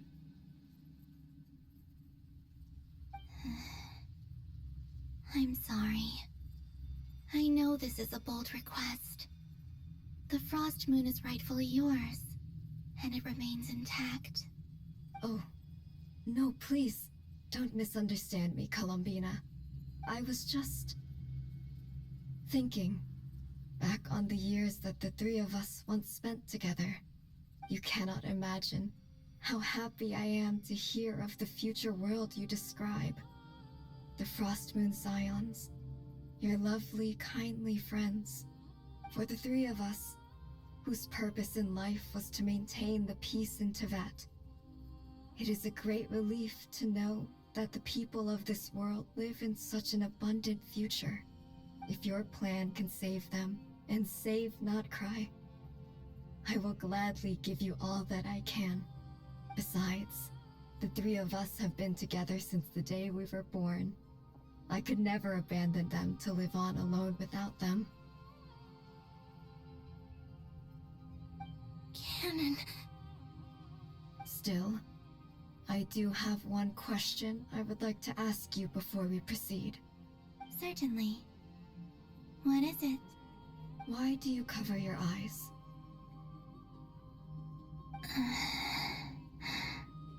Yeah, I was curious about that too. But it seemed personal, so I didn't want to intrude.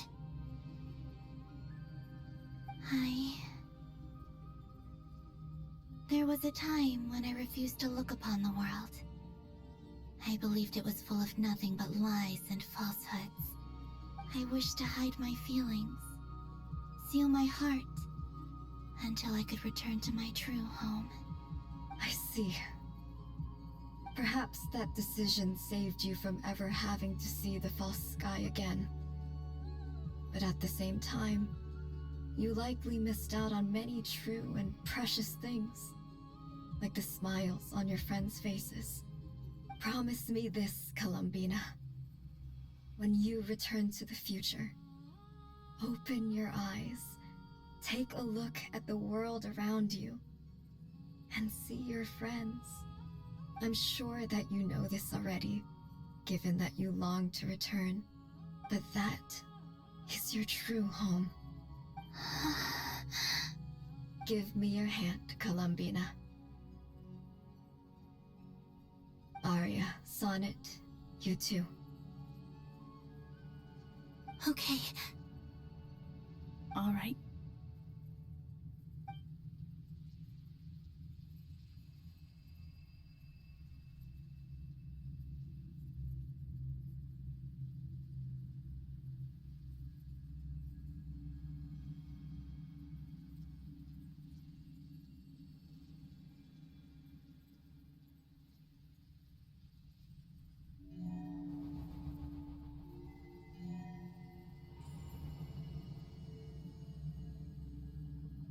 We once were the song sung for eternity, but now it is you who must continue to sing. We once were the tides in the great river of time, but now we subside, and you arise. We were the messengers of madness and inspiration. But now, the lies have faded, and your truth must endure. We are souls awaiting the sun. You must return to be with those who smile when they see your face.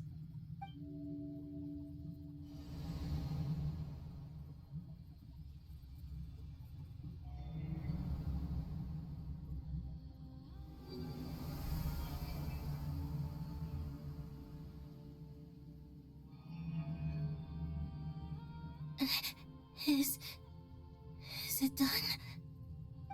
Yes. We have transferred the authority over all 3 moons to Columbina Hyposelenia. From this moment on, she is the Tri-Lune Goddess, the one and only moon goddess of this world.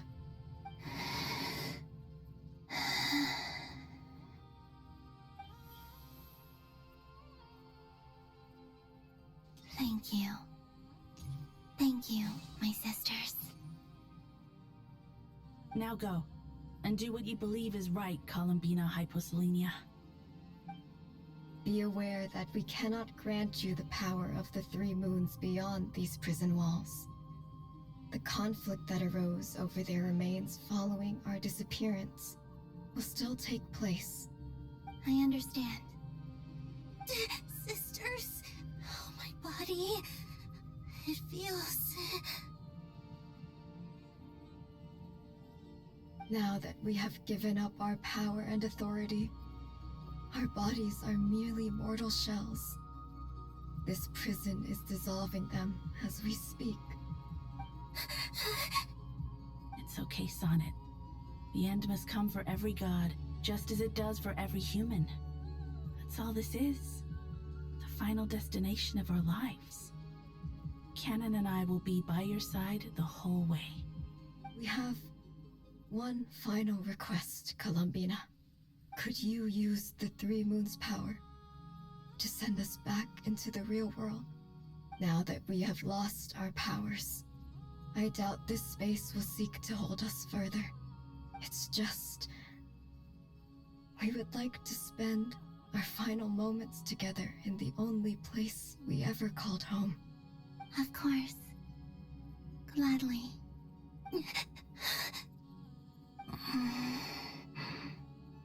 Sonnet? Yes? Don't... I wish I could tell her not to give in to the abyss. Not to be afraid. But is this really what I should say at this moment? Don't forget. I'm so glad to have a big sister like you.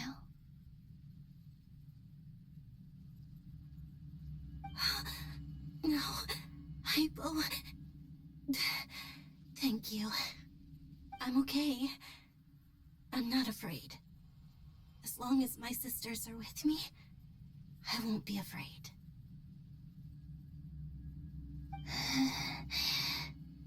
It looks like this is goodbye, sisters. Goodbye, Columbina.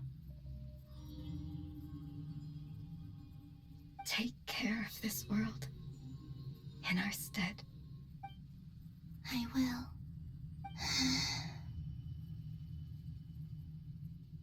And now, it's time for me to bid farewell to my body, too. May it become the moonlight that keeps Nodcry company through the long years ahead. So this is why Nodcry was not always home to Kuvaki. It only appeared after I poured my body out upon this land, and only this land. Kuvaki responds to me because it is me, my body, answering the call of my soul. And the golden energy I've encountered on my way here was, in fact, that very soul, which I am about to leave here to guide me. O power Triloon, eternal moonlight. I, Columbina Hyposelenia, lay aside my body. Let it be cast into the dark night to illuminate the future.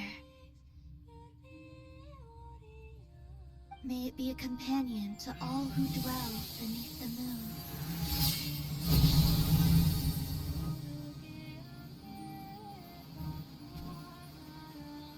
Until the time comes for me to return home.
Boss! That was crazy! Were we even allowed to see that? Is anyone?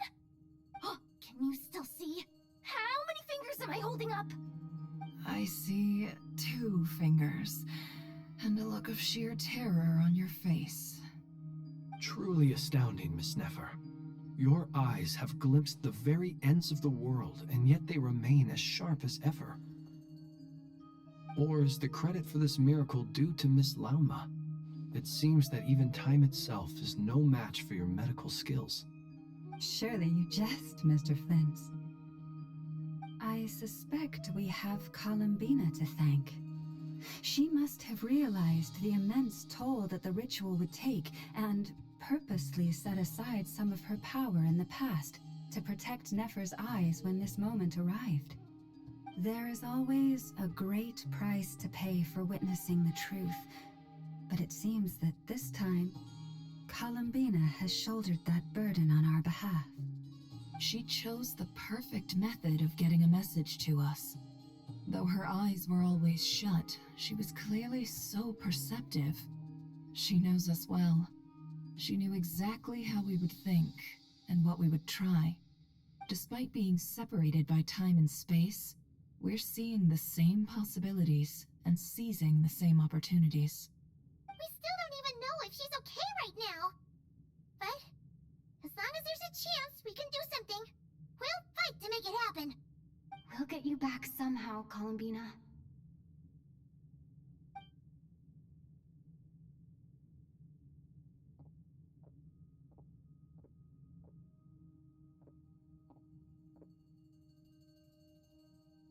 Well, based on the information we now have, let's figure out our next moves. Thanks to these gentlemen, we have a much clearer picture of the situation with Dottore. The civilian population has been moved to safety, so we no longer need to hold back. Miss Androne, how are the calculations going? So far, so good. I'll keep seeing how far I can push the system, though. Can't have Hat Man being powered down for nothing. There's still a long road ahead. Where should we begin?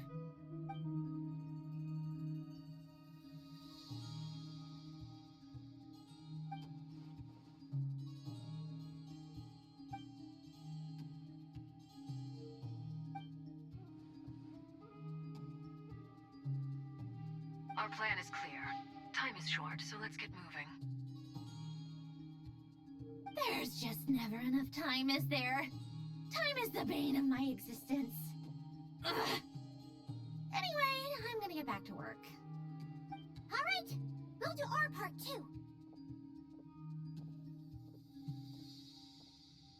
Yeah.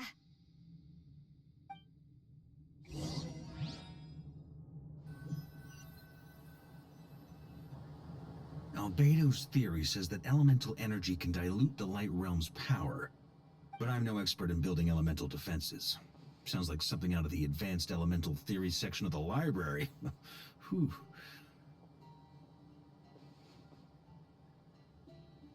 You seem quite troubled.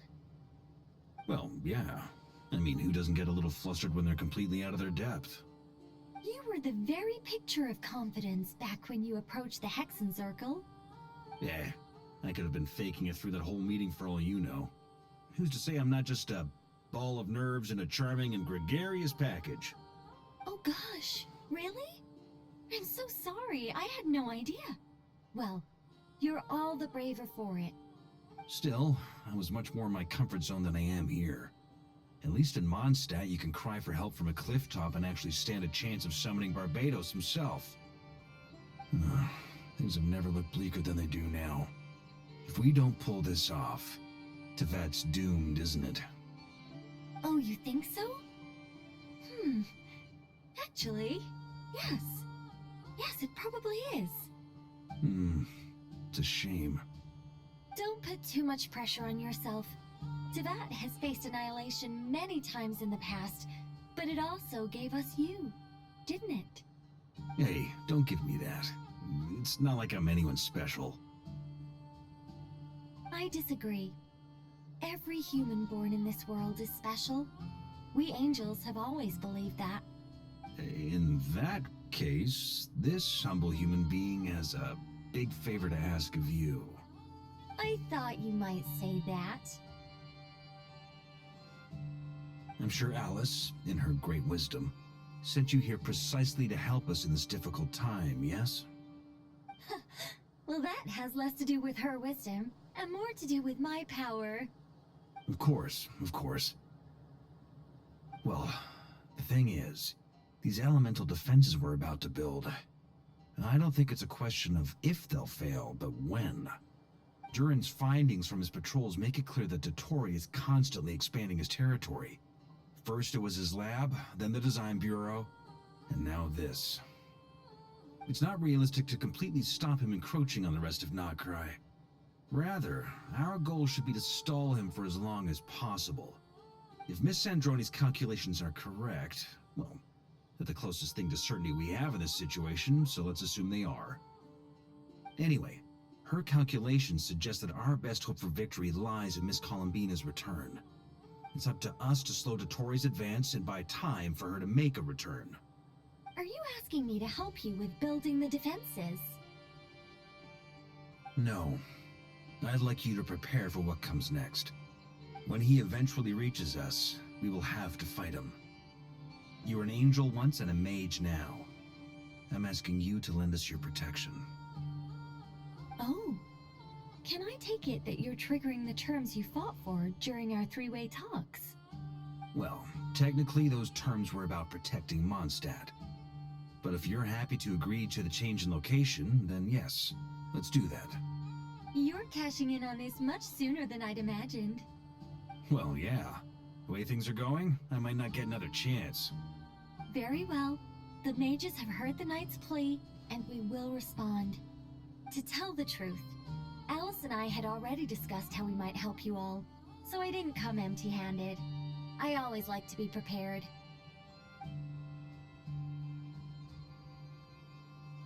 This is... wow, yeah. This is great. Seriously, thank you.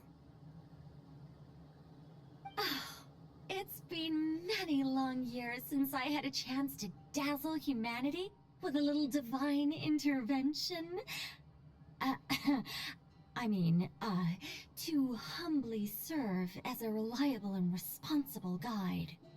Anyway, Knight of Boreas, please accept this gift in recognition of your great virtue. Go now. May the angel's blessing deliver you safely to your destination.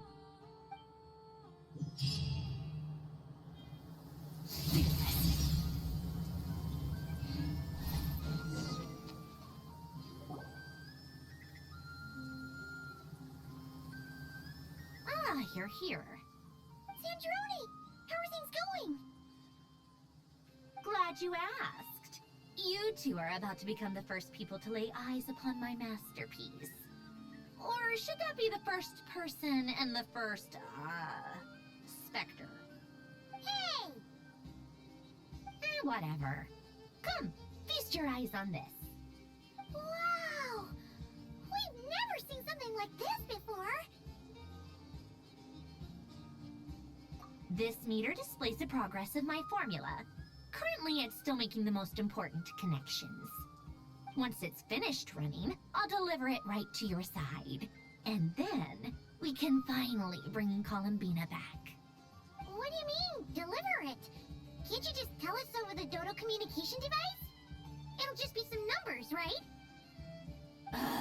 You're such a greenhorn.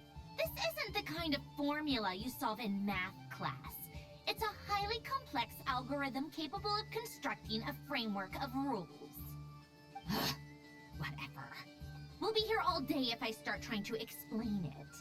All you need to know is the formula must be completed before we can bring Columbina back. I'll share the data with you. Nicole's agreed to let me use her information channel, so we just need to use the Dodo communication device like so. And there. Now you can check in on my progress. Wow! Look at that! You're amazing, Sandrone! About time you recognized my genius. Took you long enough. Anyway, that's all for me. You should check on the others if you have time. Make sure we don't have any weak links in the chain.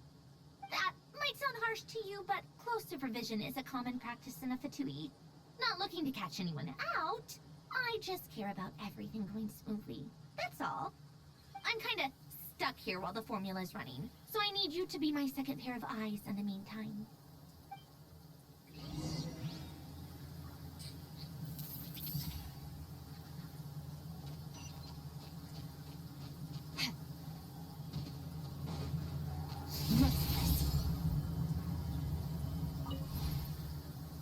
Traveler, Paimon, a pleasure to see you both. Friends! How's everything coming along? Fairly well, if I do say so myself. Personally, I am ready to confront Dottore head-on. Ooh, you sound much more serious than usual. To be honest, I am not usually fond of exercising my full strength. For one thing, it's hardly conducive to maintaining a low profile. Besides, I believe one should have the right to choose when to show their hand. I am conserving my strength until the moment of battle is upon us. Anything to boost our chances of victory. Seeing you get into the zone like this really puts Paimon at ease. Huh, Traveler? I consider it an honor to have your trust. Rest well. I look forward to seeing you both in your element during the battle.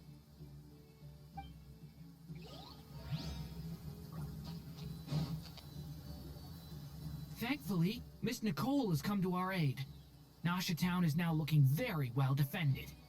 Golden Flame. Yes, that's Nicole's power, all right. Based on the latest message from Grandmaster Varka, it sounds like they've reached an agreement. The situation should be more stable with her assistance. Everyone will have at least some degree of protection. Albedo! Durin! Hello there, you two. Are you well rested?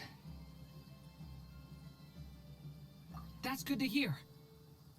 As per the plan, Albedo and I will be in charge of Nasha Town.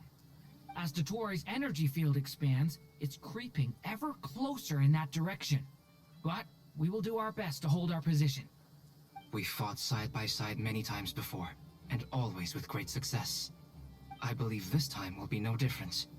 So don't worry about us. Focus on fighting Dottore.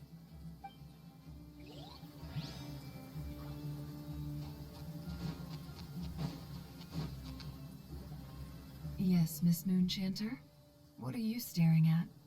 You always address me in the strangest ways. Lady Moonchanter 1 minute, Miss Moonchanter the next. Yes, and? Are either of those incorrect? Not as such. It's just that I simply call you Nefer nowadays. Uh-huh.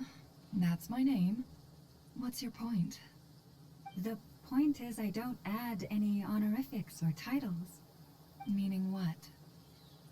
That maybe we're on friendlier terms now than we used to be. Is that how you see it? And I thought I was the one with eye damage. Never! Wilma! Paimon, traveler. Just swinging by to check in on you. How are things going? Did you manage to get some rest? Don't worry about me. I won't slow us down.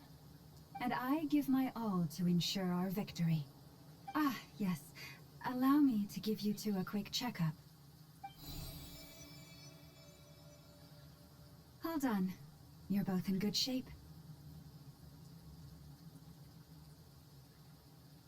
You're welcome. You'll have your work cut out for you in this battle against Dottore, so make sure to get some rest in first.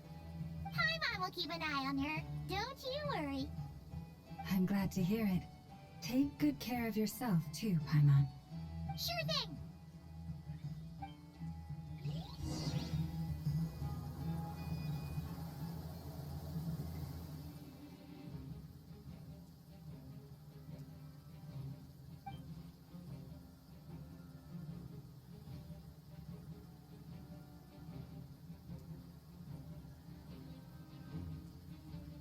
Here they come.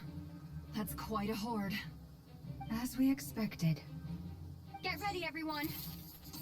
Take your positions and prepare to engage. Let's begin. I'm at the ready.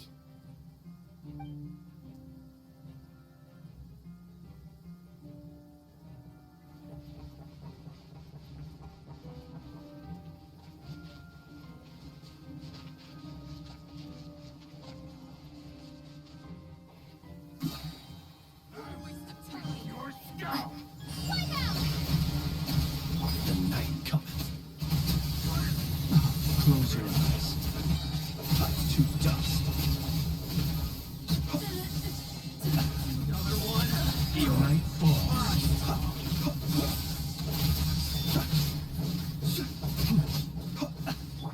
Water jet!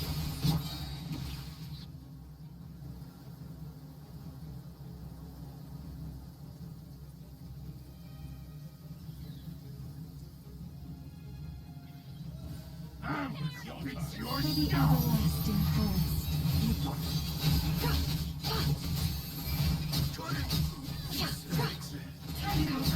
These creatures cannot stand against us. Oh, fighting talk. Just don't let your guard down. That goes without saying. I'm hardly the risk taker in this group. Excuse me?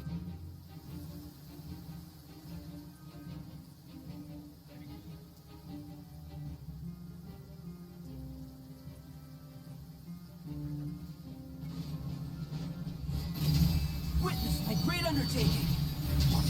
Devouring claw! Stay away from me!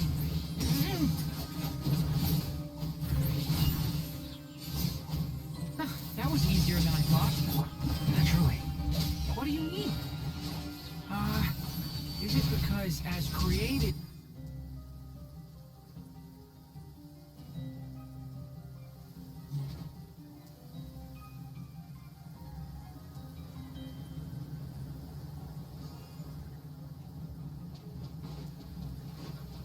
Bones away! Go! By the frost in the forest, Beware the creatures of the night. Observe, be silent. People have always used fire to drive away wild beasts. Wouldn't a lantern work just as well? You read my mind, my dear friend. I was just about to say that. All right then, dear friend. Bring the light. What a joke! Lawless. For the everlasting forest. Water jet! Observe. Close your eyes.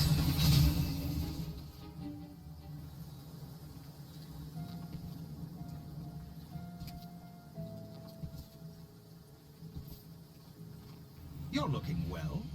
I trust you've had a good couple of days. Dottore. It's actually a good thing, in my view. If the subjects of my experiment were to die prematurely, it would throw quite a wrench in the works. And so, I must thank you all for your resilience. We are no longer on the same level, but you are nonetheless worthy of my respect. A creator god should be merciful and gracious after all. And in any case, it is only right that before I end your lives, the world is informed of the arrival of their new god.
The experiment begins.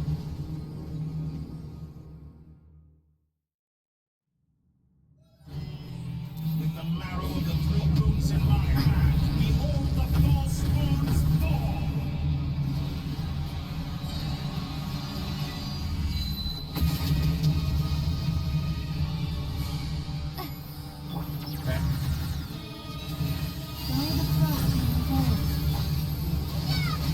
Reverse.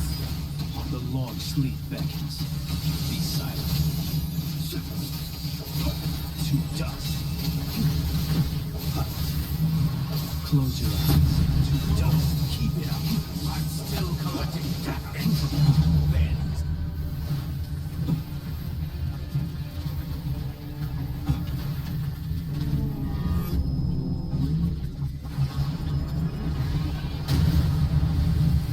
Did you honestly think that would hit me?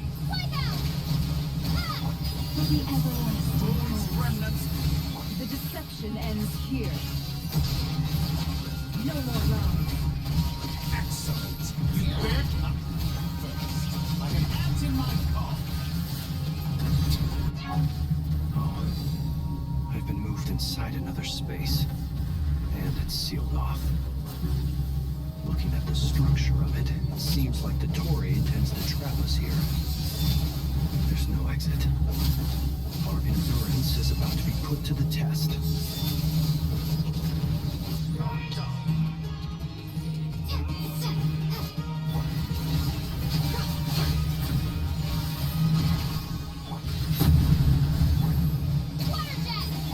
Did you honestly think that would hit me?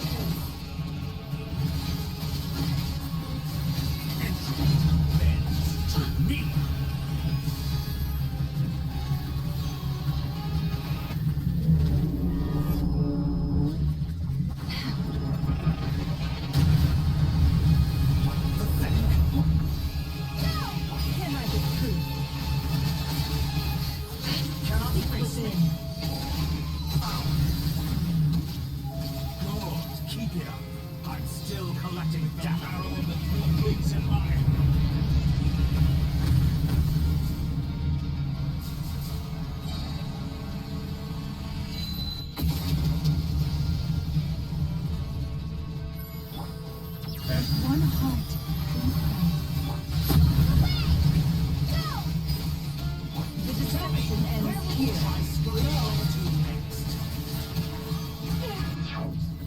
Looks like Dottore has opted for a divide and conquer strategy. But we will not allow him to triumph. Now, I shall pray for our victory.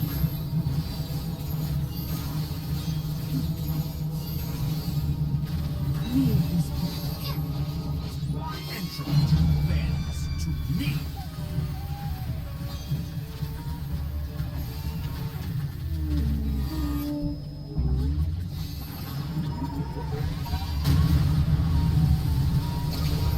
Can I be true? That's more like it's some result outdone. No more lies. Reverse.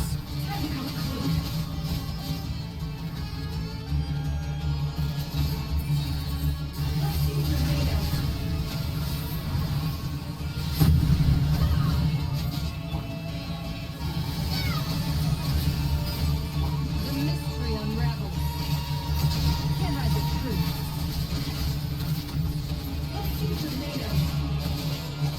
Outdone.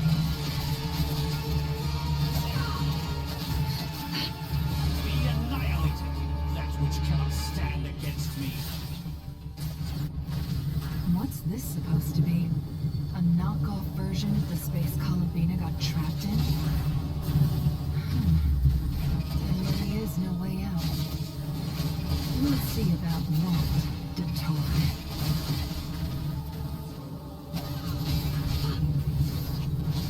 Pathetic. My apologies. I had not intended to take your teammates from you. But you have a choice in the matter. Obey, and I can release them. An excellent deal, if you ask me. Won't you consider it?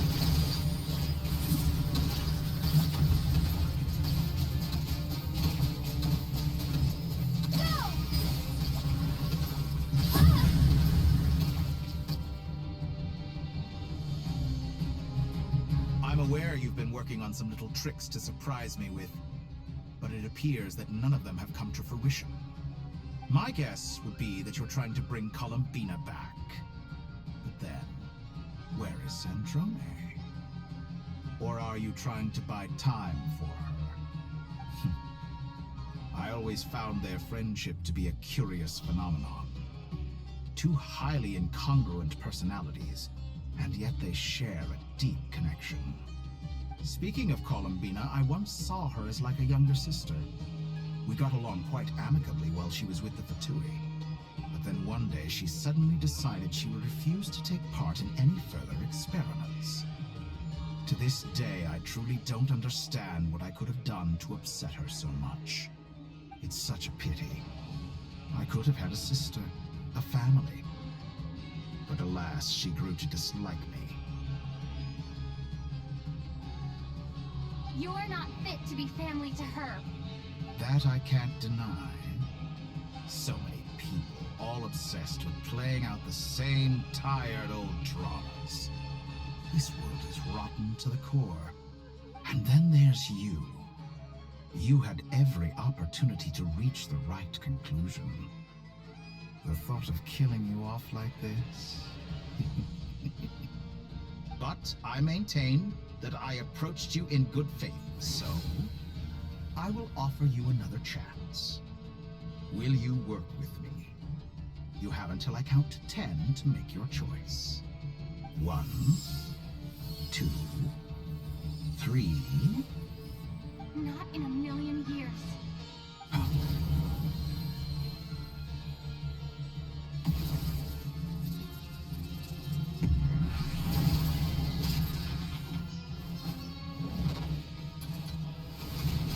Sandrone, what a pleasant surprise.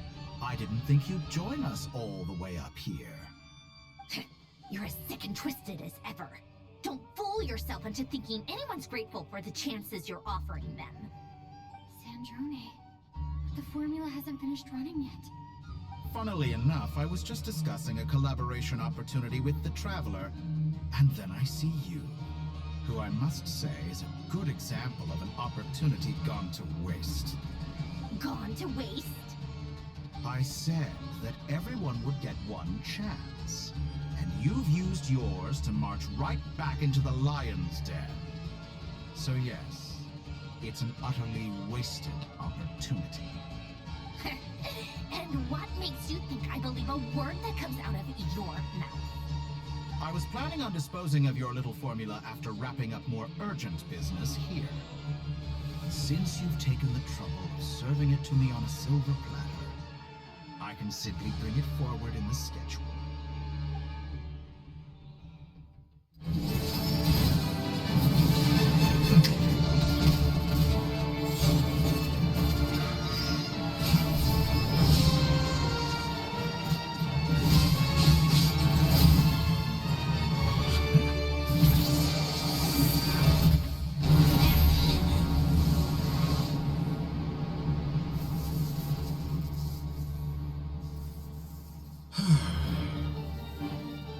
Is this your life's work? This piece of trash?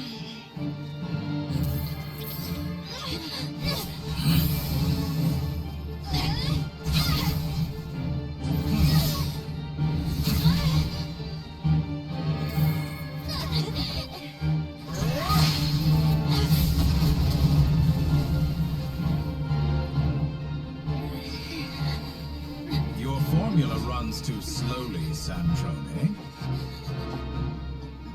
You put your hope for success on others instead of fighting dirty. That is why you have failed. Now, whom should I slay first? Any volunteers? No one? How nice of you to leave the decision to me.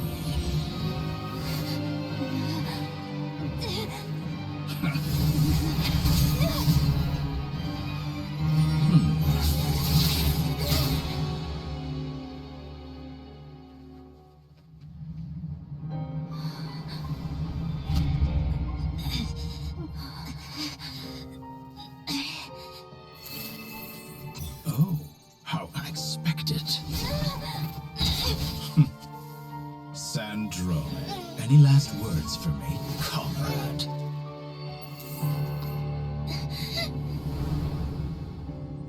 Is there anything you wish for? Not really. But I've always known what I don't want. Go to hell, Dottore.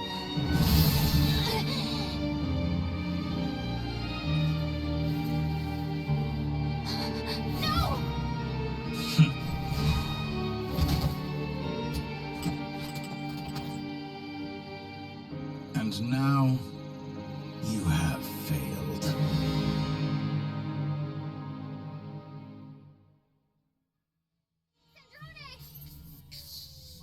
Now you see how fragile mechanical contraptions are. Just a gentle tap, and they fall to pieces. However keen of an inventor Sandrone may have been, her death spells the end of the formula that was running inside her body. Of course, I have to commend her for making it this far. As her colleague, I have to admire her stubborn tenacity. Now, it is time for you to take your place by my side. My count was interrupted, but the second chance I extended to you still stands. Once again, you are welcome to join me. By now, I'm sure you have gained a greater appreciation for the power and authority I wield.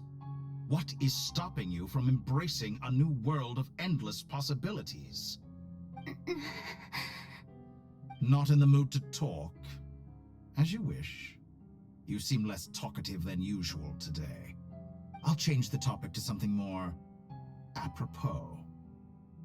Sandrone was always like this, never trusting anyone, always so reluctant to share her research with them. Objectively speaking, she had her strengths. It is remarkable how she extracted and even optimized the world formula from so much data. But her inability to trust was her undoing. Had she allowed someone else to monitor or run the formula for her, you might still have a chance at victory even now. But regrettably, she was a stubborn fool. As much as it pains me, she had to go. Dottore. Maybe this is news to you, but people can change. Columbina surprised you when she escaped, and I think Sandrone would surprise you too. Change? You can twist the truth however you want, but I see it clear as day. You're the one who can't trust other people. Is that how you see me? By this point, what can you hope to do about it?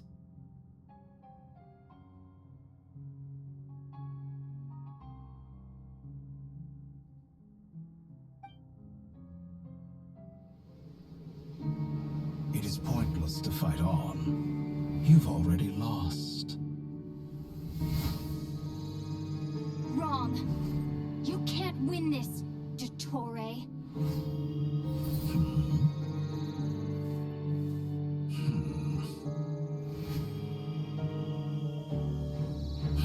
What?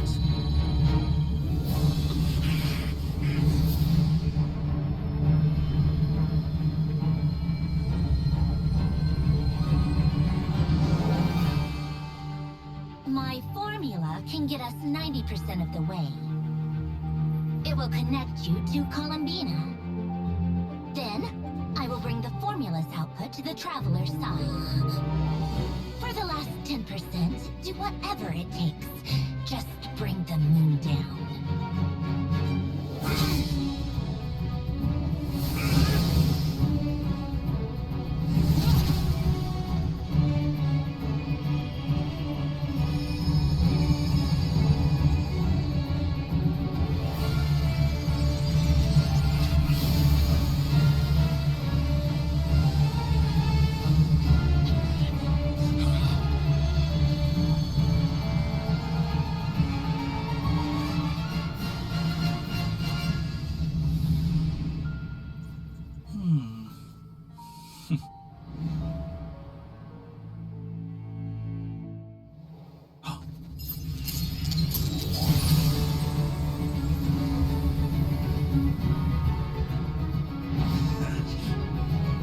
The moon will never be yours.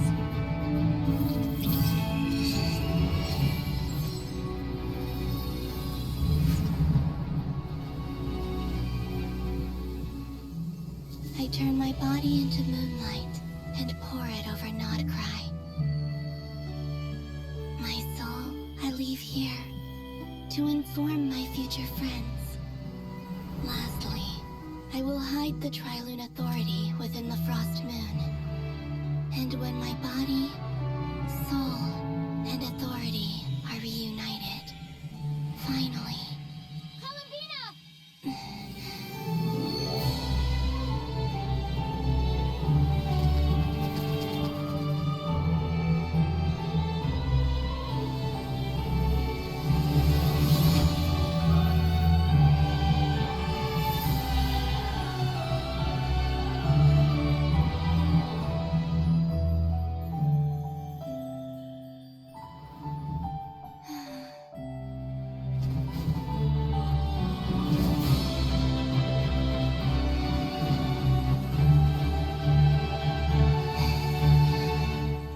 It's been too long. I'm back.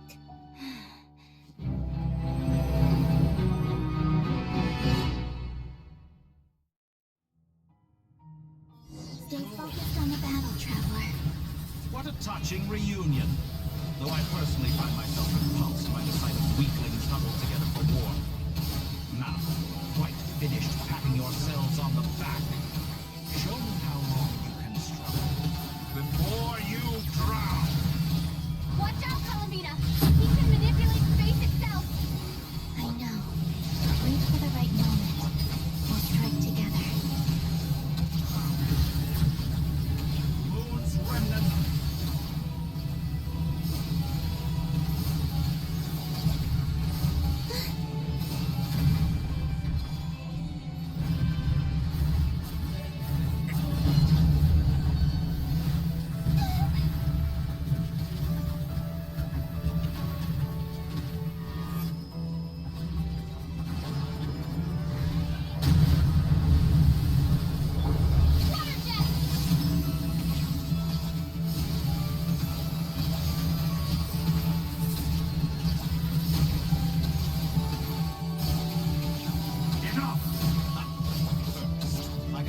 in my palm.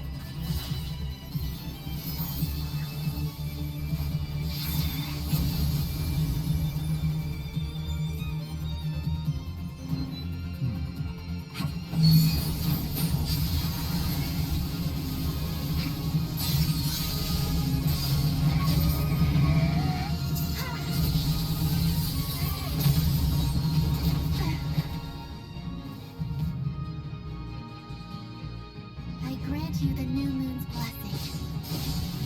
The new moon shines upon you. I am... It's over, Dottore!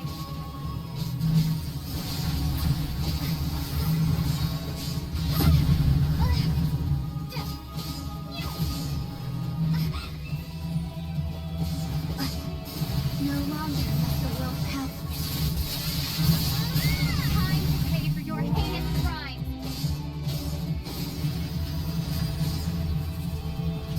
Let the moonlight dispel. Our future is not yours to command! Everlasting as the moon.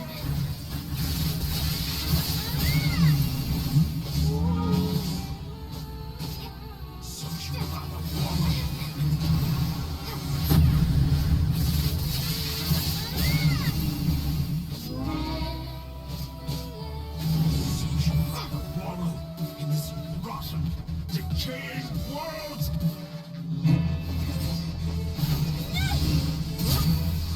Willfully blind. How can you be so satisfied with your fate?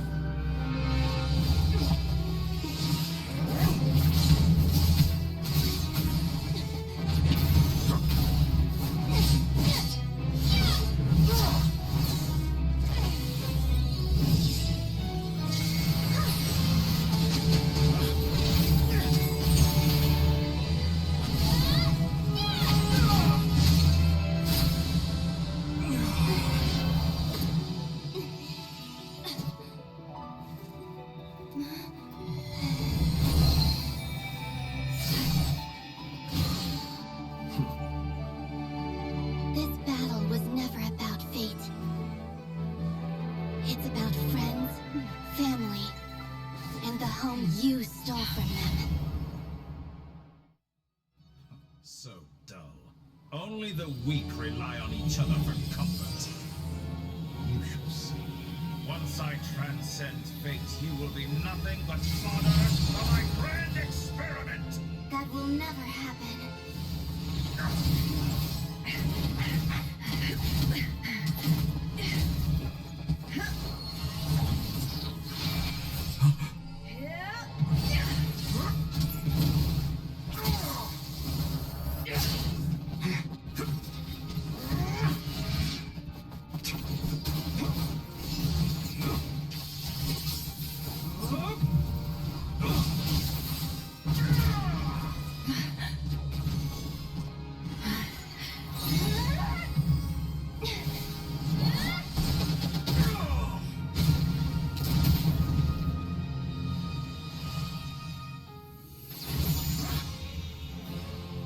Today, the moon lights up this world once more.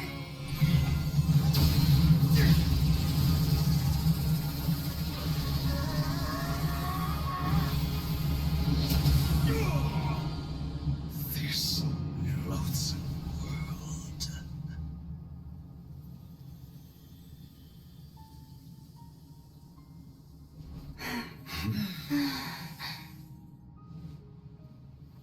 No, this world is our home.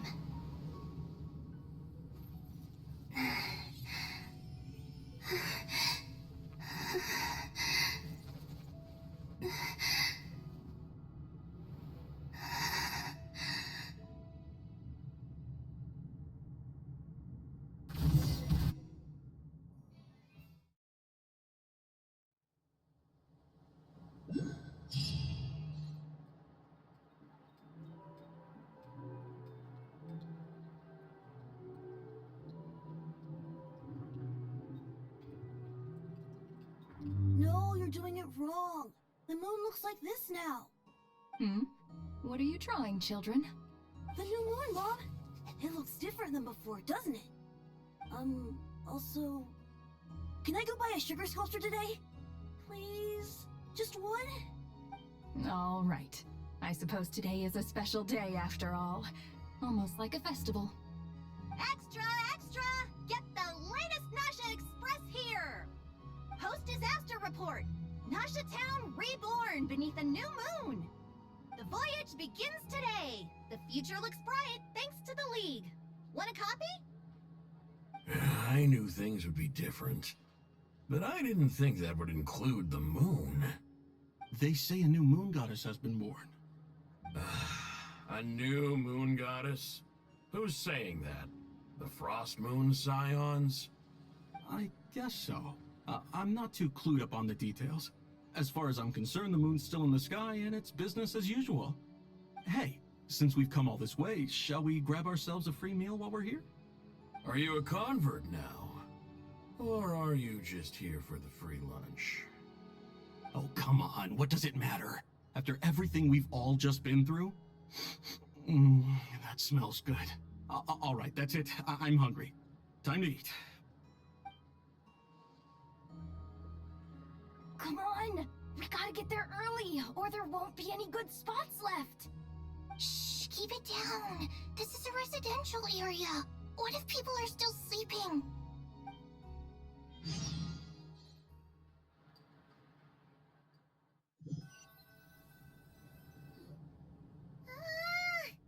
Why is it so noisy outside?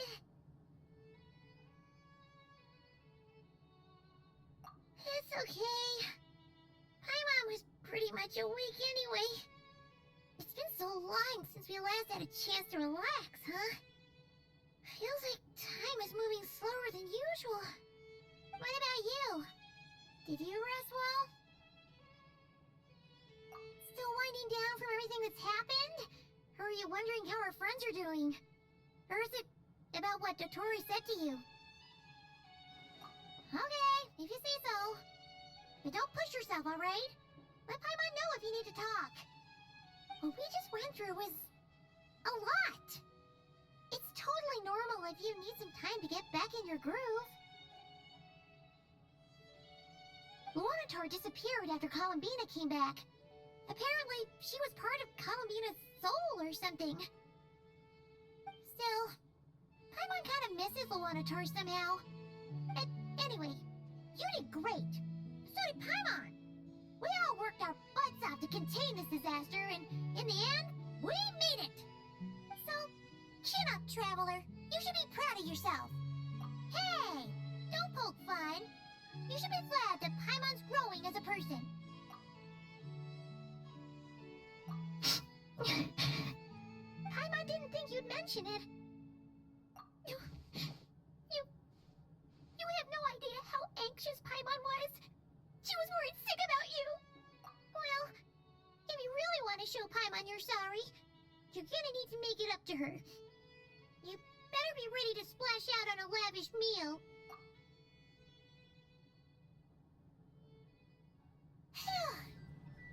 Okay. Paimon's full now. Huh? Oh, well...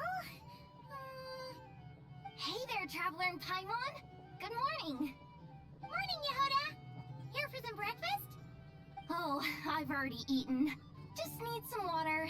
I was mostly worried you might forget what day it was today. So, I came over to remind you. Careful there, Paimon. Too much food will make you drowsy. Don't let anyone catch you hiding at the back and nodding off during the League meeting. You should probably be saying that to Aino. She's the baby of the group, if anyone. True. You know, I'm surprised that all these competing groups are actually coming together to try to solve things together. Definitely a first for Nodcry. Well, nothing like a region-wide calamity to bring people together. After that, surely even the most self-interested people have to realize that going it alone isn't worth the risk, right? Try telling Boss Neff that. She exactly convinced that people are gonna get with the program. Really? But if she's so pessimistic about it, why'd she agree to be the Curatorium's representative in the League? Probably 'cause even though Unity sounds like a pretty far-fetched idea, the benefits it would bring make it worth a shot. I think things will work out, though. I swear, Notcry feels like one big family now with everything that's happened. More than it used to, anyway. Paimon's with you on that one. And it seems like plenty of other people agree too. Just listen to the bustling streets. All right. Everyone's been rebuilding these last 2 weeks, and the evacuees have been coming back in droves. Life's slowly returning back to normal. Which means my workload's probably gonna shoot back up. Were you about to head out? There's still some time before the ceremony begins, you know. Yeah, we were gonna take a stroll around the square and say hi to some friends first. Sounds good. See you later then.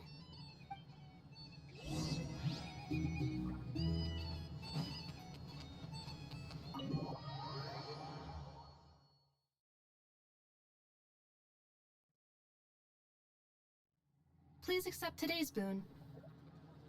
Have a nice day.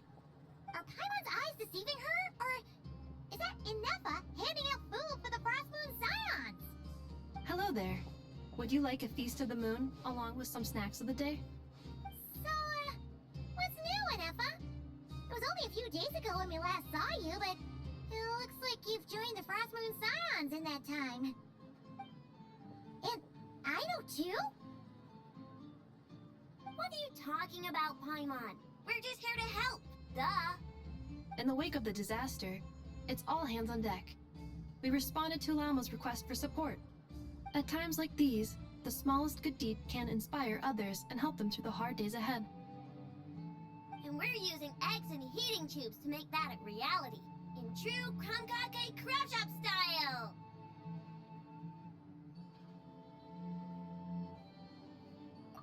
Enough! Did you hear that? The Traveler said I did good. The Traveler! That's because it's true, I know. Proposal. If you can resist eating today's dessert, I will provide you with compliments, too. No way! Well, that proposal got shot down quickly. I need something to get me through the hard times too, you know. Mom! Yes, dear. Go right ahead. Excuse me. Could I take a photo with the robot lady? She helped us get safely out of Notcry, and she helped us get back home too. She's the best. Of course she is. And since I'm the whiz kid who built her, that makes me even better than best, right? But you stole my snacks, though. Oops. Shall we move to the open space near the center? The view there is better.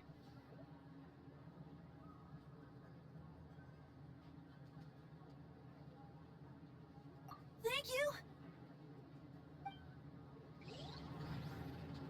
Aren't you the better pick for this job, Flint?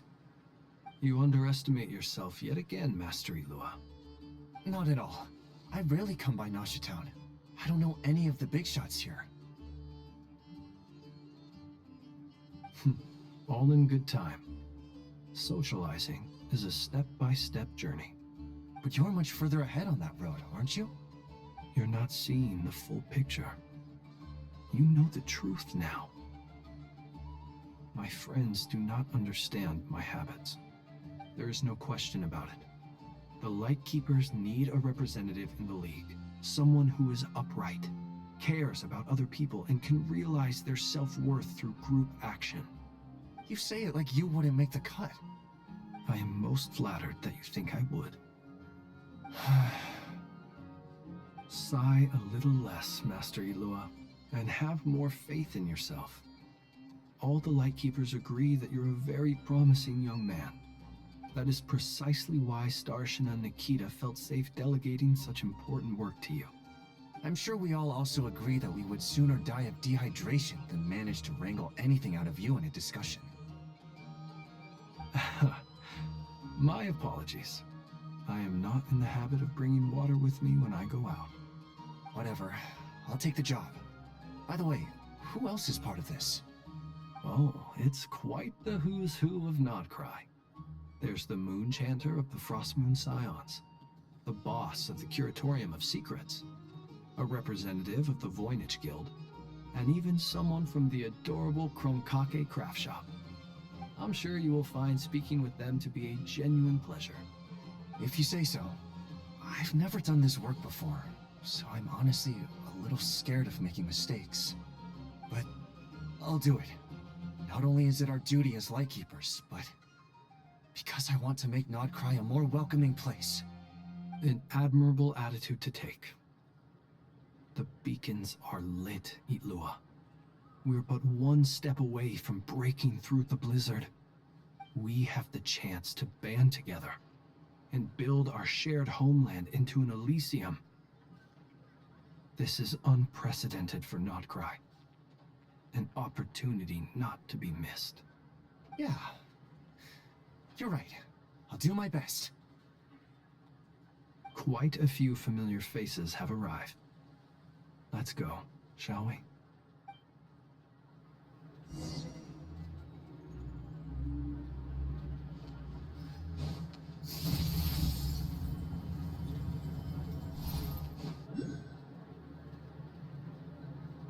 Wow! Everyone's here! You seem well rested. I know no one's asked, but I'm sure you all want to know, so let me just say, we're doing great. Thanks. Well, great, but not perfect. Starting to lose my mind from boredom. Can't drink a drop of alcohol while I'm waiting for my wounds to heal. I'm sure you had a sneaky swig or two. Wait, how'd you find out? I'm sure you must be missing Mondstadt after all these years away, Grandmaster. Yeah, you could say that again. Every time I get news from Mondstadt, it makes me want to go back and see the place for myself. Honestly, once things are wrapped up here, I think it'll be time to head back home.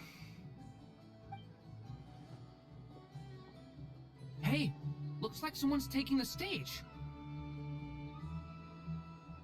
Can everyone see okay? Anyone need a boost? I'll just listen from the back. It's fine. You're taking this pretty seriously, huh, Durin? Well, it's not every day that I get the chance to see how people speak in official settings. Soak it up like a sponge. I'll make sure you get a chance to practice for yourself later down the line.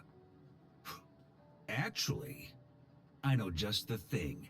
You can debrief the Knights of Favonius for me. Mr. Varka, are you forgetting that I'm not a Knight of Favonius? I can knight you. Any particular title you'd like? Is he joking? I really can't tell. You'll have to figure this one out for yourself.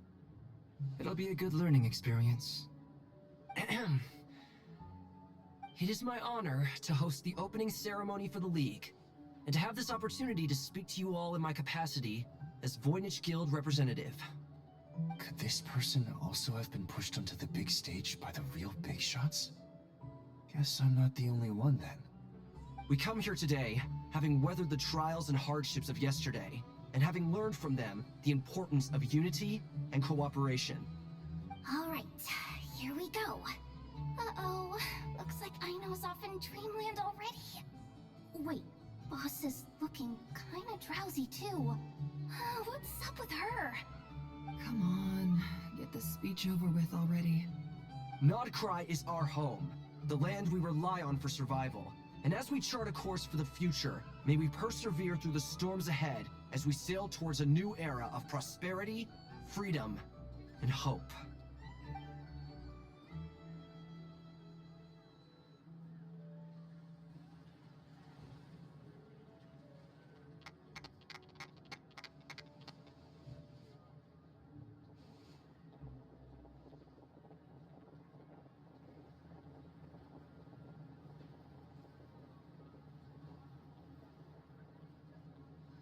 Looks like we'll have more opportunities to travel in the future.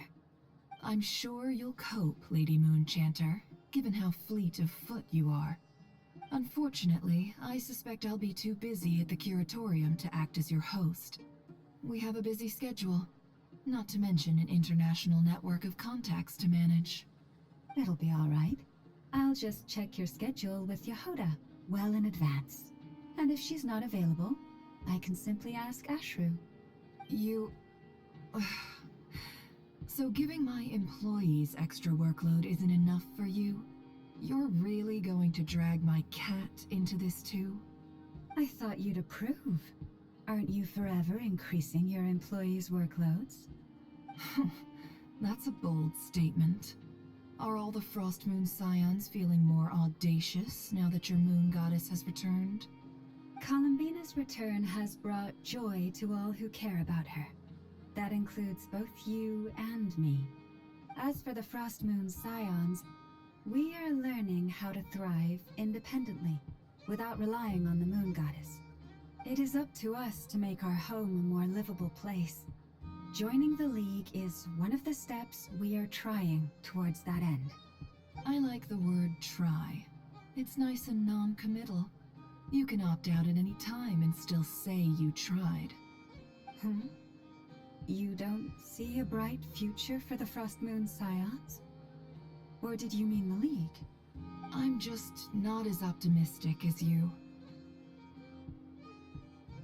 The Frostmoon Scions should count themselves lucky that they have a leader as stubborn and enterprising as you.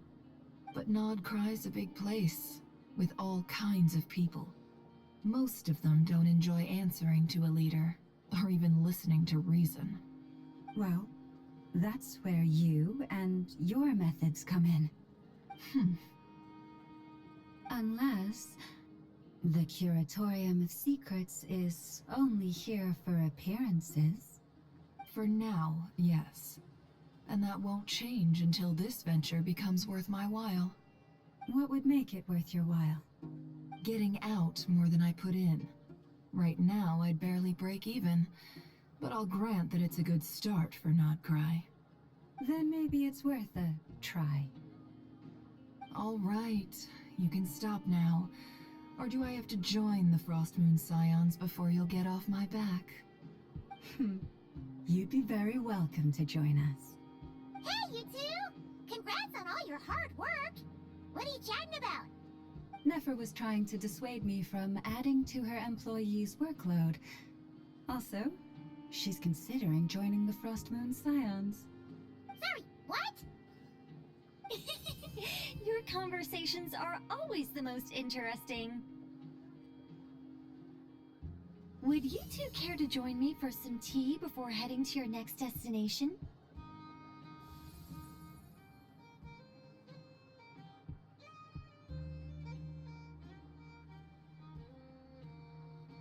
Nicole? Wait, where are you? Aren't you gonna show up today? Sadly not. I'm otherwise occupied right now. I'm sorry, Paimon. I can hear how disappointed you are. If it's any consolation, let me say that how things appear on the surface is a far cry from what they are at their core. Perhaps you'll feel better if you focus on the fact you have a special line of communication with the great mage herself. Okay? Has something happened? No, or not yet, anyway. Well, that's not ominous at all. Not for the time being. Just think of this as a general check-in to make sure this communication system is still running smoothly. Besides, it's good to chat once in a while if we want to maintain our friendship. You could have just said so. Haven't got all worked up for nothing. Still, the best friendships are built through face-to-face interaction, you know. It's never gonna stop being weird having tea with you when you're not there and just talking to thin air. All right, fair point. I'll bear that in mind for next time. Yeah. Any update on that crisis at the world's borders? Alice just informed me that they had their work cut out for them. And now everyone's thoroughly exhausted. But they did finally get things back under control. Still, We can't let our guard down yet. The disruption caused by this disaster has made Tivat easier to detect from the outside universe. She plans to wait for things to stabilize, then reschedule her Mondstadt vacation plans. As for me, I agree with Hat Guy's perspective.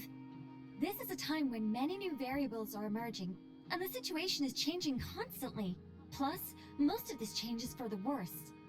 We have to remain vigilant and ensure that the embers of chaos are not rekindled.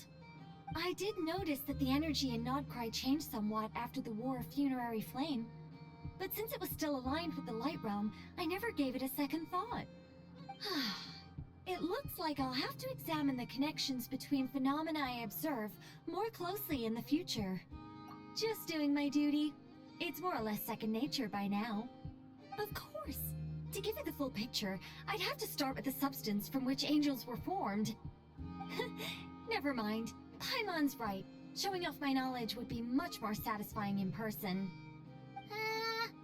By the way, you did receive the gifts from the Hexen Circle, yes?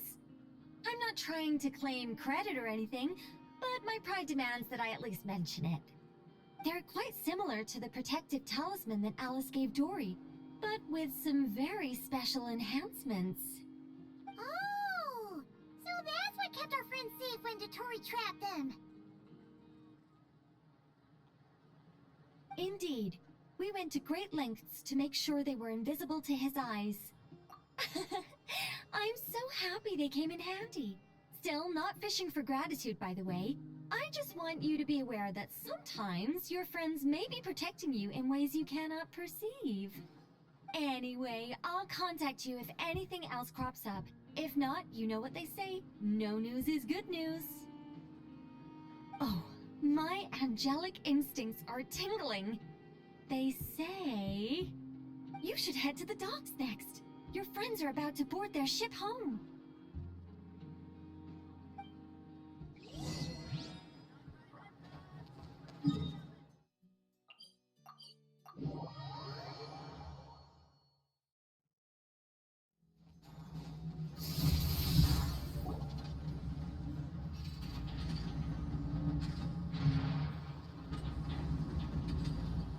You're here. You're here too, Hat Guy.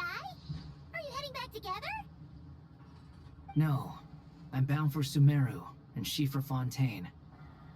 We just happened to cross paths at the harbor. Everything seems fine.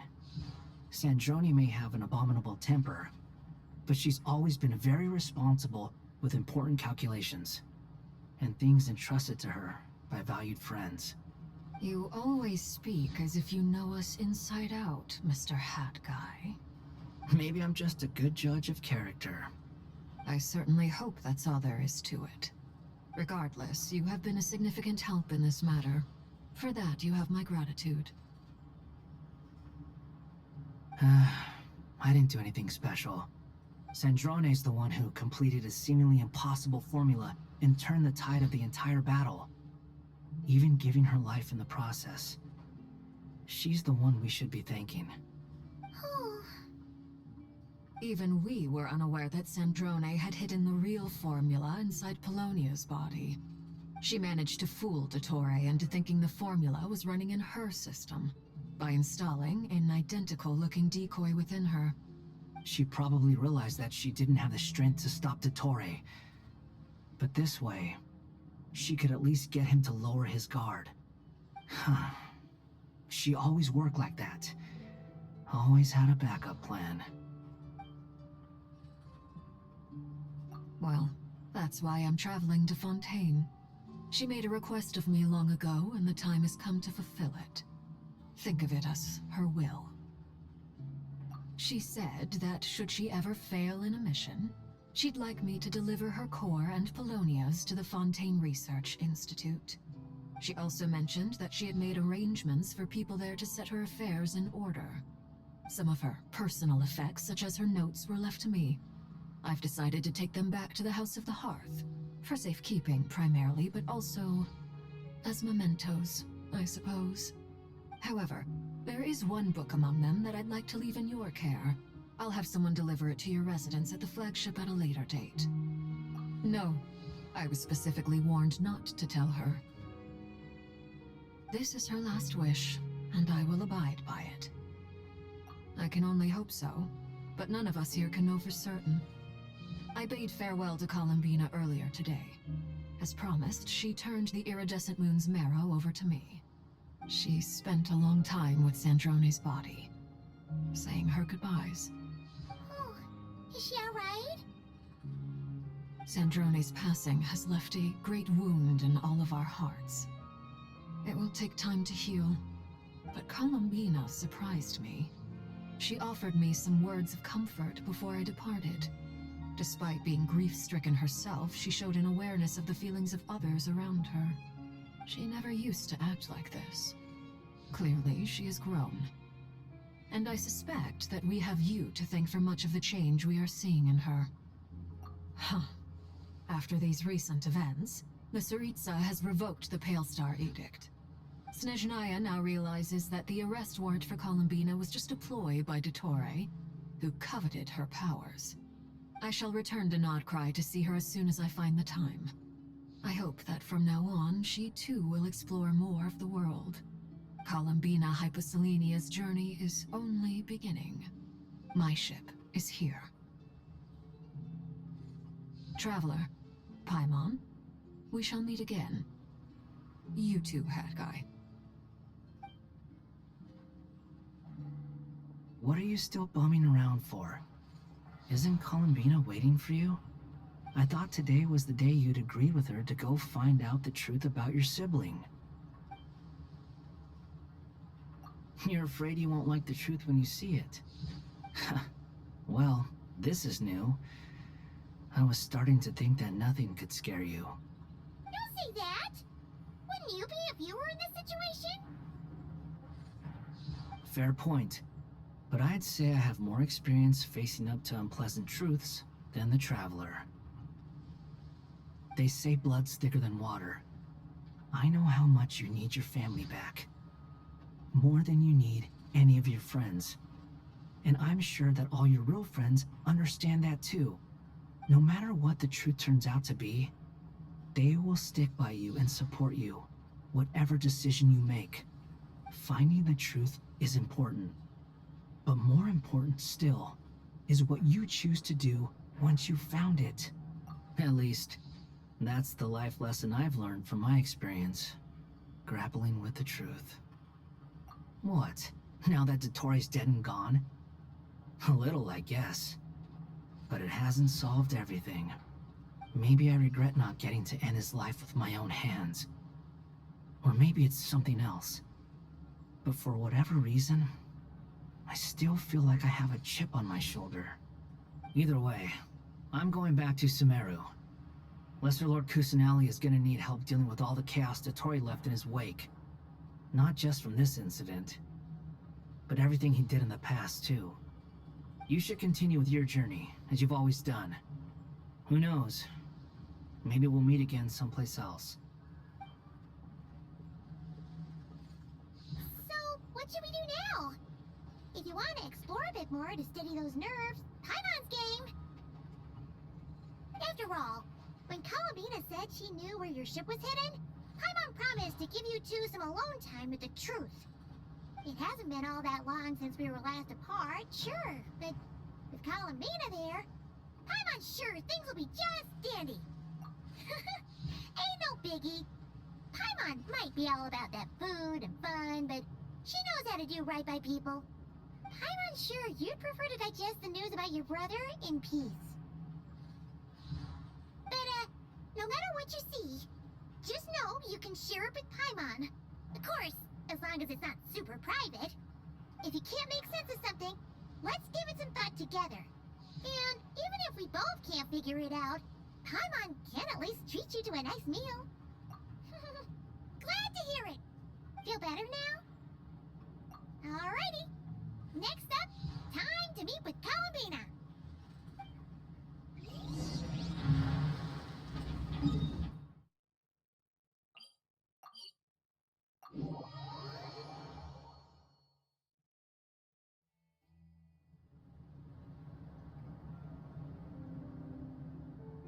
Columbina, we're here!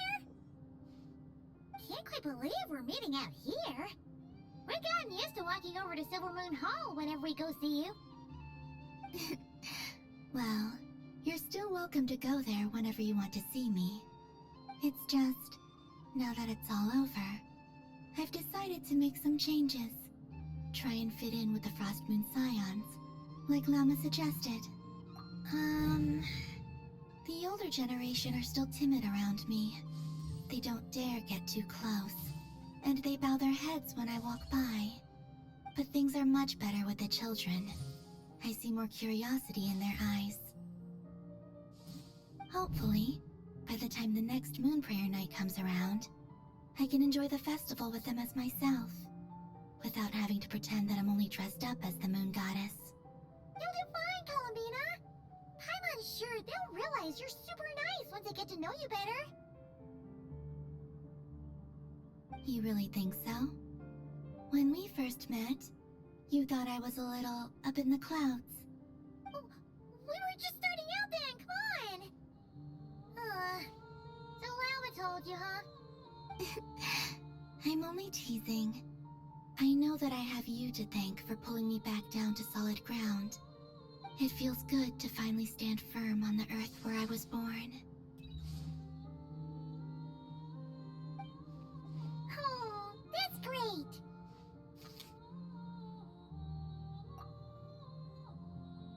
Thank you. I'll make sure not to lose it this time. Well then, are you ready? Ether, what happened to our spaceship back then?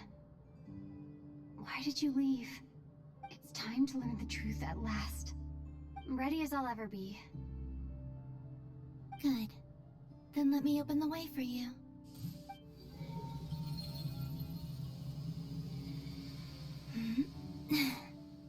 Where does this lead? To our shared destination. Huh? Do you remember me telling you about my missing prologue back when we just met? I said that my story began on the moon. But while I was inside the moon's reflection, I realized that my prologue was really hidden in the future. I just had yet to discover it at that point. The story of the time before I was born was in fact the story of my distant future. It's truly fascinating.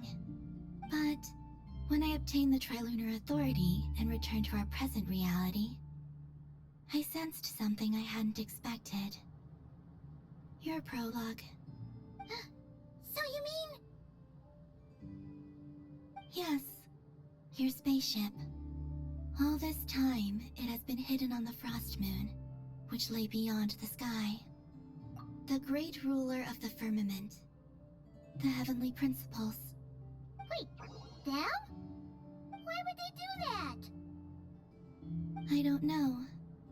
Perhaps your ship contains something that is incompatible with Tevat. Or something that cannot be known. Oh, did I pick a bad time to say this? I know it must have been hard to work up the courage to do this. Maybe I should have waited until you were on the moon, with no chance to back out.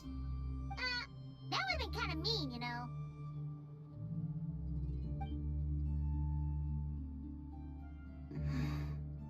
Take me there. Oh?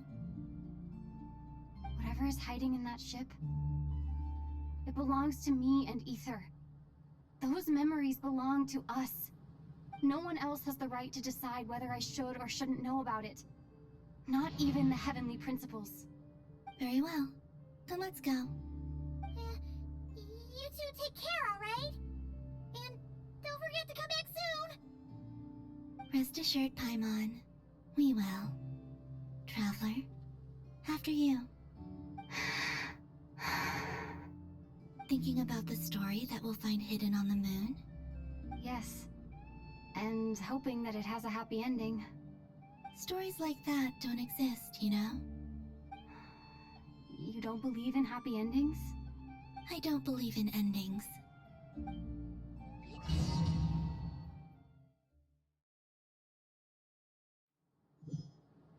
Where am I? This is the pathway I built between Teyvat and the Frost Moon. The moon is very far away from us, so it could be a long journey.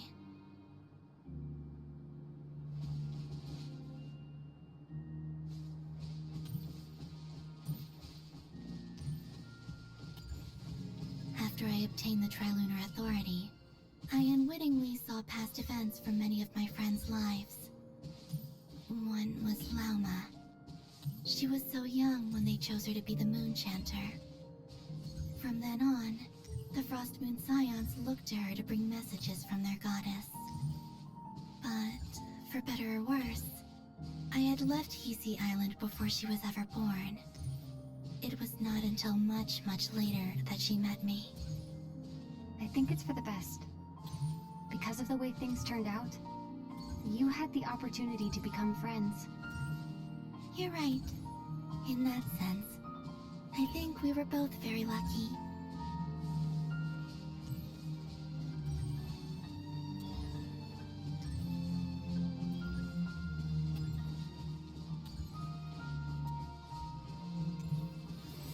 Oh, and about that mage, Nicole. I only recently learned that she has lived in Teyvat since the time of the Three Moon Sisters. The Moon Goddesses always had a good relationship with the angels. I suppose our friendship continues that tradition.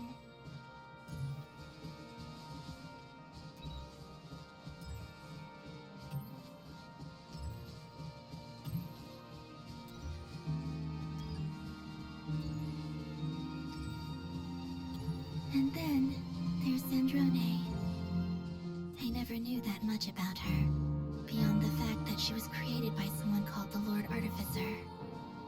She, too, suffered for a long time before joining the Fatui.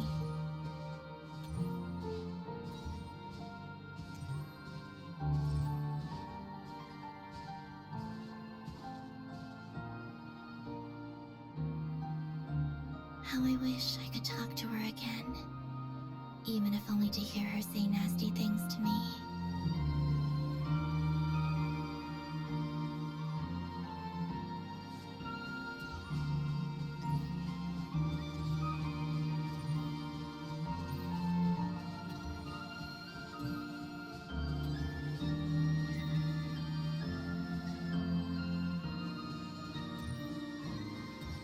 Also, I saw your sibling's story. I'm afraid I didn't see much. It seems that he rarely came to the surface where the moonlight shines. But I did notice that back when you first set out on your journey, he would often appear nearby, gazing at you from afar with a guilty look in his eyes. Ether... Let us speak no more of the past. I probably shouldn't reveal so much about my friends. It's not my place. Let the moonlight carry us forth. We are very close now.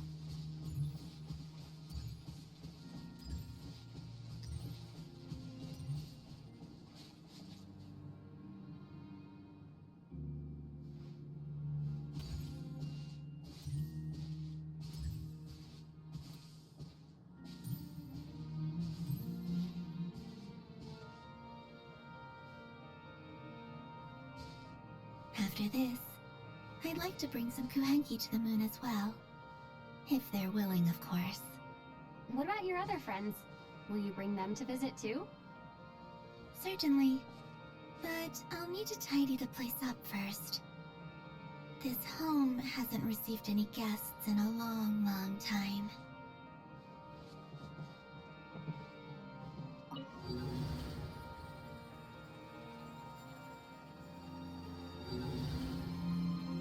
I remember writing something similar with you on Moon Prayer Night. I believe it was called... Dodoko's Whirligig.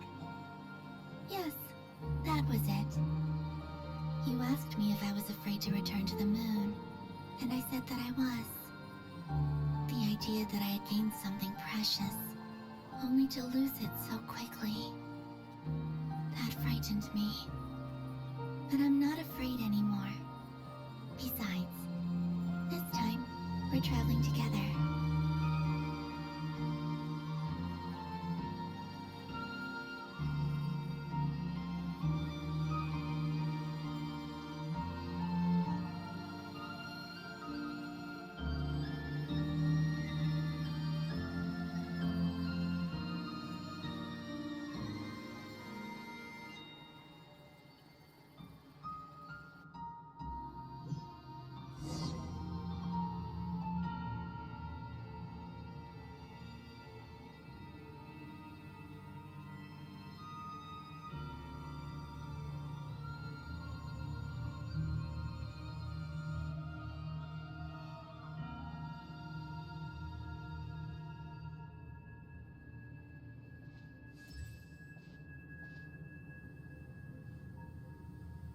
We're here.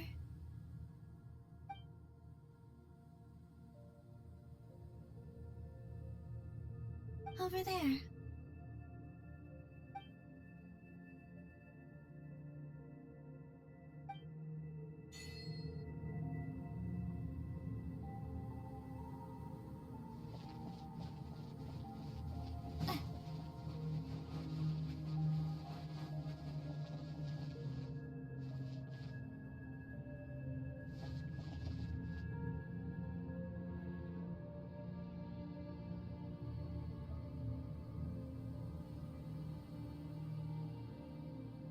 Our spaceship.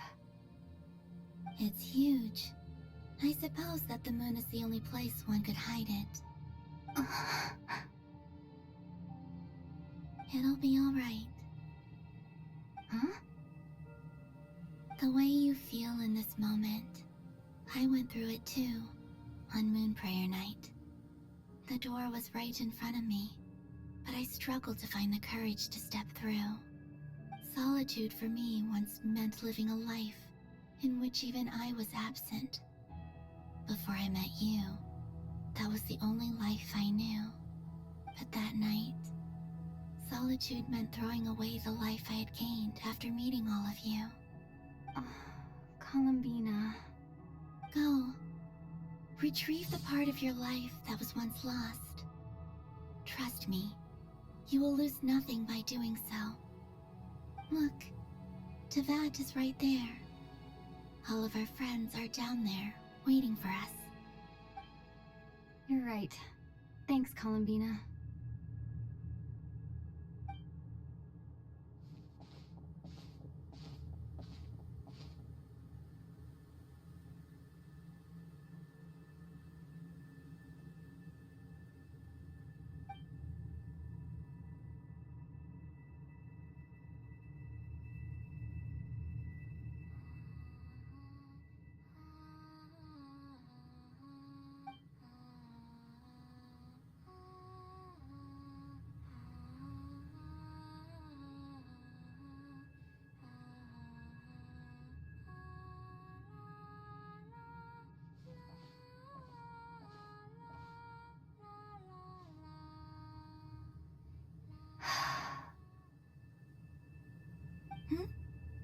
Finished?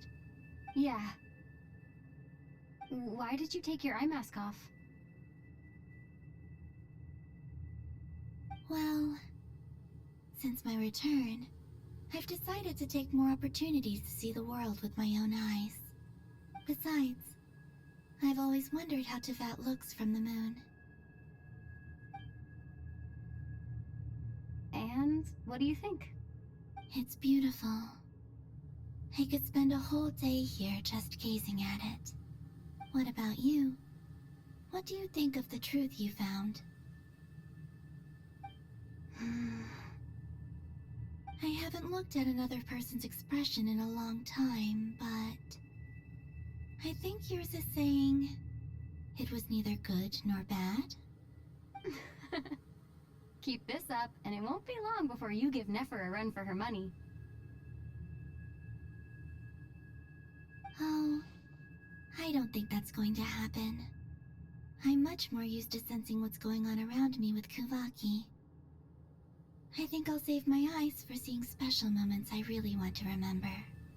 I read the spaceship's flight logs. I always assumed that this was my first time in Tevat. I thought that Ether and I must have been hibernating in space for centuries on end. But the logs show that our spaceship flew over the skies of Tevat once before. A long, long time ago. Flew over? So you didn't land? No. The ship barely came to a stop before flying on again. After that, it continued traveling through space for a long time. Some of the data is corrupted, but I suspect that it kept flying for thousands of years. It was only after that that the ship made a forced landing in Nodcry. When Ether found me, he came from outside the ship. Could this mean that he left the ship long before I did? Maybe even during our first pass over Tevat? Are you alright? Yes. I I can feel that the truth is coming together, one small piece at a time. I remember Ether telling me that when he first arrived in Conria, he could not recall the past. So this might be something that even he doesn't know. Here, I made some space for you. Your mind must be racing, and this seems like the perfect place to relax and clear your head. Oh, wait, there's one more thing. What is it? Wait here a moment.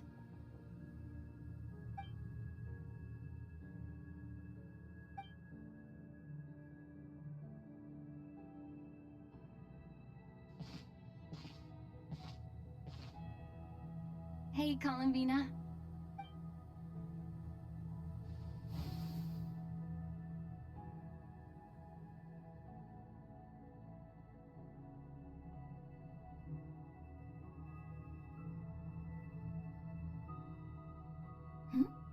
Is that a new outfit?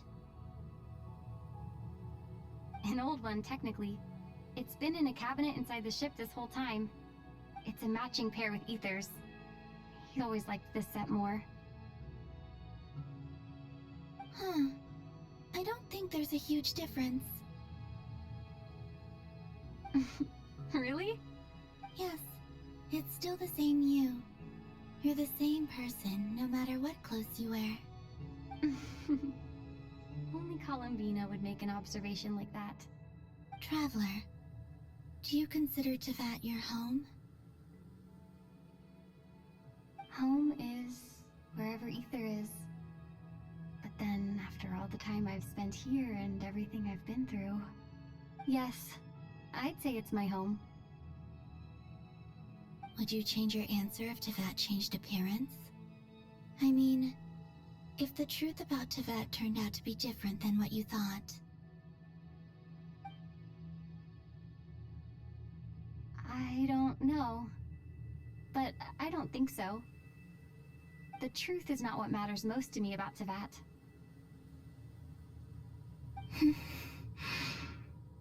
When I was first born, I longed for a home. And when you get something before you're mature enough to understand the world, you just take it at face value. I thought that a home was a transaction. You give me what I want, and I'll do the same for you. But you and your friends taught me what a true home should look like. You never asked for anything, yet you gave so generously to me. That's because your friendship matters to us. It was worth it. In the past, I thought that my birth in Notcry must have been a mistake. But after journeying to the distant past where the story began, I realized that it was I who chose Notcry to be my future home. Now, I am glad that I made that choice. I'm sure your friends are just as glad. In fact, I intend to make the same choice today as I did back then. What do you mean? Well, I've given the Eternal Moon's Marrow to Lauma, and the Iridescent Moon's Marrow to Arlecchino. And now, I shall return my Kuvagi to Nodcry again, that it may continue to protect my chosen home. Wait, but what about your body? Oh, are you worried that I'll disappear again? I won't. Not this time.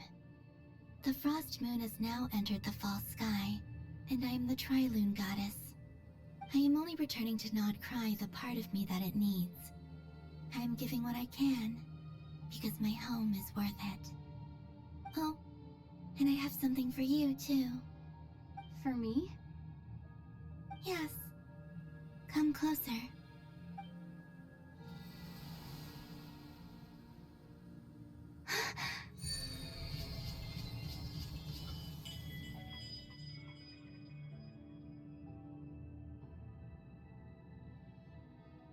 What was that? I lifted some of the restrictions this world placed on you. I trust this will help in your future adventures. My power. It feels like it's grown. I can use the elements more freely now. Thank you. This will be a great help. You're welcome. I see you as family, and after everything you've done for me, In fact, no. It's not because I owe you. It's because you're worth it. Here, this flower is for you.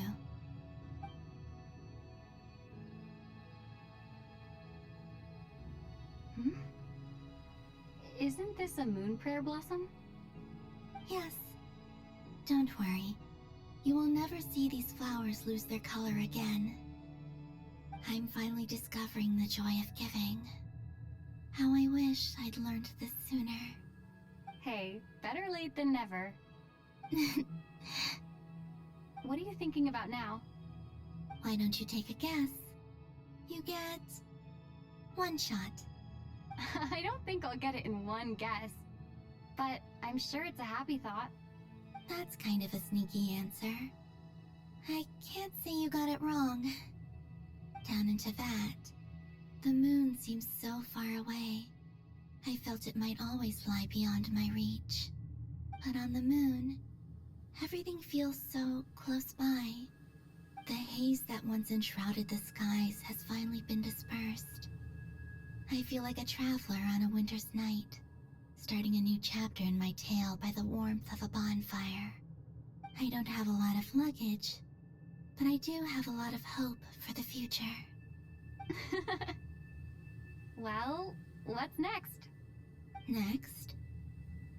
To start with, I want to stay here just a little longer. After that, let's return home and continue our journey.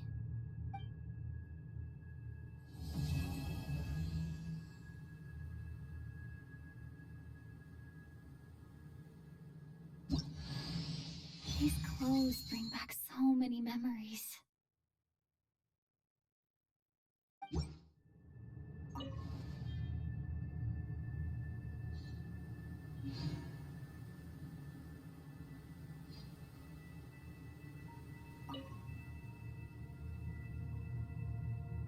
The journey goes on, for you and for me. Like I said, this is not the end.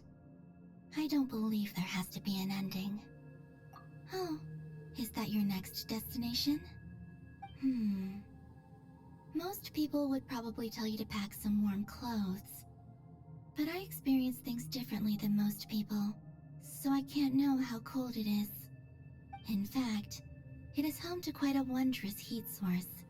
I think they call it Kreshnik's torch. Every city in Snezhnaya is built around one of those. I sensed the energy it gave off as I was passing by on a railway train. It felt grand and distant. I also recommend the Korolievsky troupe in Snezhnograd. They give performances quite regularly, and entry was free for harbingers. I liked them a lot.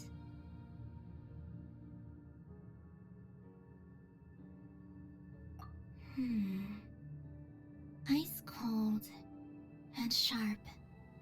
Crystal clear in some ways, yet profoundly unfathomable in others.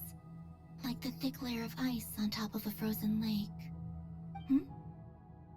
That's just the impression that Tsaritsa gives me. I was never able to glimpse what truly lies beneath that icy exterior. In fact, I don't think the people of Snezhnaya even know what kind of power their god wields. Maybe that's because the Tsaritsa herself has never acknowledged, nor accepted that power. There's Regrator, the Rooster, and the Jester. Between them, they control a lot of what happens in Snezhnaya. But I can never wrap my head around how exactly power is split between them. I just know they are each responsible for many specific domains. I noticed that the Rooster and Regrator often appear to get along on the surface, while working against each other in secret. And theirs is not a friendly rivalry. But I wasn't particularly interested, so I tended to keep my distance. Now, once things settle down in Notcry, I'd like to explore the world beyond Snezhnaya. You've told me so many stories about the other places you've been to, and all the friends you've made there.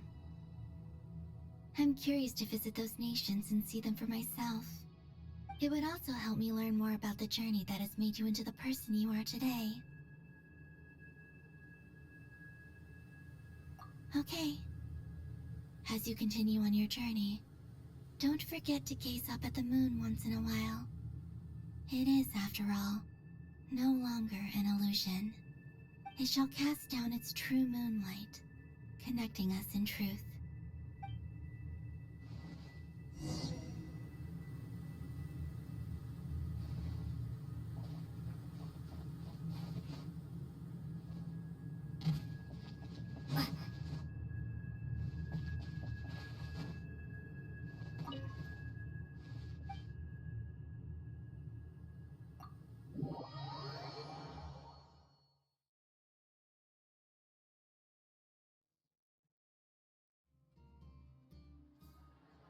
To Jean, acting Grand Master of the Knights of Favonius.